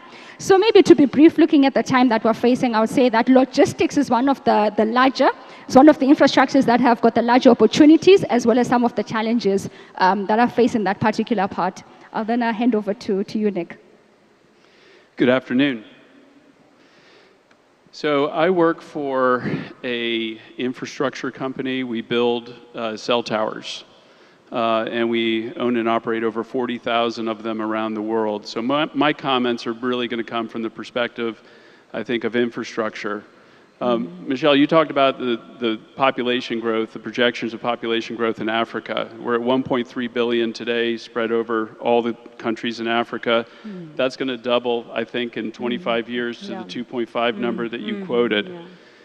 And yet infrastructure has been lacking even for the 1.3 billion. So there's a lot of investment that's going to be required to meet the demands of this growing population. And the population growth is like no other region in the world. So it's going to require significant investment. I think the IFC released a report that you referenced earlier that talked about just having good internet connectivity is going to require at least $100 billion worth of investment. And that's going to come from the private sector, both companies inside individual countries as well as foreign direct investment, like what my company is doing. And in order to attract that foreign direct investment, you're going to have to create an environment in which foreign investors want to come and deploy capital, want to invest capital.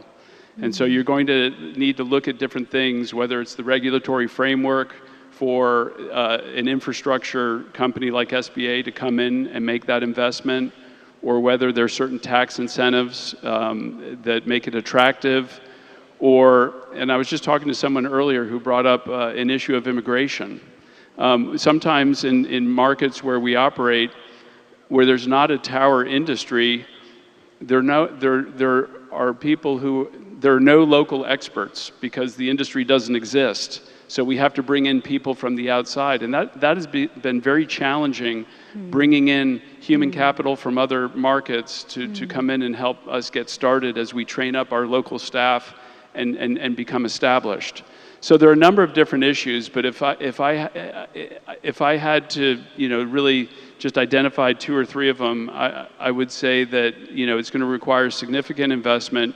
If you don't have the digital infrastructure required for digital trade, you're not going to have digital trade, right? So you have to create the environment for the private sector to invest the large amounts of capital that are required to build out the infrastructure. And then you've got to create the environment inside each of these countries, and hopefully as a union work together to create a framework on a regional basis to attract foreign investment. Okay, thank you. The way I like to look at digital trade is the fact that trade is still about exchanging values between individuals, businesses, and governments. So if you step back a little, trade hasn't really changed. The processes are changing. Individuals are still involved.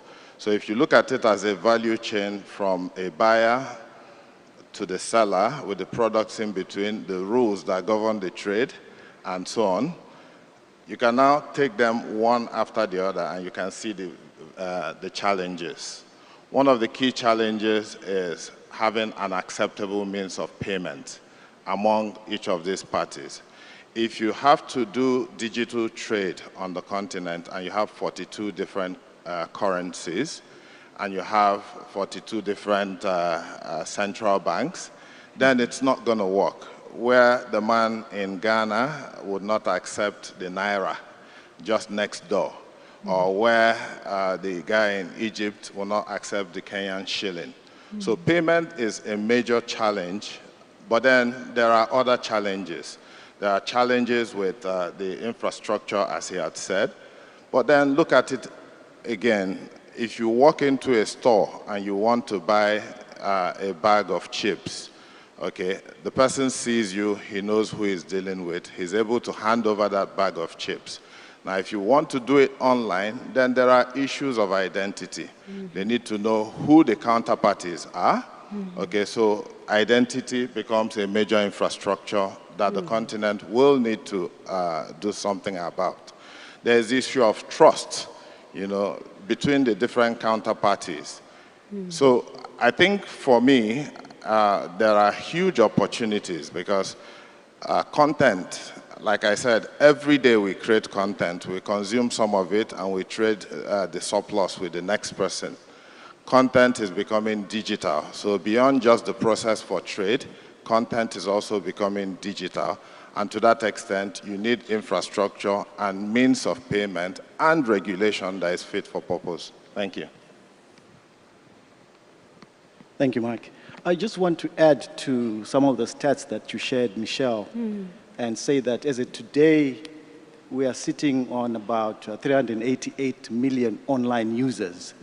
And the projection is that that number will cross the 500 million mark by 2025.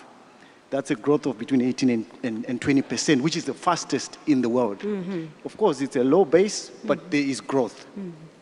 Now, what is driving that growth? I think it's important for us to understand. Mike has spoken about payments. I'll just touch on a couple more. Number one is the growing labor force. Michelle, you spoke about a youthful population. 67% of our population is below the age of 30. Highly active economically if given the opportunities and empowered.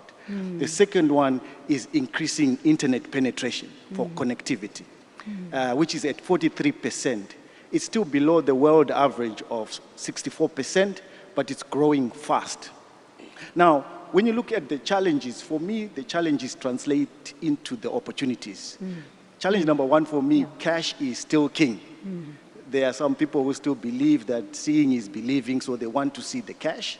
Number two, even if you look at cross-border payments where the various Africans in other African countries who have got the responsibility to send money home to support families are still using informal channels. 70% of the values that are sent are still in cash, okay? And then lastly, in as much as we're seeing growth in the uptake of online and digital commerce, the reality is that only 3% of the total retail sales is online. So these challenges for me represent massive opportunities. Thank you. Okay, so let me pick it up from there. I think last but not least, being on the far end. Certainly. So I'll answer it from a banking point of view. As you've heard from the introduction, I run the payments business for EcoBank Group based out of our head office in Lome. And I'll just add a little bit of perspective on that. And I think I would say the first thing is when it comes to facilitating trade, at the end of the day, it is good to be movement of goods from one person to another. My colleague Michael has talked about the issue around trust. But in addition to that, I just want around speed. We are living at a time where everybody wants everything done now. In the past, when you did a payment, you could be comfortable to get that payment after 24 hours, after 2 days. We are now at a time where speed is of essence. So when you talk about digital trade, we need to think of it in terms of that aspect. How can we ensure that the two people that are trading can actually get near instant settlement process to facilitate that trade? So that's one thing. Then the second thing also to mention is, as we think about the whole idea, we should also not just think about the corporate and the SME. We should also make sure that everybody is included. There's a huge population today that is trading, that's doing trade in Africa. If you go to the borders, for example, between Nigeria and Benin, there's a lot of informal trade that is happening there. So when we talk about payments under the subject of AfCFTA, we need to think about how can we also ensure that it takes care of everybody, because today the cash system takes care of everybody. We can exchange goods instantly. So when we talk about digital trade, we also need to ask ourselves, how do we ensure that whatever we are creating actually takes care of everybody, including the very, very bottom of the pyramid? And I think when we start looking at it in that aspect, we can be able to bring something that is transformational, that takes Africa to the next level. And then lastly, so that I can hand over back to Michelle, we also need to reimagine payments. We cannot take what has been existing and try to put it into the new. I think there's need to maybe put aside what we have had and ask ourselves, is what we have what we need for the future? And how can we leverage the current technology to be able to build something that is African? Just for example, when technology came, the international community came up and they created the SWIFT system, which I think the Secretary General talked about the other day. But that served the global world, right? When the commercial payments became big, again, they came together, they created CLS, which is a mechanism for settling very high value payments. It worked for them. So when we think about payments in Africa, we need to get something that is African, that works for Africa, that leverages today's technology to solve the payment problems that we have in the continent. So it has to be African, reimagined using the current technology, but something that actually works for Africa, which means we should be willing to start afresh and build something that actually works and meets everybody's requirements. Thank you. Thank you. Wow, that's, I think we pretty much have covered the session just there in the first question, guys. That's phenomenal. And I totally agree, I think, with a lot of your comments, especially, Isaac, when you're saying that we certainly need systems in place that are African-led. I think that's very more sustainable, number one. And then we're able to actually look at interoperable systems. I'm going to come back to you, Mike, because interoperability is one of the biggest challenges, right? So we want to be able to actually have these systems or payment systems in place that are interoperable. You talked about currency and how we need to look at the currency issue. We can't have 47, 48 different currencies that, number one, either don't carry the weight, and also there's no interoperability there. Now, of course, we're also moving into the digital era around digital assets and digital currency, central bank digital currency. So there's a lot of innovation that is happening within that space anyway globally. And if we are going to trade with each other, we need to be able to have that monetary flow happen across the continent, and also be competitive when we're also, exporting our goods and services which are made in Africa to other parts of the world. So my question to you, Mike, specifically, is actually how do we ensure we have that level of interoperability? And interoperability is not just in systems, ladies and gentlemen. Interoperability also refers to some of the regulatory and legal, interoperability. So I just wanted you to touch up on that a little bit before I jump into the next kind of area we're focusing on. For you, Mike. Yeah, thank you. And stepping back a little from the first resolutions that were passed by the OAU, they recognized that the continent needed a payment system, a Pan-African payment system that will be able to support trade. 1963. Now, what we have done is actually trying to give effect to that vision that was cast since 1963. So what we have done is we set out a few principles, what we call design principles. And we said, for example, there are a number of bright lights that exist on the African continent. The aim for PABs will not be to remove or cannibalize those bright lights, but to be able to enable. We said we would like to be able to make payments work instantly. If today you have to send money from Lagos to Accra and it takes 3 to 5 days, can we make it happen in 120 seconds? Okay. Now, we also said that the systems that we're going to be building have to be in alignment with global standards. We're not building systems, we have to engender trust. So we designed the system, it's built on the ISO 222 messaging standard, okay?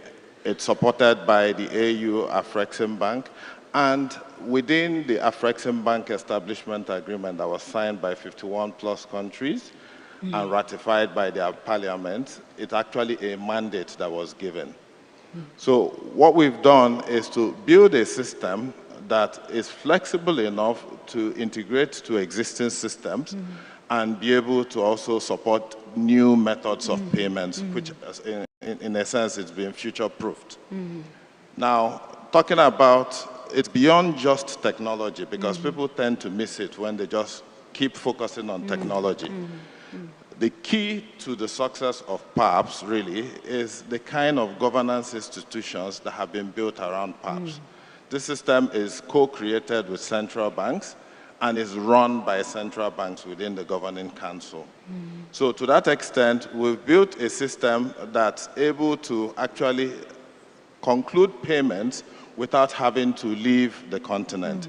Today, 80% of commercial payments that happens on the continent has to, first of all, travel halfway around the world before coming back to the continent. And we think that that's not good enough. So what we are doing is we've created the infrastructure, we've built a number of key things around it, a dispute management mechanism. Okay, we've also built things like AML and sanction screening and all the bells and whistles around it, such that people from around the world can also trust this payment system, and therefore it's easy for people to trade with it. So yes. No, thank you, Mike. I think that's really helpful. I think that your element around trust is particularly important because, without trust, it's very difficult for people to even trade, especially in digital trade, where you're not necessarily seeing the counterparties that you're dealing with on a day-to-day basis, and you're dealing across borders, right, without necessarily moving forward. I want to just move, before I move to the next query, which I'll have for you, Gugu, and for the other panelists, is I just want to see from the audience here, how many of you feel that you're digitally ready and digitally savvy? Put your hands up. That's not many people. We have a lot of work to do. Okay, great. So my question, again, this goes to you, Gugu, because of the work that you're doing in terms of supporting especially small, medium enterprises, supporting them with access to a bit of liquidity, with what you're doing, your logistics work. Somebody talked about logistics and the importance of logistics and cross-border. So a lot of the challenges we see, even in traditional, normal trade is, when you get to that border point and you have all those issues around logistics.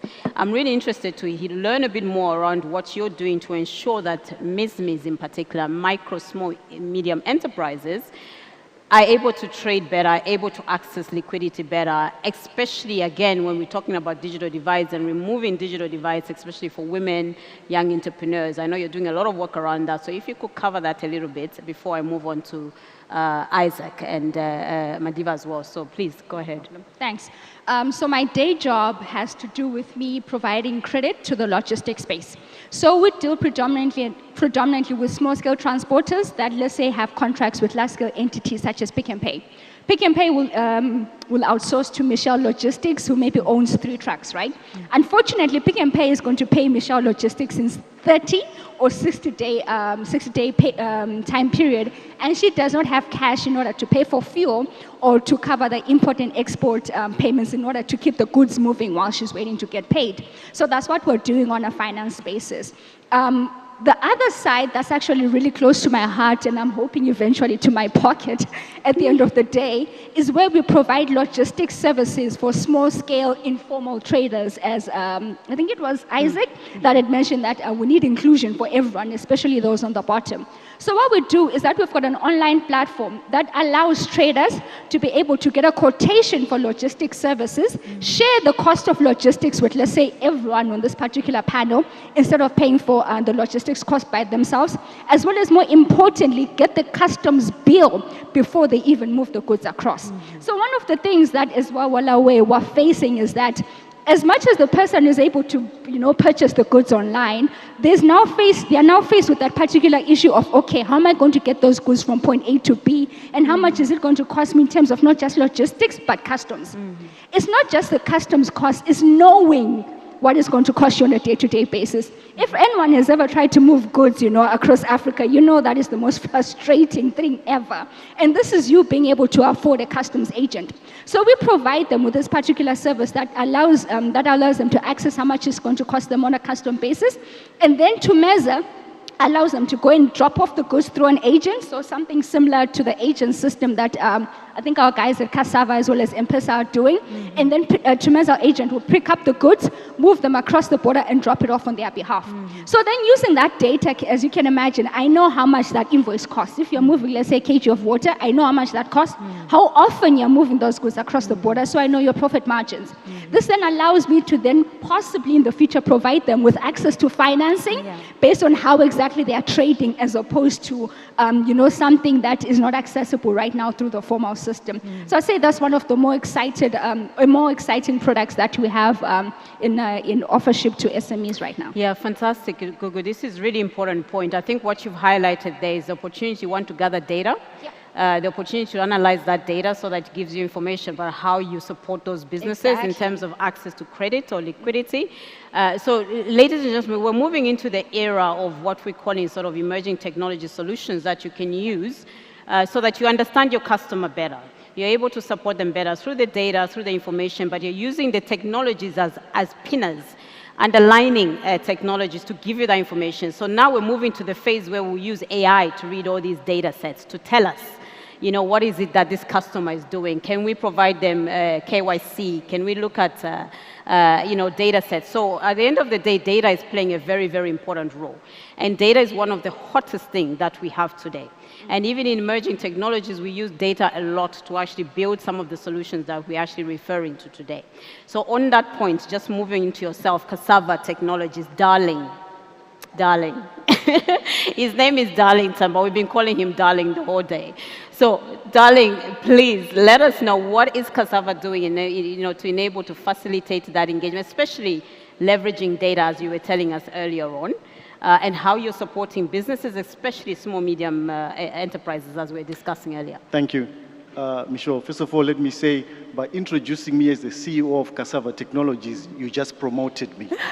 And who am I to Are you not receive a CEO? promotion? So I receive it. But to set the record straight, I'm actually the CEO of the FinTech and Digital Platforms segment of Cassava Technologies. We envision a digitally connected future that leaves no African behind, regardless of the status, regardless of the geographic location. That includes SMEs, that includes women, it includes the youth. But I was sharing with Michelle and the fellow panelists earlier to say that in one of our markets, when you look at mobile money under the fintech businesses, and this has been done in other African markets, but I think it's something that is worth sharing. We introduced a product called a savings product. Initially, I must be honest, we never said this was going to be mainly for women. But in analyzing the data, we discovered that the uptake was mostly amongst women. 70% of the members that participated in that product were actually women. And in some groups, it was exclusively women. And when we studied it further in terms of what they're actually doing, initially it was just to pay out in turns. But we realized that they've gone a step further, and now instead of paying out, they're actually pulling the funds and investing in projects. And as they were doing that, we were collecting data, both at an individual level and at a group level. And what did that data enable us to do? Through data analytics and the like, we were now able to credit score them. And because of that credit rating that we have, we were able to start extending loans to them, which they invested in further projects. But something that was so touching to most of us was that they also had a specific focus on pregnant mothers, new mothers, single mothers, and the like, who would actually have been excluded, but now they were involved and they were able to get involved in projects that could help them sustain themselves, just as an example of some of the things we have done. It's a fantastic example. One of the things we are doing as well is obviously trying to bring 10 million women into Web3 and Metaverse and the digital economy, right? Because we feel that the future cannot actually move on without having women part and parcel of this new world of digital. Because believe it or not, we're the biggest consumers even online. We shop a lot. We love to shop. We love fashion. We love buying things like this, made in Africa, Ethiopia representing here. What you're talking about is really important because the data set's actually showing us that women are actually more engaged. And we need to be able to provide an avenue for them to participate. I'm going to shift a little bit the questions around, right? I don't want it to be quite set. And after this question, I would like the audience to think about something that you want to ask. I'm going to take only 2 questions. But before I do that, Nick, I'm going to come over to you because we've talked a lot around the protocols. We've heard a lot, even from the opening sessions we've had, with His Excellency and, the others who were speaking about the protocols that have been put together under the CFTA. We are looking at the digital trade protocol as well and really trying to look at how do we create that enabling environment so we can actually take advantage of the technologies. You're operating in Africa, you're doing quite a lot of stuff. Is there any particular legal barrier that you're facing that you think, okay, we really need to tackle this before we move forward? Just quickly on that one, please. Yeah, thank you. Look, I think there's Africa as a region has so much potential. And I've only, been working here on the continent for about eight months, but I've had the opportunity to travel north to Northern Africa, to East Africa. I live here in South Africa. And, it's a very diverse culture, very, very diverse continent. And so trying to create this union of 50 plus countries is definitely challenging. I would say as an infrastructure company, we're looking towards markets that do create that environment for direct foreign investment. And I think that's really one of the biggest challenges facing a lot of the countries that we look at is how do you attract foreign direct investment from countries like mine? I'm from the United States. We're very interested in in coming here and investing, because we see this as offering tremendous potential in terms of growth, but we're challenged to find, those markets that offer the right type of investment environment for a company like ours. And I think that perhaps if the continent comes together and looks at this, it could attract a lot more direct foreign investment from outside the region. But I also think I want to bring up one other issue somewhat related to this, and I didn't want to necessarily become an expert on energy, but I'm sort of forced to because I live here in South Africa, and we also operate in Tanzania, where we provide power as a service. I do want to mention that as we think about the digital trade topic and creating, this continental union, access to reliable and affordable electricity is a big part of this. It undergirds the whole conversation about creating a digital world.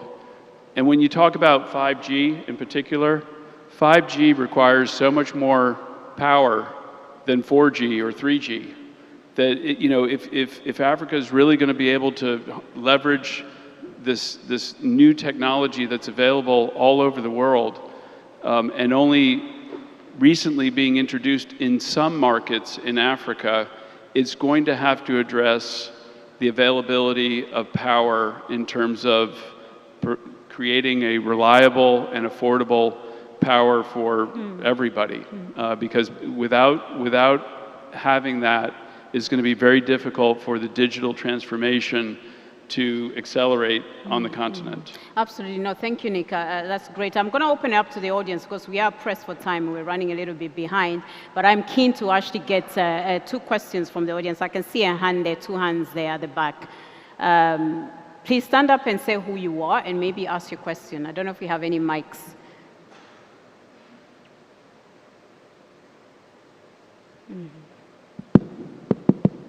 Okay. Thank you very much. A very good afternoon, everyone. My question goes to Mike. My name is Dr. E.J. Eradiri from the All Africa Association for Small and Medium Enterprises. So, Mike, I have you on the hot spot right now. Well, payment settlement systems in Africa, a beautiful idea. I'm happy that you have moved it to the level for which you have moved it. But for SMEs in Africa to embrace it, how have you been able to perhaps provide an understandable floor for engagement for SMEs?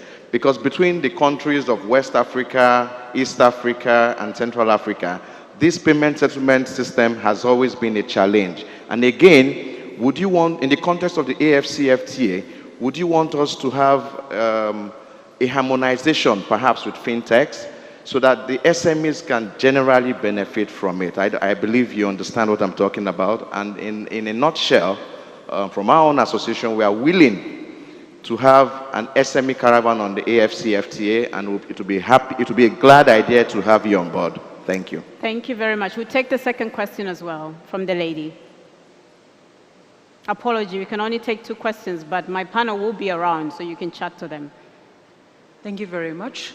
My name is Elungile Mzimba from Conlog, and follow on the same question of PEPs, except from a different perspective.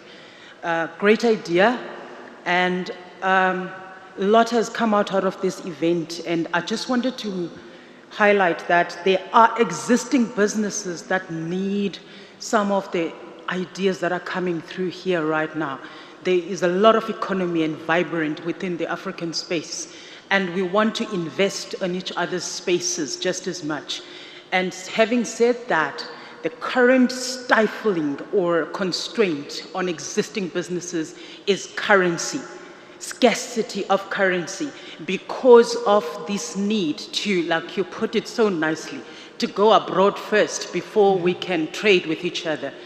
That the losses that are coming through from Forex repatriation are very extreme right now, and they are stifling businesses to the brink of survival.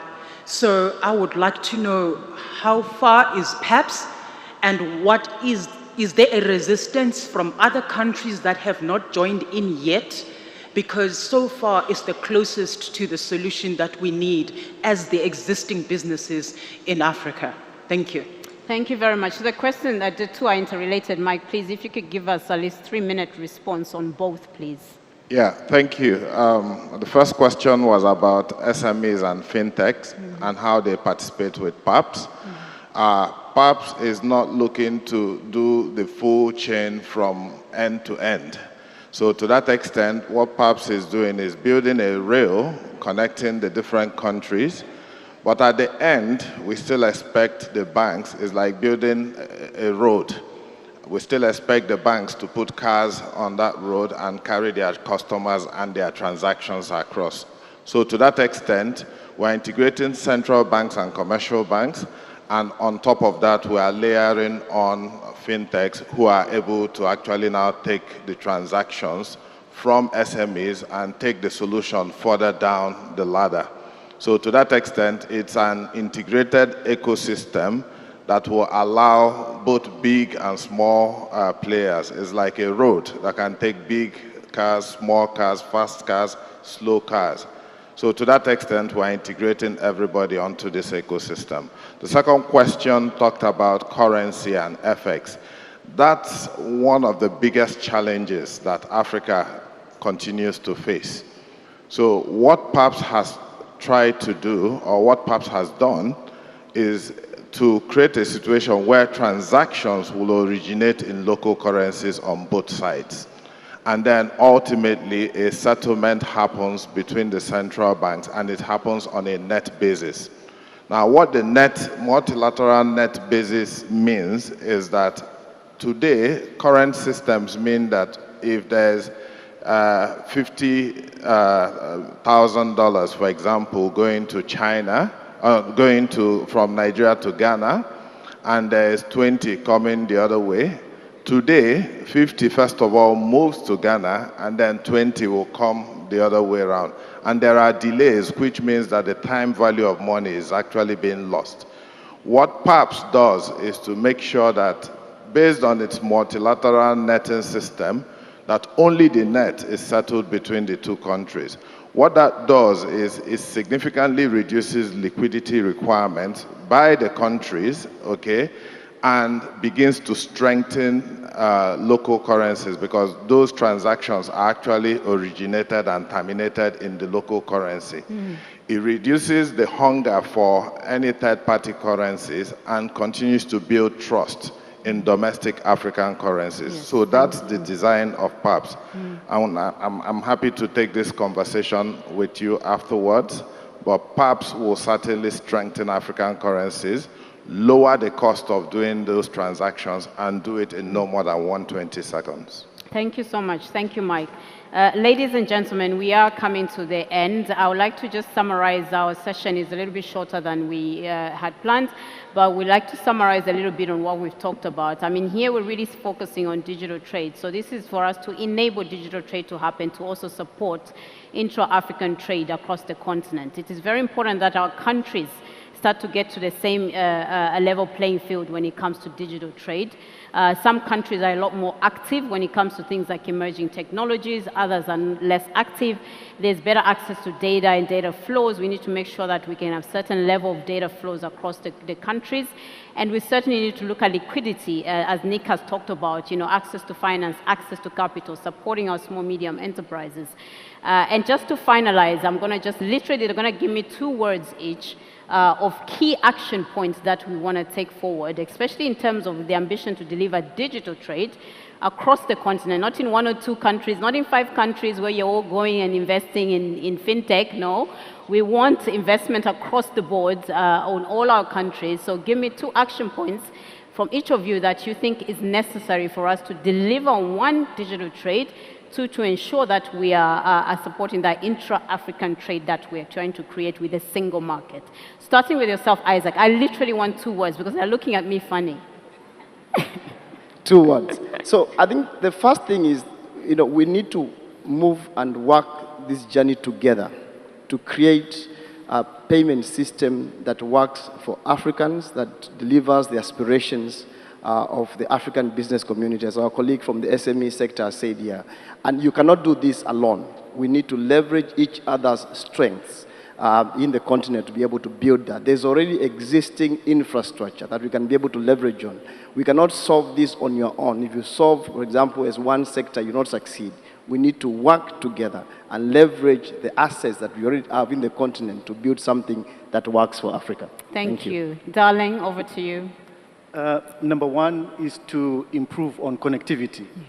We have already built about 100,000 kilometers of fiber from Cape to Cairo, Port Sudan to Lagos, Dar es Salaam to West Coast of DRC, connecting 300 cities and towns along the way. The focus now is on the last mile connectivity. Number two is use cases. We want to support the existing regional platforms. We haven't talked about the SADC transaction. It's cleared in an instant or immediate basis platform, but more importantly, the Continental platform that Mike and his team are building. And for fintechs, the idea and focus is to build use cases. We want to go beyond traditional mobile money where it's just P2P, P2B, but now to go to wealth creation, savings, lending, and the like. Thank you, darling. Thank you. Mike, over to you. 2 words. Completion of the protocol on digital trade and achieving 80% spread of PAPs within the next 3 years. Fantastic. Thank you. Thank you. Nick, over to you. So I've talked about investment in infrastructure and in power to be able to provide reliable and affordable power. But I also think rural connectivity, being able to bring access to the internet to people who live out in the most rural areas is a challenge, and we need new business models to be able to figure that out. Thank you. And Gugu, last but not least. Don't reinvent the wheel. The solutions are already there. Just invest in them and expand upon them. Fantastic. Thank you so much, ladies and gentlemen. And just to wrap up for myself, I really want to thank you for your attention. It's been fantastic to have a full room, actually, in digital trade. We believe digital trade is going to be the game changer that is actually going to help to fuel in intra-African trade. But I also leave you with 3 C's from me. I think, with digital trade, with the digital economy, with emerging technologies, digital assets, we have an opportunity to actually lead the world. Not just necessarily in Africa, but lead the world in creating new products and services, in supporting our innovators, entrepreneurs, supporting our women, supporting our governments to manage data better, to engage with data better. So this is an exciting time, and that's why we think the game changer really is very much sits around the digital trade. I support Mike in the call to finalize on digital trade protocol, and I think for me the 3 C's where digital trade is actually going to play a very critical role is around industrialization, innovation, and inclusivity. That is something that we heard about with all our leaders yesterday. Thank you so much, ladies and gentlemen. My panel is still around. I know we'll overrun a bit, but thank you very much for listening and taking the time. Okay, guys.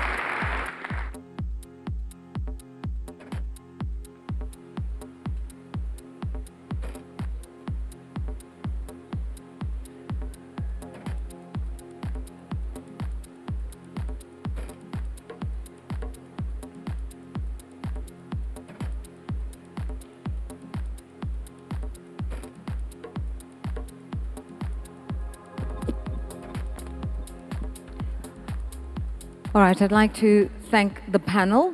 I'm not sure if there's a photographer who's available to take the picture.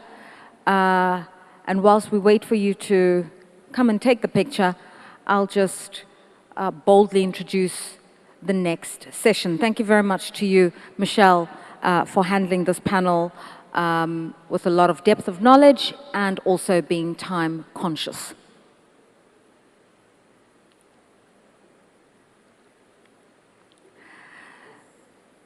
So, Your Excellencies, and all our dignitaries present, to all of your distinguished guests and ladies and gentlemen, it is time for us to have a high-level panel on manufacturing. I'd like to echo Gugu's sentiments when she says, let's not reinvent the wheel. And in fact, I want to paraphrase something that Donald Kaberuka, the former president of the African Development Bank, once said. He said, a lot of the solutions that we're looking for are known, and a lot of the systems exist in Africa and the models exist in the world. He loved to use the example of the European Union shortly in the post-World War II reconstruction phase, how each country sought to leverage their own competitive advantages to help with the reconstruction process in post-war Europe. He used the example of an airplane. And he says what happened in Europe is one country said, so that all countries collaborated, and one country agreed to build the engine, another the wing, another the body, another the interior, and collectively developed new manufacturing value chains and a local industry of supply.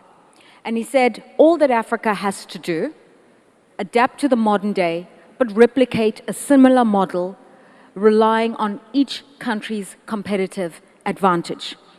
And when we look at the automotive sector, I think this is one area where a model like this could exist in some form, particularly in a region like Southern Africa and SADC, where we're already seeing countries like Rwanda also setting up assembly lines. What we've seen in this country is that the assembly lines exist, the supply chains and component parts markets exist, there's a big push for local engineering solutions, and within a framework for OEMs, we're starting to see indigenous manufacturing of these component parts. And so in the conversation we're having now, we're going to look at why the automotive sector could be a bright light for the African Continental Free Trade Area. Leading and moderating the discussions is David Coffey, the CEO of the African Association of Automotive Manufacturers, and he's going to be leading a panel that is going to be made up of honorable ministers of trade and also executives in the automotive industry. And so, David, if I may, I yield the floor to you.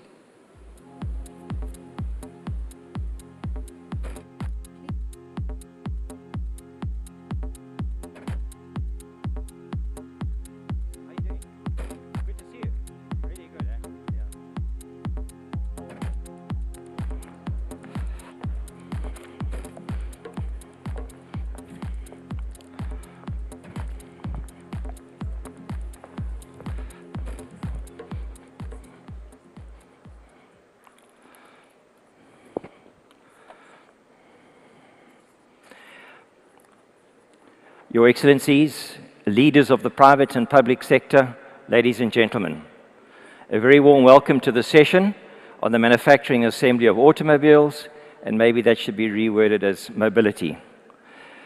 I'd like to invite the panel up onto the stage, please, and I'll introduce them in due course. Honourable Ministers and the private sector team. Thank you. Mr. Patel, how are you doing?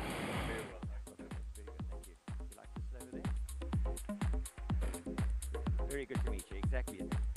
Very good. Lovely to see you. Yeah. So I'd like you to sit over here, if possible.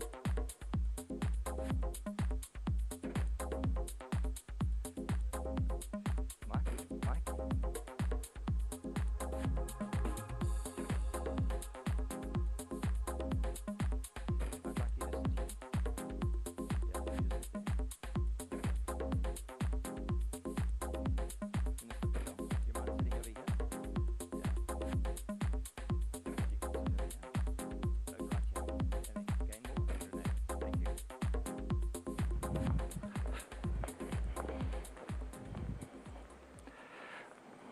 This is the Automotive Hour. And so I first must thank His Excellency Wamkele Mene for delivering the first AfCFTA Business Forum. This is a key engagement platform that's going to accelerate the production and trade across Africa. I also want to congratulate the AfCFTA Secretariat for the significant progress that it has made in a very short space of time.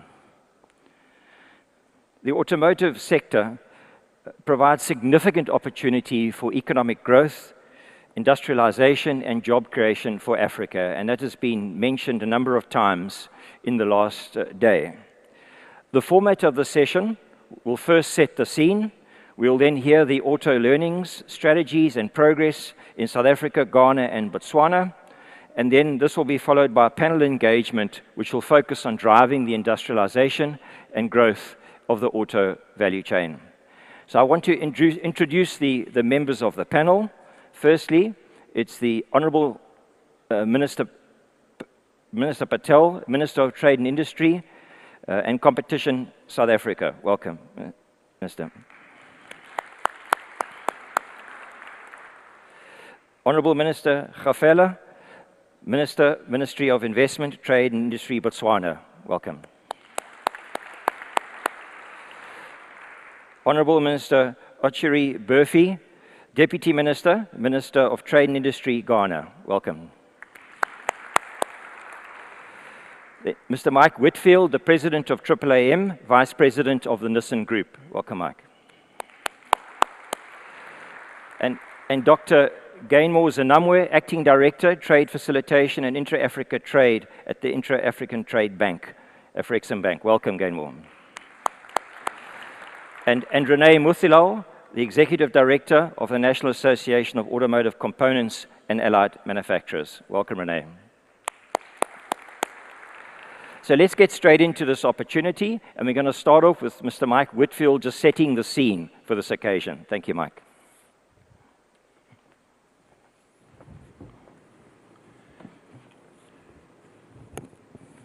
Your Excellencies, Ministers, ladies and gentlemen, colleagues and members of the media, good afternoon. And thank you, Dave, for the opportunity to set the scene ahead of our panel discussion on manufacturing and assembly of vehicles in Africa. And let me start by saying that the stage has never been better set for the development and creation of a sustainable indigenous Africa automotive industry that is right at this very moment, the right time. There are no less than 5 automotive hubs either in operation or on the cusp of becoming operational. I would like to thank the Secretary General of the Africa Continental Free Trade Area, Secretariat, His Excellency Onkeli Meni, for his leadership and support of this process, for creating the environment in which our vision for an Africa automotive industry can be realized. The potential of this industry is immense. Africa has 17% of the world's population, yet only 1.2% of the world's automotive production occurs in Africa. India, by comparison, has a similar population and GDP per capita to Africa, but produces and sells 3 times more vehicles every year than we do. Creating a viable industry is a long journey. Nissan, the company I work for, was a first mover in West Africa when we signed a MOU with Nigeria back in 23. But we've had localized manufacturing in various guises and forms in different countries since the 60s. Few, unfortunately, endured because the political and economic climate was not conducive. I'm grateful to say that this is changing. Together, through the auspices of the Africa Association of Automobile Manufacturers, member OEMs have been working hard with the AfCFTA Secretariat to create a coalition of the willing countries that wish to work with us to create the conditions conducive for the substantial investments that are required to establish an automotive industry value chain. These conditions are based on the legislative framework that clears the playing fields, incentivizes auto manufacturers to invest through various rebates and duty holidays, while penalizing the importation of fully built-up vehicles and sanctioning, if not outright banning, imported second-hand vehicles. Without this kind of legislative framework, there's no protection for the investment that foreign companies are making, for the simple reason that the used grey import market will always be cheaper than cars built locally. A vehicle that is made locally and designed for African conditions is suitable for both the road severity as well as the fuel quality on the continent. Vehicles built locally do not have to be tropicalized in a manner that would void the warranty in other countries.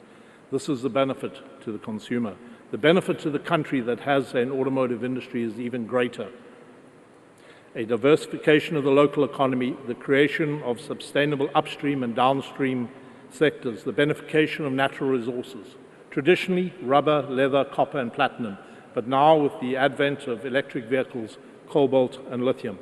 Developing a local order industry allows countries to create jobs that did not exist before, earn vital foreign exchange through exports, and very importantly, address the growing transportation crisis in Africa by providing mobility solutions as well as developing accessible and affordable financing for assets now that have a value in an indigenous pre-owned market. South Africa is a wonderful case in point. For every car produced, 2 that were made here are traded in the second-hand vehicle market, and those purchases are able to be financed by banks. The South African auto industry today directly employs 460,000 people. In 2022, it contributed 4.3 to the country's GDP and earned in excess of $12 billion in exports, which was 12.5% of South Africa's total export value. But all of this takes time. In the South African case, this has been a journey of more than 60 years. It is vital to understand, too, that not every country can become an automotive CBU manufacturer. Instead, what we need to do is create hubs incorporating the value chain. Through the AAAM, Ghana and Nigeria are very much potential manufacturing centers and West African hubs. But what about other countries in ECOWAS? Senegal can be a logistics hub with its deep water port, while Côte d'Ivoire has the opportunity to build buses and trucks as well as components for AB segments of the passenger vehicle market. At the moment, Côte d'Ivoire produces rubber, which is exported to be re-imported as tires. We should be encouraging Côte d'Ivoire to make tires for West Africa and Africa. Copper that is mined in Zambia is sent to China and comes back as windscreen wiper motors. In the next 8 to 10 years, the world population of EVs will be 350 million vehicles, each of which will need batteries and wiring harnesses. The minerals for these are all been mined in Africa, or all been mined in Africa, especially DRC, Zambia, and Zimbabwe. The potential is immense, and these are just a handful of the immediate examples. But there are also huge opportunities in countries that have promulgated progressive auto policies. Ghana is a great case in point. Mr. Deputy Minister, thank you. Your country has been a lighthouse for Africa in terms of the willingness to engage and the industry which the government has worked with OEMs to draft an auto policy. Egypt is another country that has made great progress with the implementation of an auto industry development program. And once again, these are great examples of public-private partnerships as we can see through both in Ghana and in South Africa. Much work is underway in Nigeria and Kenya with the private sector working hand in hand with the public sector to address potentials in these countries, particularly with relation to auto policies to unlock that potential value. For a local automotive industry to be successful and sustainable, as I said, it has to have an organic used vehicle marketplace. And what I mean by that is vehicles that are built on the continent for the continent's used vehicle market. We're seeing this playing out in other ways. The challenge for us today is to start a process to identify problem areas, understand them, and by doing that, begin to address the fears and concerns that underlie them. Getting the correct policy framework in place is crucial, not just for the actual local manufacturer of vehicles, but also for the component sector, which is vital and even harder to regulate. More than 60% of the automotive components used in Africa are second-hand, and this to keep the fleet going. They pose a great threat to the local automotive sector, as do the grey imports of vehicles themselves. But equally, the component sector offers even more potential benefit to the continent than the manufacturing sector, because it is properly structured and correctly regulated. A flourishing component sector will allow the participation of even more countries in the Africa automotive value chain and capitalize on the opportunities inherent in the Africa Free Trade Continental Agreement. But all of this is predicated on enabling that environment. If we're properly going to address the issue of African mobility, then homologation and benchmarking of standards is non-negotiable. And I believe we really are very close to achieving consensus for automotive on the rules of origin. Finalizing this will be a massive step in terms of moving forward to be able to export locally produced vehicles between regions and leveraging the opportunities inherent in the AfCFTA. The automotive industry can be that standard bearer, and it is up to the industry to make that first regional trade, as they're already doing in many cases, as well as inter-Africa trade a reality. In Africa, we say, if you want to go fast, go alone. If you want to go far, go together. We are there because of each other. In this endeavor, we owe, as I said earlier, a great deal of thanks to the initiative from the Secretary General and the Africa Continental Free Trade Secretary. But it will require this last great effort to ensure we can conclude on the outstanding points of rules of origin. When that happens, honourable ministers, ladies and gentlemen, we'll be well on our way to making the promise of the Africa century a reality and lifting many of our people out of poverty, and creating and capitalizing on the fact that in the next 12 years, the potential automotive market in Africa will reach 5 million vehicles. This is up from the 1.2. Thank you very much. Thank you. Thank you, Mike, for setting the scene. And just to highlight some stats, the new vehicle demand in Africa is just over 1 million vehicles in 2022. And yet 3 to 5 million, because the number's not certain, used vehicles get imported into Africa. We are a dumping ground for used vehicles, and it's recently a study's been seen from UNEP, where vehicles coming from Europe, on average, the age was 17 years coming into Africa. Now that's a challenge, and it's something we're going to have to deal with homologation. But this just highlights the opportunity to convert that into local demand for locally manufactured vehicles, and not necessarily all new, because there's an ecosystem that we need to develop where used vehicles will come from vehicles ultimately manufactured on the continent. So it's a journey with a huge opportunity. And I'd like to now to ask Minister Patel just to reflect on South Africa. South Africa has a very successful, well-developed, well-integrated automotive industry. Please could you share with the audience what you would say are the important aspects that emerging automotive economies need to consider in developing and rolling out their policies. Thank you, Mr. Well, first, thank you very much, Dave, for this opportunity to share a little bit with colleagues and with members of the industry. I thought that Mike had set a really very useful platform for our conversation. And so in trying to briefly describe the state of the South African auto industry, I would point first to the fact that the industry has had a relatively lengthy history in South Africa. It's been going through a range of transformations. Initially, the industry was highly diversified, very large numbers of models of every conceivable car was produced in South Africa. And in order to introduce greater levels of competitiveness, we took the decision close to 25 years ago, I guess, maybe even closer to 30 years ago, to consolidate production, to go for longer runs, and to recognize that we needed to both produce for our domestic market and for the export market, and that the flip side of that was that we needed in turn to import. And so we crafted a mechanism, let's call it a growth mechanism for the industry, that was based on this twin arrangements, expanding local production, but not seeking to produce solely for the domestic market, and therefore building partnerships to also import vehicles. And that's basically the South African model. We have an installed capacity, call it, of about 600,000 units a year that we aim for.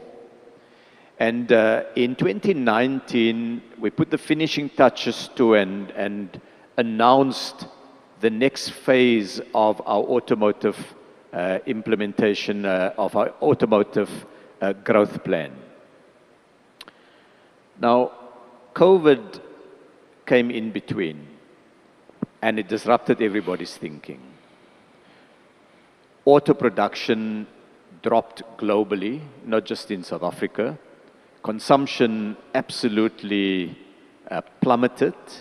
Supply chains were disrupted, and that supply chain disruption during the COVID period was continued even after economies began to recover, with a massive shortage in semiconductors, or what's otherwise known as chips, that limited the ability of industry to produce at the scale that it needed to. And so our first step has been to try to create stability for the sector, to enable it to get back to normal production, and then implement a vision for the future. So the industry has been recovering. Consumer demand has increased year by year over the last 2 years. We're not quite at the level of demand that we would have expected ordinarily, because COVID has not been kind to the auto industry. And I guess, Mike, that's a story globally. It's not just a story in South Africa. So what is it then that constitutes our first phase, which is stabilization?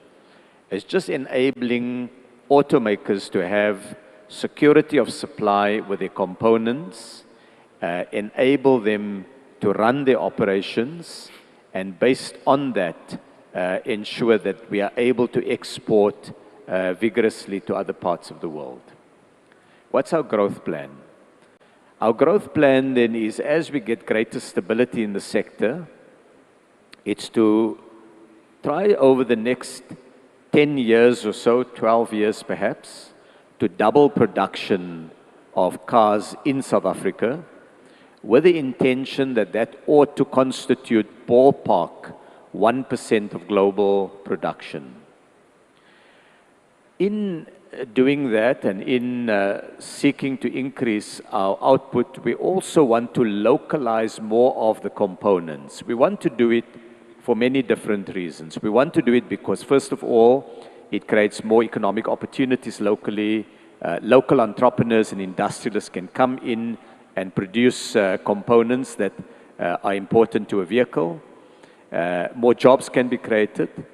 But we've also learned from COVID that security of supply is enhanced when you have a greater local supply. When global supply chains are under stress, then those countries that have a large supplier base are better positioned to hold on to their assembly plants. And it's something that the global OEMs themselves have begun to realize.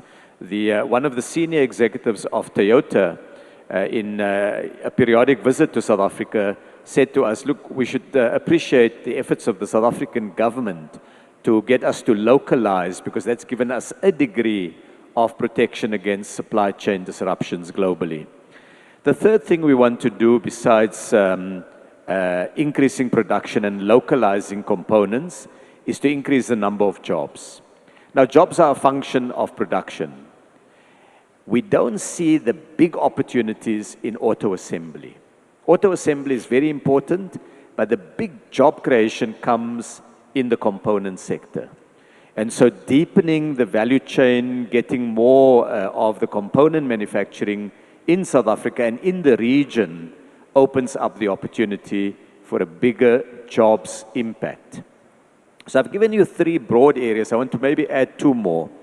The fourth one is we want to improve the competitiveness of local industry. Some of that is done at plant level. We have some of the best industrial engineers scouring the shop floor, trying to find a way of taking half a minute out of the production of a vehicle, then increasing to a minute, increasing it to 1.5 minutes. It's that continuous production. It's a philosophy that Japan brought to automaking many, many years ago, and it's become standard in industry. But there are things that we in the public sector can also do, making sure that the education system is able to produce the quality engineers and technical skills that the auto industry would then have as, if you like, the raw material that in the process of work, workers, professionals, and technical staff are able to enhance that. There are other things we can do to improve competitiveness. The efficiency of our ports and our infrastructure is critical, and so is security of energy supply. These are all key elements that go into the package to boost competitiveness of the industry. And finally, we've looked at transformation. Transformation is finding ways in which more of the value that goes into the making of every car is multiplied and captured in the local economy. It means opportunities for local manufacturers. It means local workers having the opportunity to increase their skills base. We now have South African technicians and engineers on production plants in other parts of the world. They learn their basic skills here. They've progressed, they've been promoted elsewhere in the world. They'll work there for a number of years. I hope they'll come back and they'll enhance our auto industry. So that's essentially a quick pulse check of where the industry is. Some good news, last year we opened a very large plant for electric harnesses, employing 4,000 workers. I also had the opportunity, and I'm sure that Minister Kgalfela will talk about it for Botswana, to speak to harness manufacturers in Botswana. It's another benefit of the auto industry in South Africa, that it is also pulled in the beginning of a regional value chain and a supply chain that creates jobs in other parts of the region. I know we may have a chance to talk a little bit later about the region, but ballpark, that's where South Africa is now. Thank you, Minister Patel. And just to highlight two aspects, is the competitiveness is key. It's a global sector, and the AfCFTA offers that opportunity in terms of the scale and trading across the continent. The other one is the importance of that production and trade system that you mentioned. And there are 5 countries now that are either implementing automotive assembly policies or going to approve and implement, and they all have that compatible production and trade system, the TRIM, that will actually allow for scale across the continent. So thank you. Okay. And if I could move on to Minister Kgalfela and welcome you here. And appreciate if you could share with us what is the automotive strategy and possible product focus in Botswana going forward. Thank you.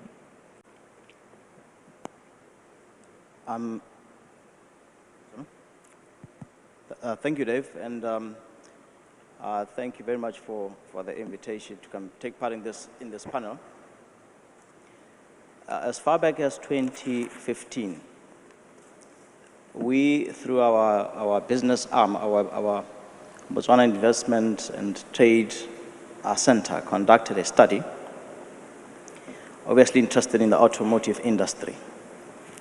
And we discovered out of that study that 60% of South Africa's components which go into the automotive clusters, the many automotive clusters which are resident here in South Africa, came from outside the continent.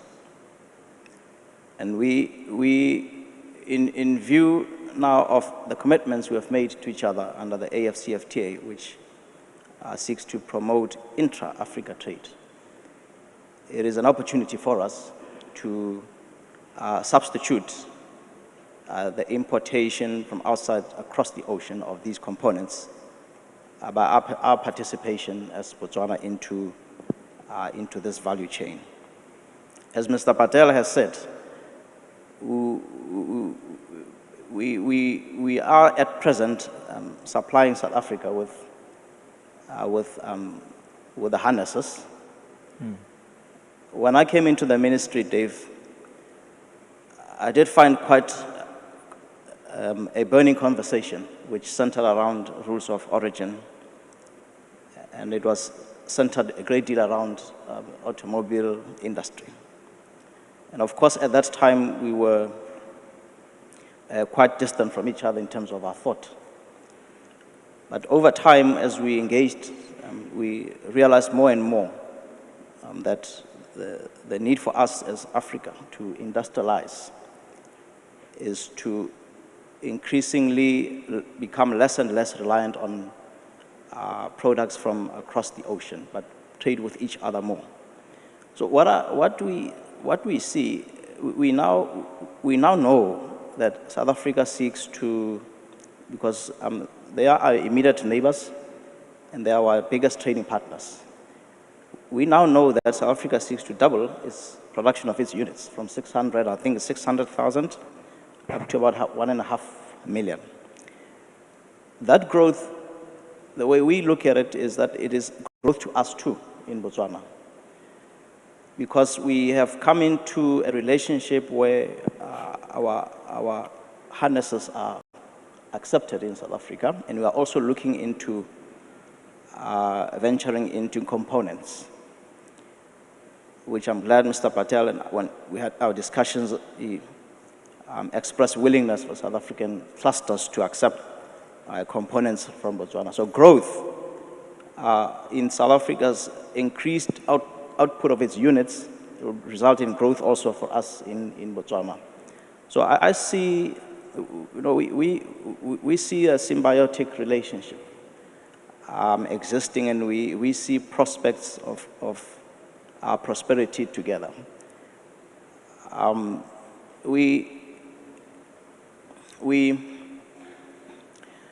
As I've indicated to you, Dave, when we first started engaging with each other, we had these reservations and sentiments about a real participation in the automobile industry.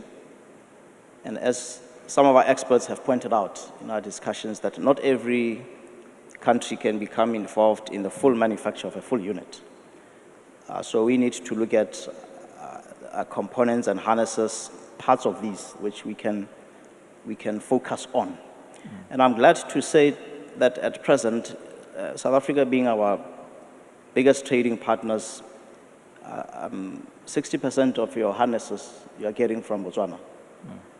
And of course, this creates employment, which is a pursuit of every government. It diversifies our economy. So we have that objective to participate in that respect in the automobile industry. So thank you very much, and I think it's a very important point you've made there, that not every country can make a vehicle, and it's about finding one's niche in the automotive value chain and getting the scale from that, and you're ideally placed to participate in the APDP of South Africa. Thank you. Then moving on to Mr. Ochiri Murphy, Deputy Minister, you've made significant progress in Ghana over the recent period. You have 5 SKD plants, and you have extremely good alignment in the country on the vision of automotive for the future. Maybe you just want to share progress with the audience of where you are and how you see the route forward considering the AfCFTA. Hello. Thank you very much for the opportunity. It's an opportunity for us to be here this afternoon, be in the midst of big giants, a giant like South Africa in the area of automobile or automotive development. They have done so well, we all know, and it gives us inspiration to be able to do more as a country with the support of Triple AM and other partners. We are trying our best to be able to position the automotive industry in Ghana so well. You know, Ghana started the development of automobiles some years back in the 1960s, but we had serious challenges then, and we were not able to do it well.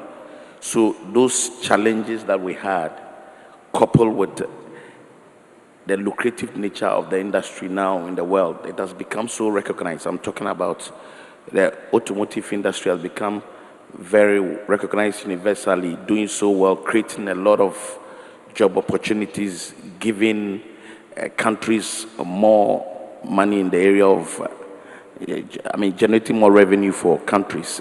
Therefore, Ghana decided also to look at it in a different way. And the government of Ghana decided to come up with a policy or a program known as a development project, that we focus our attention to pursue. It is a transformational plan that we had, and one of the plans that we had was the strategic anchor business development. We decided to develop that wing, and part of the strategic anchor business or industries were the automotive development. So Ghana decided to go all out to be able to achieve something, because it has become recognized in the sub-region. So in the beginning, what did we do? As a country, we decided to be very focused. I mean, we started with getting the law in place, I mean, so that we'll be able to establish our fight and make sure that we get good approvals for incentive regimes to be practiced so well in the country. After getting it done, we decided also to get some good support from partners who want to invest in our country by attracting very good investment, getting foreign direct investment and other investment into the automobile industry. So we decided to also speak to some OEMs, and we had one or two responding to us, especially we had VW responding to us, and they came in as an assembler, which was so good for us. And after VW, we have had about 5 more coming in. So now we have given about 6 companies license to operate, and they are producing about 9 different brands, which is very phenomenal in the area of automotive development.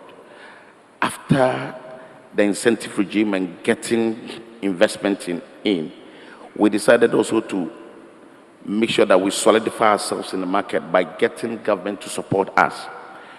And so government made a conscious effort by directing all public sector institutions to now procure from the local assemblies, which was so good.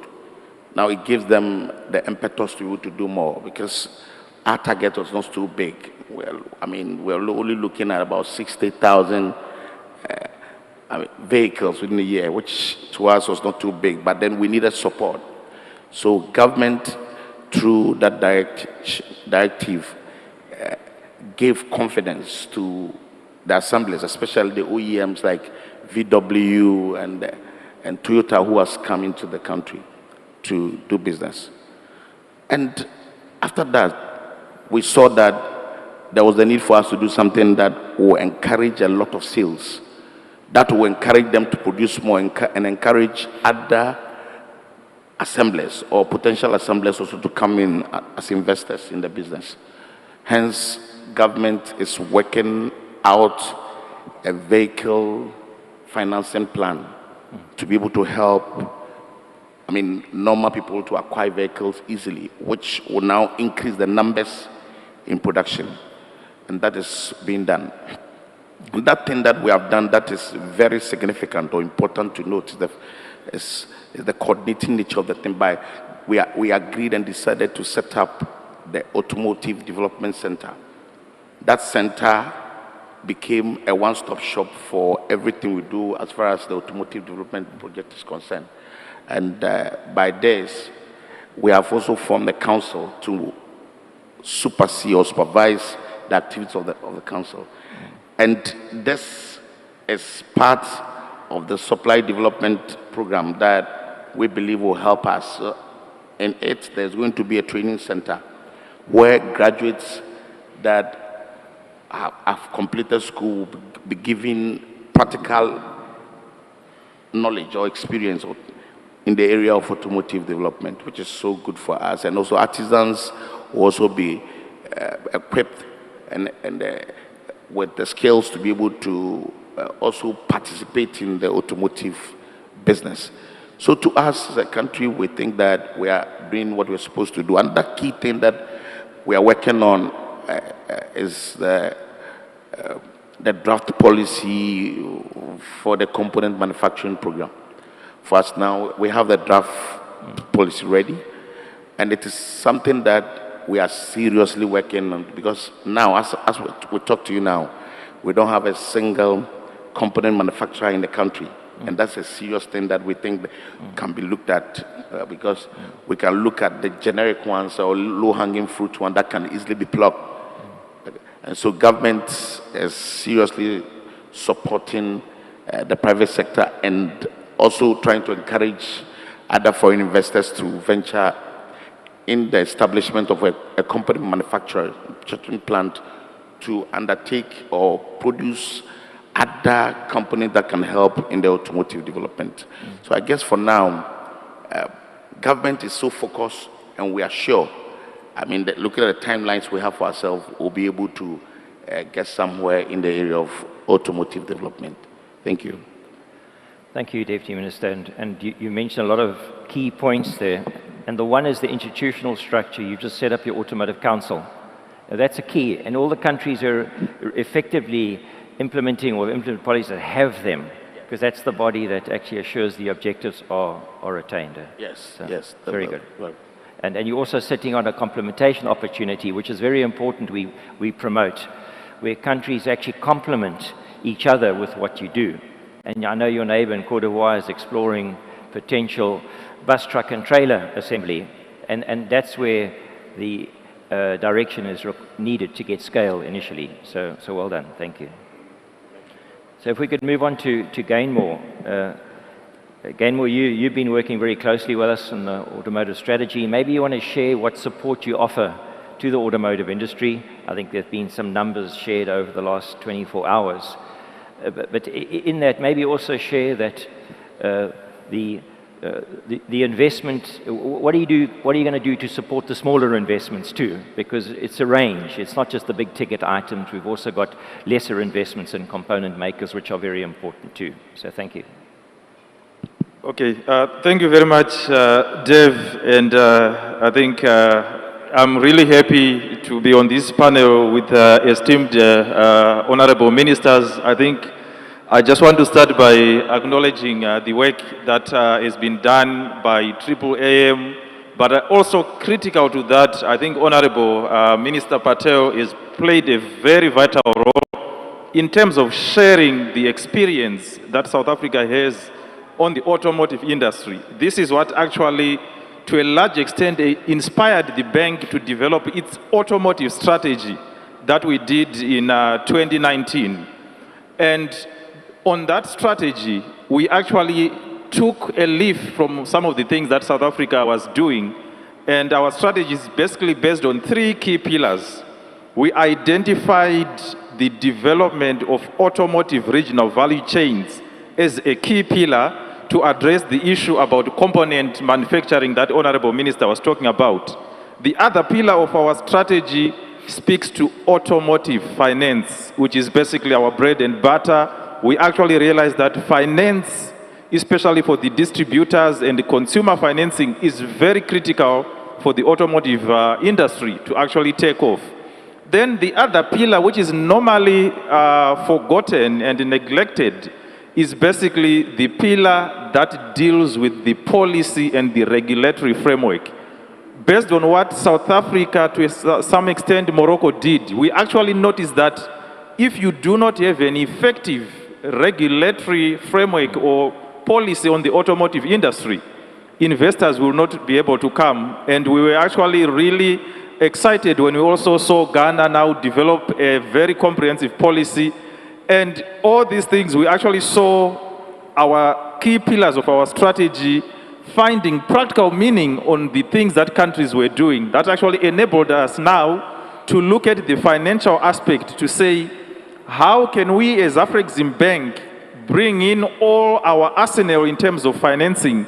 We basically call ourselves a continental trade finance bank, which is essentially a supermarket, a financial supermarket which has got a range of financing solutions. And for the automotive industry, we've actually provided a 1 billion facility that will support both OEMs, component manufacturers, even the smaller ones that Dave was talking about. We've just completed a study on regional value chains in the ECOWAS region. And some of the investments that we've actually seen, they are basically very small investment projects. So we are now trying to partner with local financial institutions to see how best we can actually support those small projects. It could be a small project about manufacturing filters or tires or batteries. So these are some of the projects that we are now trying to focus on, and we have learned very important lessons at the ECOWAS level, and we are now taking this study at the continental level to cover all the 55 African countries, because we believe that if you actually map out the value chains and identify the strength and opportunities in each and every country, we will actually be able to focus on sharing production rather than competition. And this is basically where we want to go. The bank is basically providing all the necessary support to ensure that we develop meaningful regional value chains where, for example, Botswana can work with South Africa to develop not only the wire harness value chain, but what can be done in terms of batteries, what can be done using other minerals that we have. And we are also supporting the discussions at the continental level, as Honorable Minister Patel highlighted. We really need to ensure that the policy environment, including rules of origin, they support real production in the automotive sector. So these are some of the issues that we are actually looking at to ensure that we develop an effective and viable automotive industry. We are also working with the Association of Continental Standards, the ASO, to develop standards in the automotive sector. We have developed about 43 standards in the automotive sector. The approach is also to deal with issues related to homologation, environmental concerns and safety.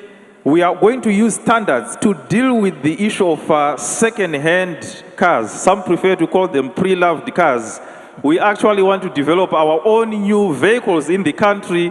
I think as Africans, we are also capable of showing first love. So there's no reason why we should continue importing second-hand cars from abroad. We need to develop our own second-hand car industry where the cars can actually be produced in Africa and also be sold within the continent. So through standards and harmonization of standards, we are also trying to address that.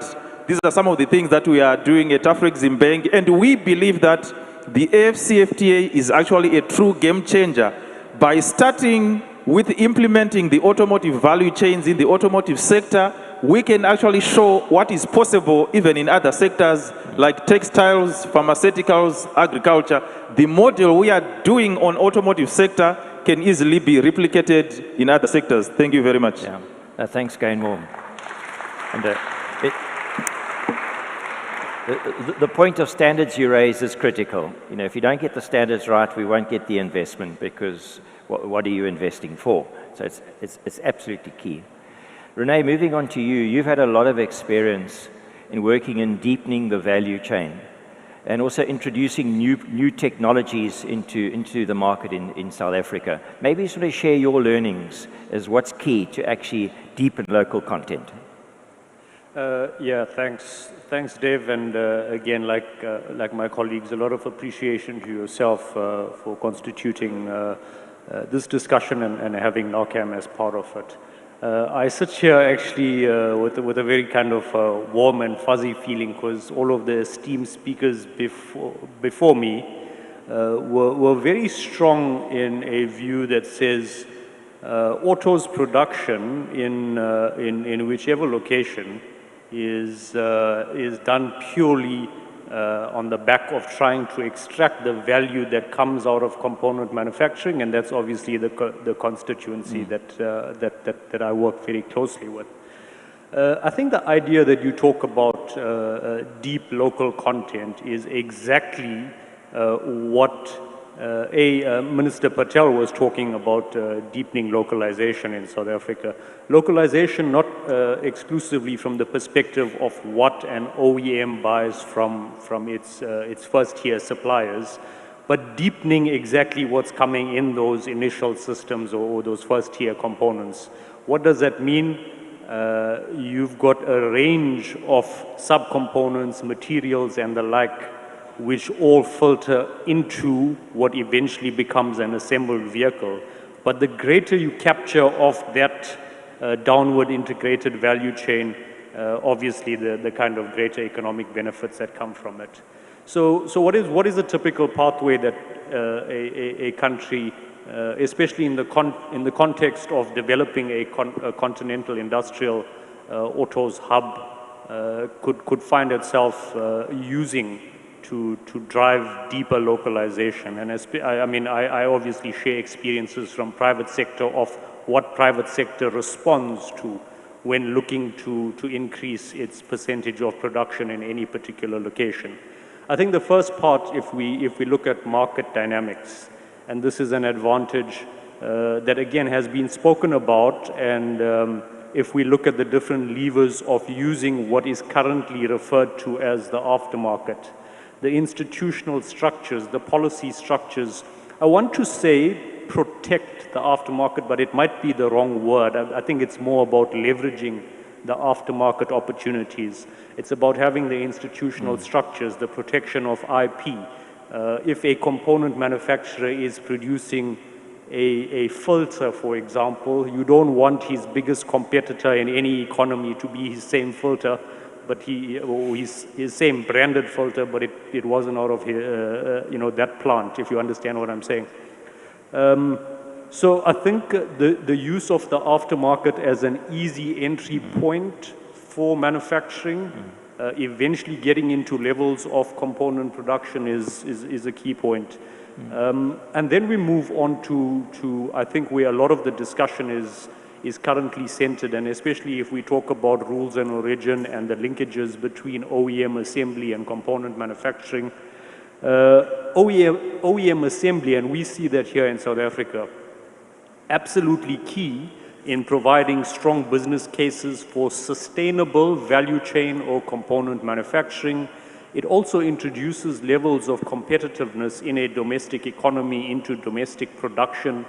The kind of investments, technology, skills that have to follow OEM assembly or supplying into an OEM value chain are absolutely brilliant in terms of what can be unlocked.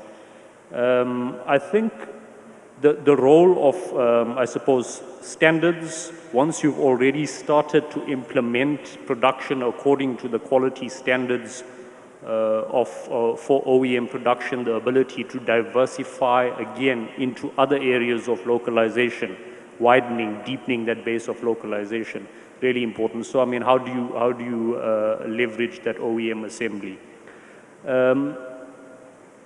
I think there's a lot of scope when we talk about policy measures. There's a lot of scope. Minister Patel was talking about, I think he gave the example of 30 seconds up to 1 minute, 1.5. I think that kind of work, especially here in South Africa, as a sector, we've been partnering with the DTIC and other private and labor role players over a fairly long term to implement what we in South Africa know as the Auto Sector Competitiveness Initiative or Supply Chain Competitiveness Initiative. That on its own has yielded significant benefit in proving to OEM and large global customers what is it suppliers are continuously doing to improve their own micro competitiveness levels, and all of that eventually reaches into peace price negotiations. So lots of space, I think, for governments to not only have dedicated incentive policies, but the complementary competitiveness improvement support. And then let's talk specifically about manufacturing policy. I think I'll start off by saying, at least if we talk in a regional context, harmonization of manufacturing policies is really important. That on its own will drive the development of value chains and those deeper localization linkages that we talk about. You can't have kind of regional cooperation but competing manufacturing policies, and again, that's why I think we've often been speaking about rules of origin. And I mean, the rule of origin, just from a business perspective, a component manufacturer's perspective, a higher rule of origin is actually a reason for investment, for deep investment, for structuring in new technology and skills. So actually, as a domestic business sector, you would want to look at the protection that comes from having a higher rule of origin, because in some way, it's guaranteeing that you're going to have a market and you're not having to compete with other globally sourced content. I do think there's space to look at auto sector policies, and South Africa's got a very good track record of this. Auto sector policy making needs to recognize that there's long-term investment cycles. So, you know, once a model change has been implemented, it's difficult mid-model life cycle to implement or to drive deeper localization. So the idea of long-term policy certainty, Minister Patel was talking about the SA Autos master plan over the next 10 to 15 years. That kind of long-term policy certainty on its own, again, driver of business case for deeper localization. I think, Dave, let me stop there. We could probably move or continue on that topic for a lot, but component producers, I think, very excited to be part of what is a strong mandate to drive production across the continent. And I could easily say for the South African component sector, we are firmly behind the African industrialization or regional industrialization, because that on its own is part of the future viability of South African-based component manufacturers. Thanks. Thank you, Renee. And I think that collaboration through ASCII and those structures are critical, and that when we engage other countries, they need to come and learn. You know, how do we prioritize? How do we work together to actually make it a reality that we localize those components? It's critical. Also, leveraging the aftermarket is get the harmonization of standards, leverage the aftermarket, and you get in that way. So certainly, thank you for the comments. Going on to Mike, and we're going to need to speed up our response on the next one and see if we get time for the audience. But there's a premise here that the 5 million vehicles, we're going to need to offer affordable mobility. It's clear. Okay, not everyone can afford a new car, a used car that meets minimum standards, that attracts vehicle finance is a very good option to a vehicle that's imported, may not be roadworthy as a used car into Africa. So Mike, maybe just reflect as an OEM, how do you see that we make mobility more affordable? I think, thanks Dave, and I'll be very quick. Certainly, we will not have a sustainable auto industry if we are not competitive and that mobility is affordable. So we must see the auto value chain or the auto industry not only as what we traditionally know as four-wheel vehicles, we must include two-wheel, three-wheel, and four-wheel in the process, obviously trucks as well. But the ultimate key is going to be the access to affordable asset-based financing for vehicles. I think it's been a key driver in South Africa of us growing the market, but without doubt that unless we can have really good access to finance, we are not going to grow the market as we would like. Very quick, if we look at what has happened recently in our own country, post-COVID, there's this massive growth in people shopping at Woolworths and Checkers and things online, and all the two-wheelers that have now become little businesses running around delivering food, they weren't there 2-3 years ago. And this we are seeing as how mobility can also unlock some economic opportunities. Thank you, Mike. And moving on to Minister Patel. Minister Patel, there's been a lot of coverage about new energy vehicles in South Africa. Maybe you just want to share very briefly the strategy for South Africa on new energy vehicles. Well, thank you very much. So briefly, what we're seeking to do is recognizing the fact that we're sitting with very tight time frames. The UK is shifting to sole EV registration by 2030, the European Union by 2035. We're now positioning our industry to get into that space. The strategy is based on, initially we've had the introduction of hybrid vehicles in our market. The Corolla Cross, some of the Mercedes-Benz C-Class vehicles have been hybrid. The next stage is to get to full-on NEV vehicles. We technology agnostic. In other words, we're not backing a particular technology. We're keeping it open because whether the electric vehicle or the hydrogen-powered vehicles or indeed e-fuels will be the technology of the future is still uncertain. Yeah. And so we want to create a policy environment that enables any of the OEMs to find those technologies that they're most comfortable with and produce it in South Africa.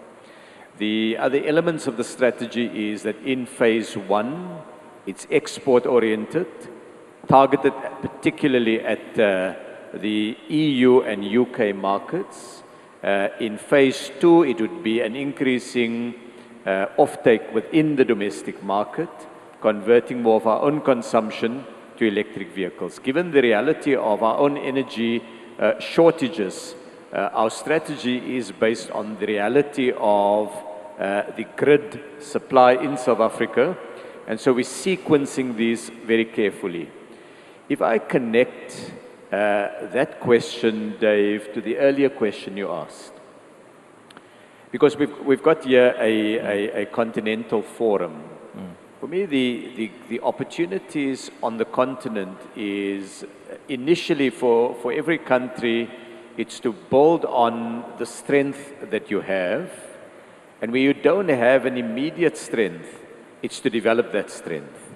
And so in some countries, it may well be proximity to copper, give them an opportunity to get into basic component manufacturing related to the copper value chain.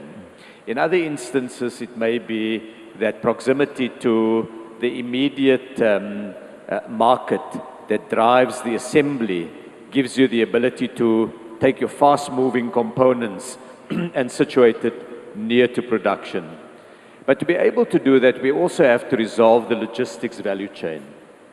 And so if we are to think of integrated regional value chains, they don't come as an act of will. They come when we are able to resolve the movement of components rapidly between South Africa and Ghana.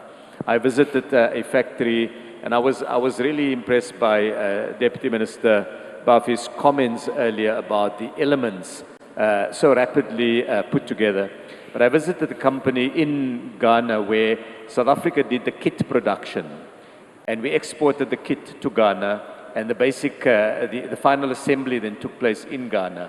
So in mastering that, that technique, Ghana is building a capability that's going to go way beyond just that production. As Botswana masters and produces absolutely top quality electric harnesses, they're able to use that platform to produce other components also. So it's to start where you have capability and build on those strengths. And then finally, it's to think of ourselves as a continent. So even with the electric vehicle production, there are opportunities there to think of regional value chains. I see a good friend of our efforts from the United States, Flory, sitting in the audience. When we think of a goer, very often the United States would see only the exporting country benefiting. But here we give an example between Botswana and South Africa. If we are able to export a BMW or a Volkswagen or a Toyota to the United States, not only is there development in South Africa, but it pulls with it development elsewhere. If Ghana can get access to the UK market, then it's not only Ghana that benefits, but the suppliers. And I must say, the comments of Dr. Zanam were around the importance of financing is one that I would underscore. And having a strategy that is built on Africa, not trying to do simply semi-knockdown production. We've got to go now for completely knockdown. To put it in very simple terms, we can't take a vehicle that has been largely manufactured in Asia, and it comes here and we just do the final finishing touches. We've got to be able to set an ambitious and bold rule of origin for vehicles. And finally, both internal combustion engines and electric vehicles will require that Africa must deal with a second-hand car issue. Yeah. What is the success of the South African industry? We essentially prohibited second-hand vehicles from being imported into our market. So you can sell second-hand vehicles that have been assembled in South Africa or legitimately imported as new vehicles. But the minute you bring in the trade in second-hand vehicles from elsewhere in the world into your own market, you destroy domestic demand. No large OEM company is going to set up an operation on the African continent if there's not demand. And so if we look at India, because I think Dave or Mike mentioned India earlier, with the same population as we have, roughly speaking, they produce 5 cars for every 1 car we produce. The difference is they've got a very clear policy framework that the vehicle has to be essentially manufactured in India to be able to get the benefit of the Indian internal market. China has exactly the same policy. And so we've got to, as Africa, set a rule of origin that ensures production, value addition here on the African continent. Thank you. Thank you, Mr.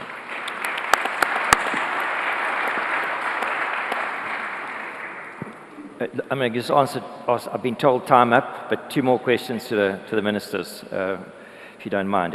Minister Gafela, what would your advice be to countries in a region with regards to engaging on regional value chains? Can you, I mean, you've had experience, you've developed the wire harness. There should be more manufacture, in my mind, into the South African automotive program. What would you advise countries on the path forward? Well, I can speak to, let me just speak to setting Botswana as an example of what we did. We provide a lot of incentives to manufacturers in the form of tax, in the form of rebates, in the form of exclusion of the application of transfer duty in the acquisition of manufacturers, acquisition of land, in the form of special economic zones, and setting up manufacturing plants in special economic zones. So what I've observed is we speak a great deal about the rules of origin, which I agree entirely that they've got to be appropriate to make the climate conducive for manufacturing. But what I think is we are faced with in Africa, and this is a political challenge, and I'm sure the likes of Nigeria would possibly echo the same sentiment. It's the costliness. We need to pay attention to the cost of acquisition of units, because the market seems to dictate. It is the one which paves its own path. So over time, what seems to be the case is that these imports, when they come into Africa from across the ocean, what makes it a success for them is the cost, which is placed at such low levels that it then becomes affordable. And in political setups, my officials often do want to suggest to them that we need to look into the problem of grey imports. They would caution me with some degree of seriousness that it is an area which we find ourselves displeasing a lot of people who are consumers of these grey imports. But it is quite a problem which we need to. It's an acute conflict with our industrialization strategy as Africa, and especially as in the SACU region. It's quite correct that if we remain open to receipt of units from at present mainly from Asia, we will undermine our industrialization strategy. And my argument is that when those who are in a position to produce a unit, a complete unit, like South Africa is, are undermined in that effort. And in another breath, we seek, because we are laser focused on components and harnesses. And South Africa then becomes our greatest market for that. If they are undermined in their production of units, so too will we. So too will we. It's something that we need to overcome and have a serious conversation about. Yes, the issue of rules of origin developing countries like we are in Botswana would argue forcefully that if the rules are as high as they presently are, or as they presently are, like they are in the SADC region and in SACU, developing countries such as ours or developing economies will never see the light of day in that effort. And I think this is what has really kept us in lengthy discussions about rules of origin. But the moment we then focus on value chains, as we currently are, as I engage more and more ever since engaging in these discussions, and I saw the light that if we start focusing on value chains, I think we can accomplish a common objective in which it's win-win for everybody. And we need to have, as political leaders, a conversation with our electorates. It's not going to be easy, but we need to have a conversation with them to start showing them the importance of not accepting grey imports. Well, it may lead in you never seeing me here again.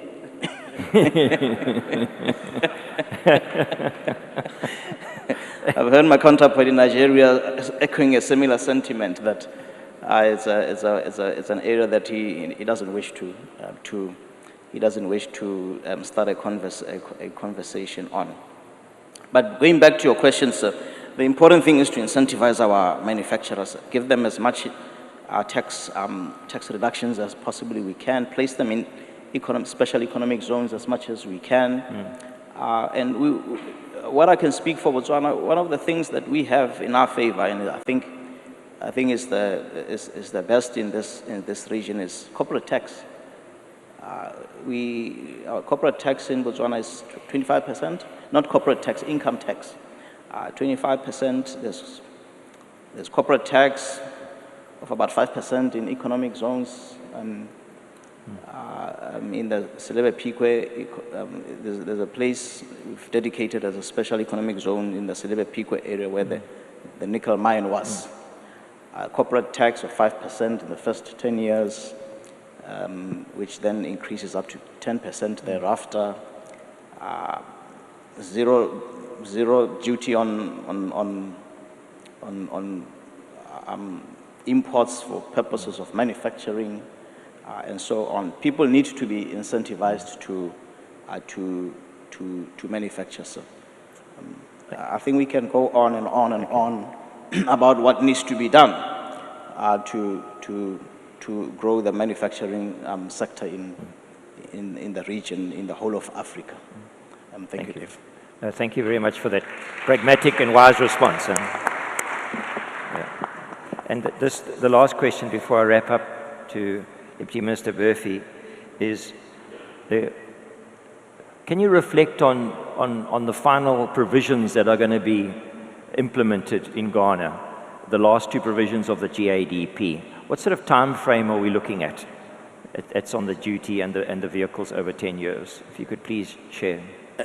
I think that is the only game changer in the whole plan, because Ghana wants to succeed seriously, and we believe that to succeed there should be an aggressive way to be able to end the importation of vehicles in the system, because you can't bring a big OEM to the system with big investment and people still import vehicles. People still import overage vehicles. People still import salvage vehicles in the system. No. Luckily for us, we have to do the right thing, and we have done it big time. We did it by now passing the law. So Parliament has approved the law, 35% tax imposition on, which is so good for us. I mean, very phenomenal. Clearly, we are going all out to end the importation of overage vehicles, to end the importation of salvage vehicles, so that at least investors who have put money in the system will be able to get very good returns on investment, and also open up the automotive industry and make it big. And that's what we have done. So within the shortest possible time, latest by close of year, we are sure we'll be able to end it once and for all. Thank you very much. Thank you. And I'd just like to make two comments before we close off, is that not everyone may be aware, but there's a Continental strategy for automotive that was developed in partnership between AfCFTA Secretariat, the African Union, AfrEximbank, ARSO, and UNECA. And this was adopted by the Council of Ministers in Botswana in February as a living document. A task force will be put together of the parties I mentioned, including member states who want to participate. This is a big move. We have a strategy. It's based on an architecture of production and trade, and our task force will implement it. That is a big step. Africa has never been at this point in automotive before. The right players are around the table having these discussions, and we all know where we need to go.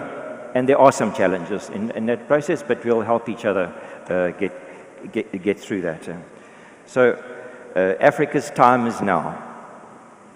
So I thank, and I'm honored to moderate this panel here, and I'm sure the audience has got lots of takeaways from this session. So thank you for affording us all your time. Thank you.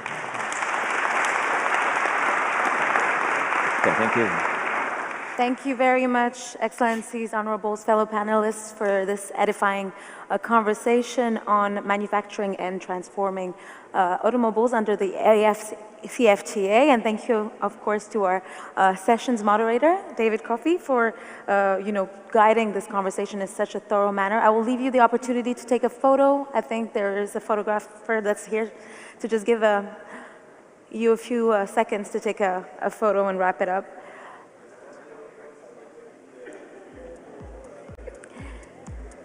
Ladies and gentlemen, we still have a little bit more to offer you this afternoon. We're close to the end of the program, but before I introduce our next and last discussion of the day, I would like to announce and inform you all that there is a sustainability village that is available on the ground floor of this building. That means a place where you can, delegates can redeem a voucher and purchase proudly African-made products. After all, this event, this Africa-focused business forum is all about, it's on the ground floor. The ground floor. So because we are talking about intra-African trade and we're talking about boosting our industries, I just invite you all to really walk the talk and just pay a visit to the Sustainability Village. It will be available tomorrow as well, so please feel free to go check out what they have there.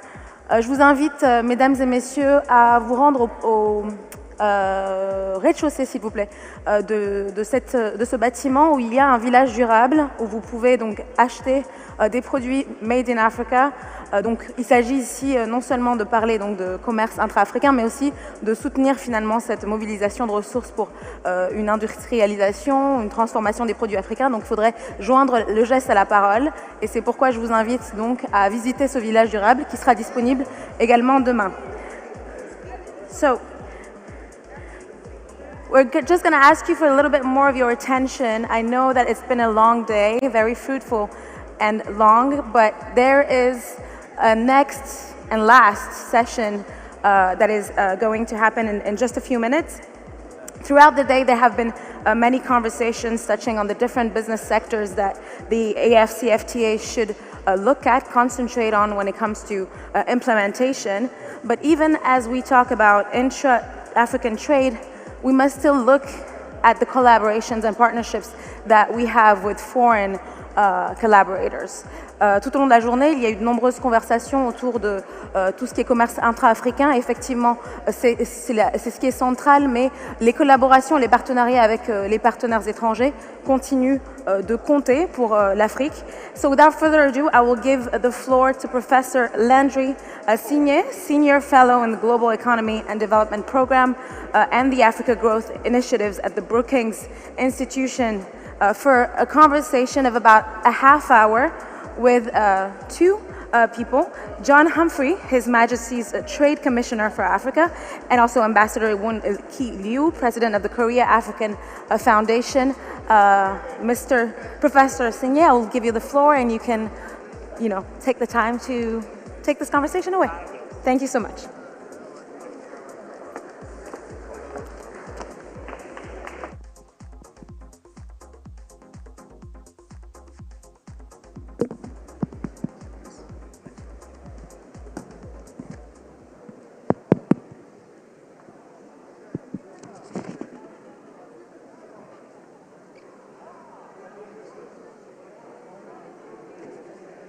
Thank you so much for the very kind introductions.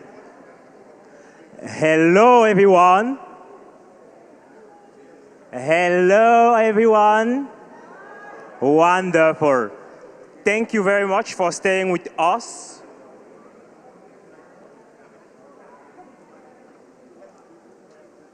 So,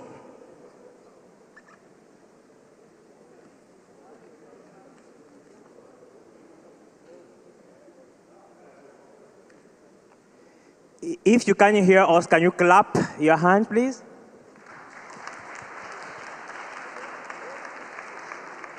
Fabulous. I love this.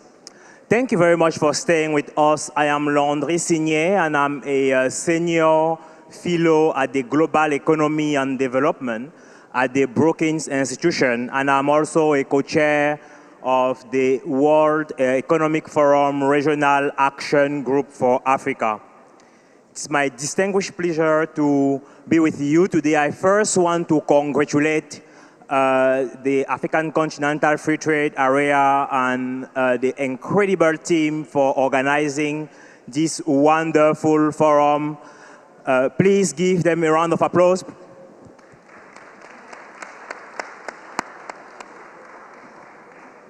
Today we will have a couple of distinguished speakers.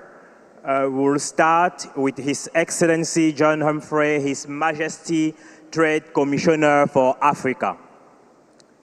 Of course, you know a lot about him. So he has served extensively, not just in the public sector, but especially in the private sector, having recently been CEO, Chief Executive, Chief Commercial Officers, among others, so it's a quite unique background. But what you may not know is that he has spent a lot of time growing up on the continent. And I think Botswana, is that right? Absolutely, Botswana and Nigeria. So let me start in the context of the Brexit. What does the AfCFTA mean to you and to the UK in general? Thank you very much, Landry. Thanks very much for the question. And before I start, I'd just like to say thank you to the AfCFTA and also to the South African government for hosting this great event and giving me the opportunity to talk about the AfCFTA from a UK perspective. So having said that, I'm not really sure what Brexit has necessarily to do with it particularly. I think for us, the AfCFTA is an incredible opportunity to develop Africa, as we've just been hearing about all the incredible work that's going on in the automotive industry. My background, as you rightly pointed out, is mainly in the private sector, and I've done business in Africa, but I don't think I'd ever really appreciated until I came into this role the level of intra-African trade was so low. You know, that we're talking about in the mid-teens, when in most other regions it's much, much higher than that. And of course, intra-regional trade is value-added trade. I mean, it generates so much more value. And as we talked about in the last panel with Automotive, it's not just the direct manufacturing jobs, but it's all of the component supply, all of the service supplies. I mean, even just providing sort of, you know, meals and things for workers and those. So that's that sort of multiplier effect, isn't it? And I think somebody else said it here as well. And I can't remember who exactly said it, but when they said when Africa wins, the world wins. And I think we all genuinely believe that. And by 2050, it's going to be, you know, it's going to be a quarter of the world's population, and perhaps more importantly, a very, very large percentage of the world's working age population. Not to mention all of the things that have been talked about so far in terms of resources and all of those other things. So I think very much it's about Africa succeeding, and I hate the word because it's overused, but I think the AfCFTA is a game changer. Fabulous. And you pointed out an extremely important notion, when African countries trade with one another, over 40% of the products are transformed, so which means job creation among other points, where when they trade with the rest of the world, only about 18%, 17, 18%, depending on the year, of products are transformed. So during the recent conversation, we have seen the UK government engaging in bilateral conversation with many African countries, while also endorsing the African Continental Free Trade Area. Isn't it contradictory? So I don't think I see it in those terms at all, and I don't think the UK government sees it in those terms. I mean, as you rightly pointed out earlier on, we left the European Union, and we actually do a huge amount of trade with Africa bilaterally, and that trade needed to continue. So clearly an immediate focus was making sure that all of the agreements that we already had in place that were there as part of the EU, we sort of rolled over. But then the next focus, and we've got now, I think, 9 trade agreements which includes 18 countries when you think about the regional economic zones that are sort of that are included in those. But the next stage for us is really to start to exercise the freedom that we get as being out of the European Union. And we've just recently launched the Developing Countries Trading Scheme, and that's going to be coming into force later this year. And what that really does is create the possibility for, I think it's 42 countries or thereabouts will actually be able to import or export goods, should I say, into the UK, completely quota-free and tariff-free. And another, 8 or 9 states or thereabouts will be able to trade on preferential terms. So they're going to be, the large majority of African states will be able to trade with the UK on really preferential terms. And I think the thing that's really exciting about that particular scheme, and which I think is completely consistent with the AfCFTA, by the way, is the changes in cumulation rules. So that ability, we talked about building regional supply chains. So that ability to be able to build regional supply chains, to add value, to transport goods, to create more value, and then to export to a marketplace without incurring all of those sort of tariff restrictions that you might otherwise come across, I think is another real step change. So I don't think at all it's contradictory, and I also think it's a question of time. I mean, the AfCFTA has come an incredible way in an amazing short period of time. But when you think about the scale and complexity of the task, it's massive. So it's going to take time to do that. And of course, as time goes on and the AfCFTA develops, so will our relationship with it and our other agreements. You mentioned an extremely important point, especially related to young people on the continent. Between 2015 and 2035, about 450 million of Africans will reach the working age. And by the end of the century, Africa will have approximately 40% of the global population. And job creation is critical, and for job creation, industrialization, manufacturing is also important. So what strategies the UK government has to support beyond trade, but also, as you mentioned, industrialization and regional or local value chain creation? Yes, I'm not sure how well qualified I am to talk about things beyond trade and investment. And as I mentioned, I'm not a long-term public official, so I probably don't have necessarily the wide knowledge of all of the things that we're doing. But I think the point that you made is the central one, really, which is it could be a demographic dividend, but it could equally be a demographic problem. And we clearly need to grow GDP fast enough to be able to absorb, not only just absorb people coming into the workforce, but actually to give them good quality jobs and good quality, of life. So I think, for all of us, the AfCFTA marks a huge, has a huge part to play in that, because generally, fundamentally, it's about economic growth. And then beyond that, I think for all policymakers, for all legislators, it's all about creating the environment. And that's our job fundamentally. Someone else said in the sessions, you know, government doesn't do business, government doesn't do trade, but what we do is we create the policies, we create the environment. That's our job, and you know, that's what I think our role is. And the UK, I think, is very happy to support in a wide range of areas, whether that's capacity building or...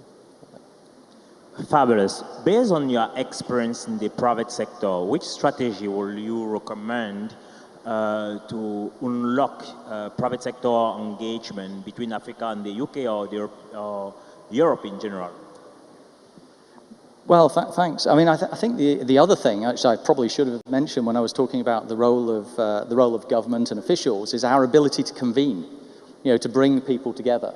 And I think actually sessions like this, panels like this, the chance to meet colleagues from the private sector and from governments and from NGOs is a great opportunity to do that. And I think oftentimes it's about to bring people together and then maybe perhaps get out of the way a little bit.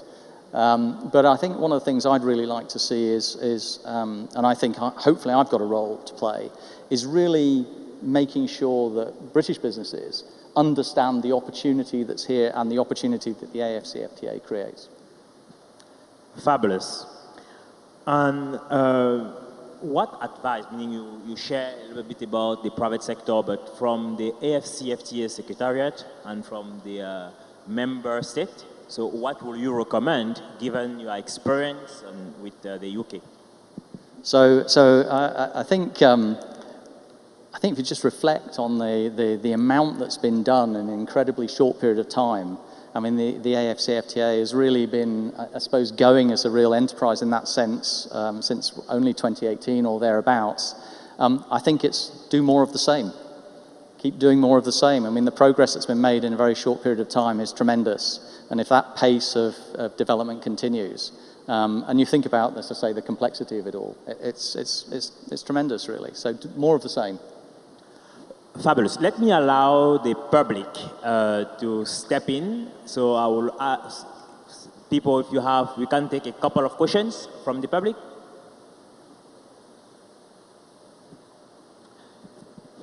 Yes, I see that. I will bring you the mic. CEO Flory.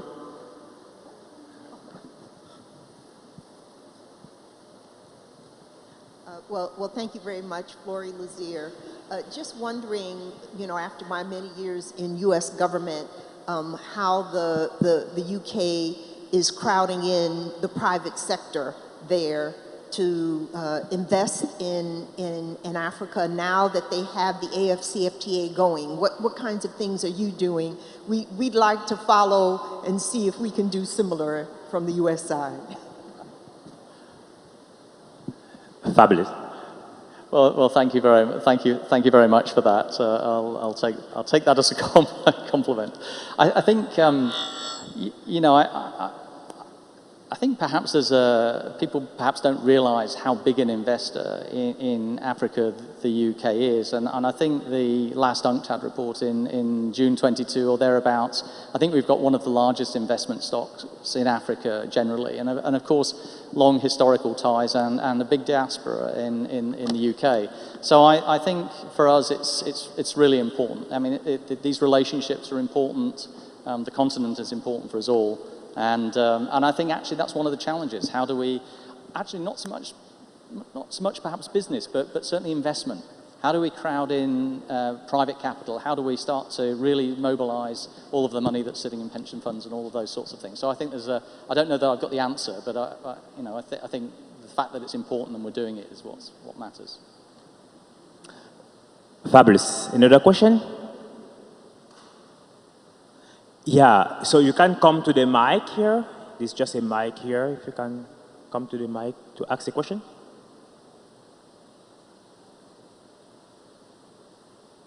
Yes. Thank you very much for this discussion. My name is Ron Josias. I'm the chairperson of the African Accreditation Corporation, AFRAC. I would like to ask you a question with regards to the acceptance of conformity assessment results that normally underpins the acceptance of goods and services globally. So one of the challenges that we do have is, in most cases, the recognition of conformity assessment results in various countries create a technical barrier to trade for the acceptance of our goods and services. Is there an appetite in the UK for the recognition of conformity assessment results through the mutual recognition arrangement of the International Laboratory Accreditation Corporation, ILAC, and the International Accreditation Forum, IAF? Yeah, that is my question. Thank you very much. So thank you for the question. I mean, it's quite a technical one, and I'll be honest with you, I probably don't know the answer with respect to recognition of the specific bodies. But I personally used to be involved in the electronics manufacturing business. I ran companies that manufactured, and therefore I had to, very much pay attention to conformity and compliance and getting recognition, if you like, of testing results and regulation and so on. And actually, there's a great deal of work that's actually going on between, let's say, UK regulatory authorities and regulatory authorities, I mean, not just in Africa, but around the world. Because I think, as a business person, it was always the non-tariff barriers. It wasn't just obviously the practicalities here, of customs and transport and logistics, but oftentimes it was those sort of, the technical regulations and things that sort of became that. And so I think harmonizing those things, looking at mutual recognition, all of those are important, they're ways of removing, they are active barriers to trade that we need to sort of knock down and make things as easy as possible. So, I mean, I can find the technical answer out, I can find out subsequently and follow up with you. But I think in general, I mean, the recognition is there of the issue. Any final question?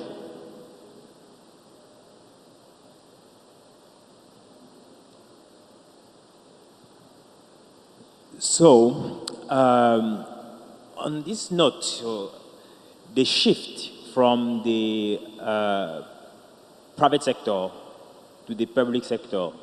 So we have here numerous leaders from the private sector, and typically a question which was raised before was also the question of agility on how to use processes which have been proven effective in the private sector to integrate in the public sector, especially related to operation, to trade and investment operation.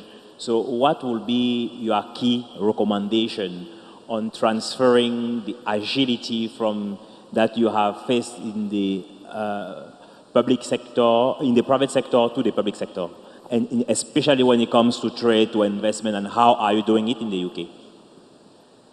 Yeah, so I think I'll maybe come back to the last bit of that question afterwards, because I need to think about that one a little bit. But I think I was involved in the UK. I mean, I have done one previous job in government, which was a little while ago. So I was in the private sector, then I went into the public sector, and then into the private sector again. And I was in the UK government at a period sort of around the end of the 2010s when we introduced our government digital service. And I think the transformation that made in the delivery of services just really emphasized, what you can do with digital. So I think the fact that the AfCFTA are developing, digital platforms, whether that's around intellectual property. I mean, I used to be able to, you can apply for your trademark registration or your design mark registration online. You can do all of that relatively easily, as well as sort of normal sort of services. So all of those things, I think, really sort of can do a huge amount to just generally unblock processes, and that applies in trade as much as in any other area. And I'm not sure about the latter bit of the question, but maybe I'll just leave it where I was. Excellent. Perhaps a more controversial question that I may have in the context of the Ukraine-Russia conflict and the position of numerous countries, especially the US and many of the European countries, have been to sanction some of the African countries who have been neutral. So to what extent do you think that it is important to decouple trade, investment, and governance? Or do you think that those should converge? I mean, so that's a question that really goes beyond my competence in terms of my level of, my areas of remit.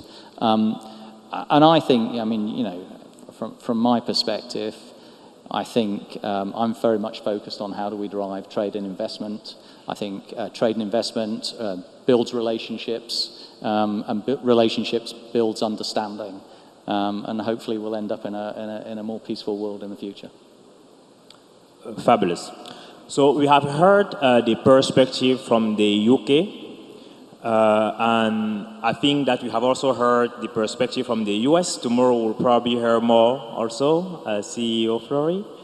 And I'm just told that the ambassador and president of the Korea-Africa Foundation is on his way, and he will be there with us in a minute. Is that confirmed? Okay, so do we then have the time for questions from the public? Again, if there's any question from the public. Yes, can you use a mic, please?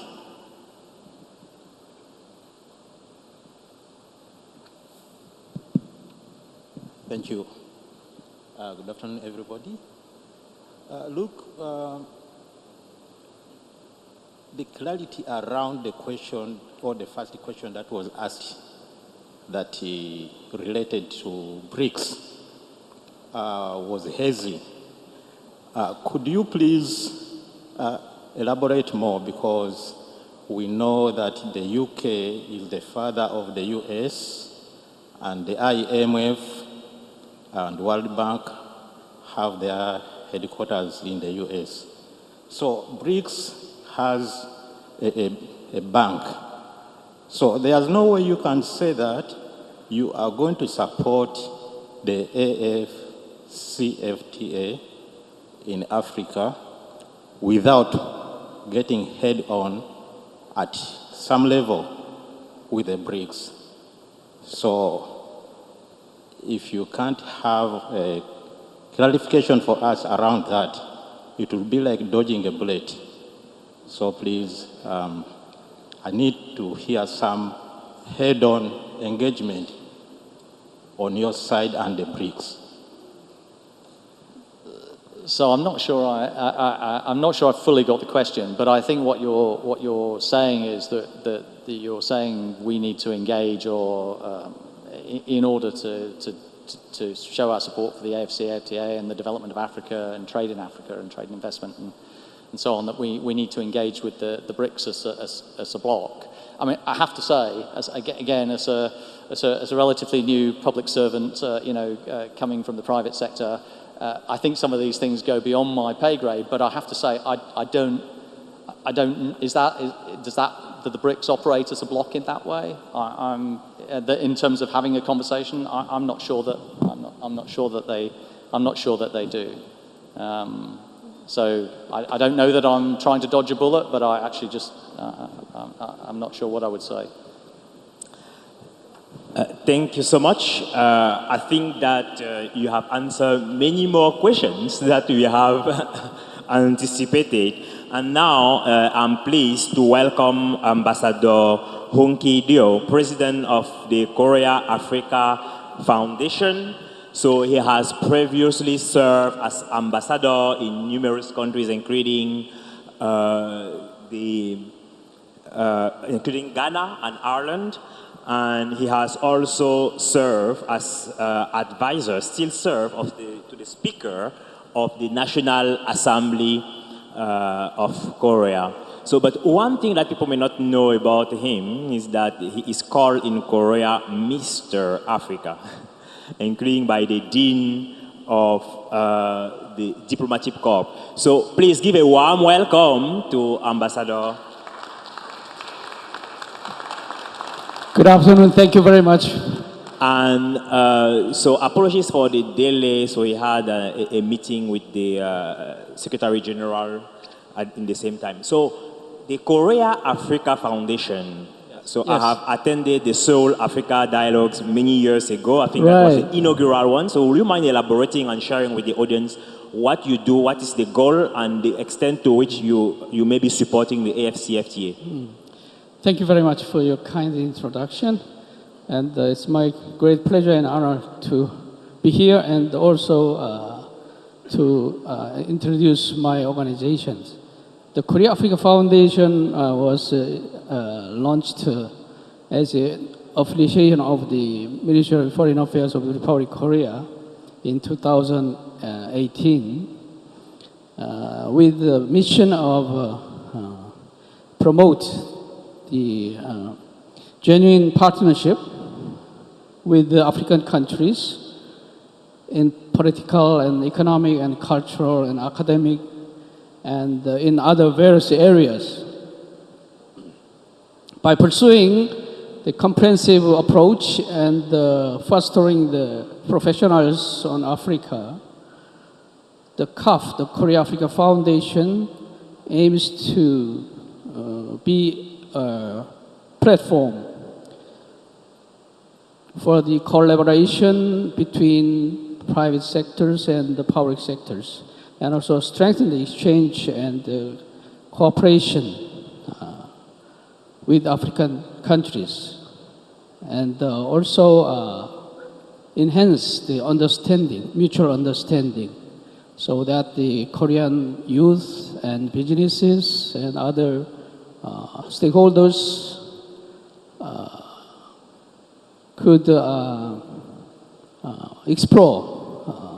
can explore the possibilities with collaboration with African partners. So my foundation still young organizations, and we have a lot of things to do with African partners.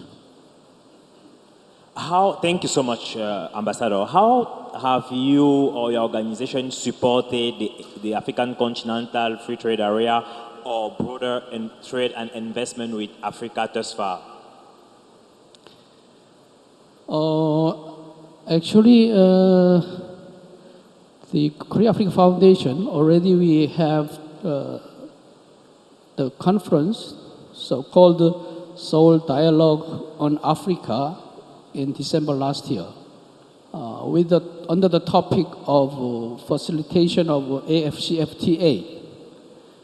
And during this period, we invited some organizations and experts from Africa.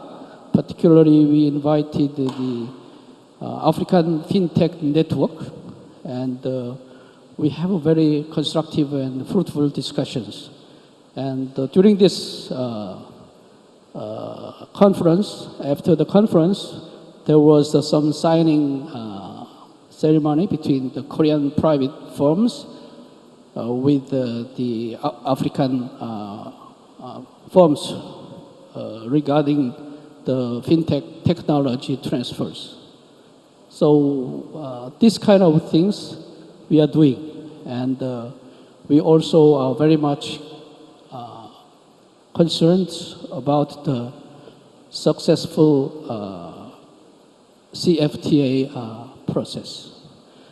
Particularly the Korean government, they developed the very efficient, efficient customs clearance system, so-called UNIPASS, UNIPASS. By using this system, the time for the export customs clearance was reduced from 1 day to 2 minutes, and also the import customs clearance time shortened from 2 days to 1.5 hours. Fantastic. My final question. What are your recommendations to accelerate the implementation of the AfCFTA, given your extensive trade and investment experience? As I mentioned, we have a very highly developed IT technology as one of the leaders in this area. So we can provide the IT technology to make more efficient in the trading system. And also we have a state arts technology in the fintech industry. So as an interlocutor, my foundation, the Korea Africa Foundation, try to connect these partners between Korea and Africa. And finally, in the end, those kind of activities, I hope, contribute to facilitate the implementation of AfCFTA. Also, we have a lot of other activities, not only for the business, we also are doing some cultural events and other academic activities together with the African partners. Fabulous. I know that we are standing between this specific time and the wonderful evening celebration, so I will not take longer. As an African proverbs, as we like to say, patience can cook a stone.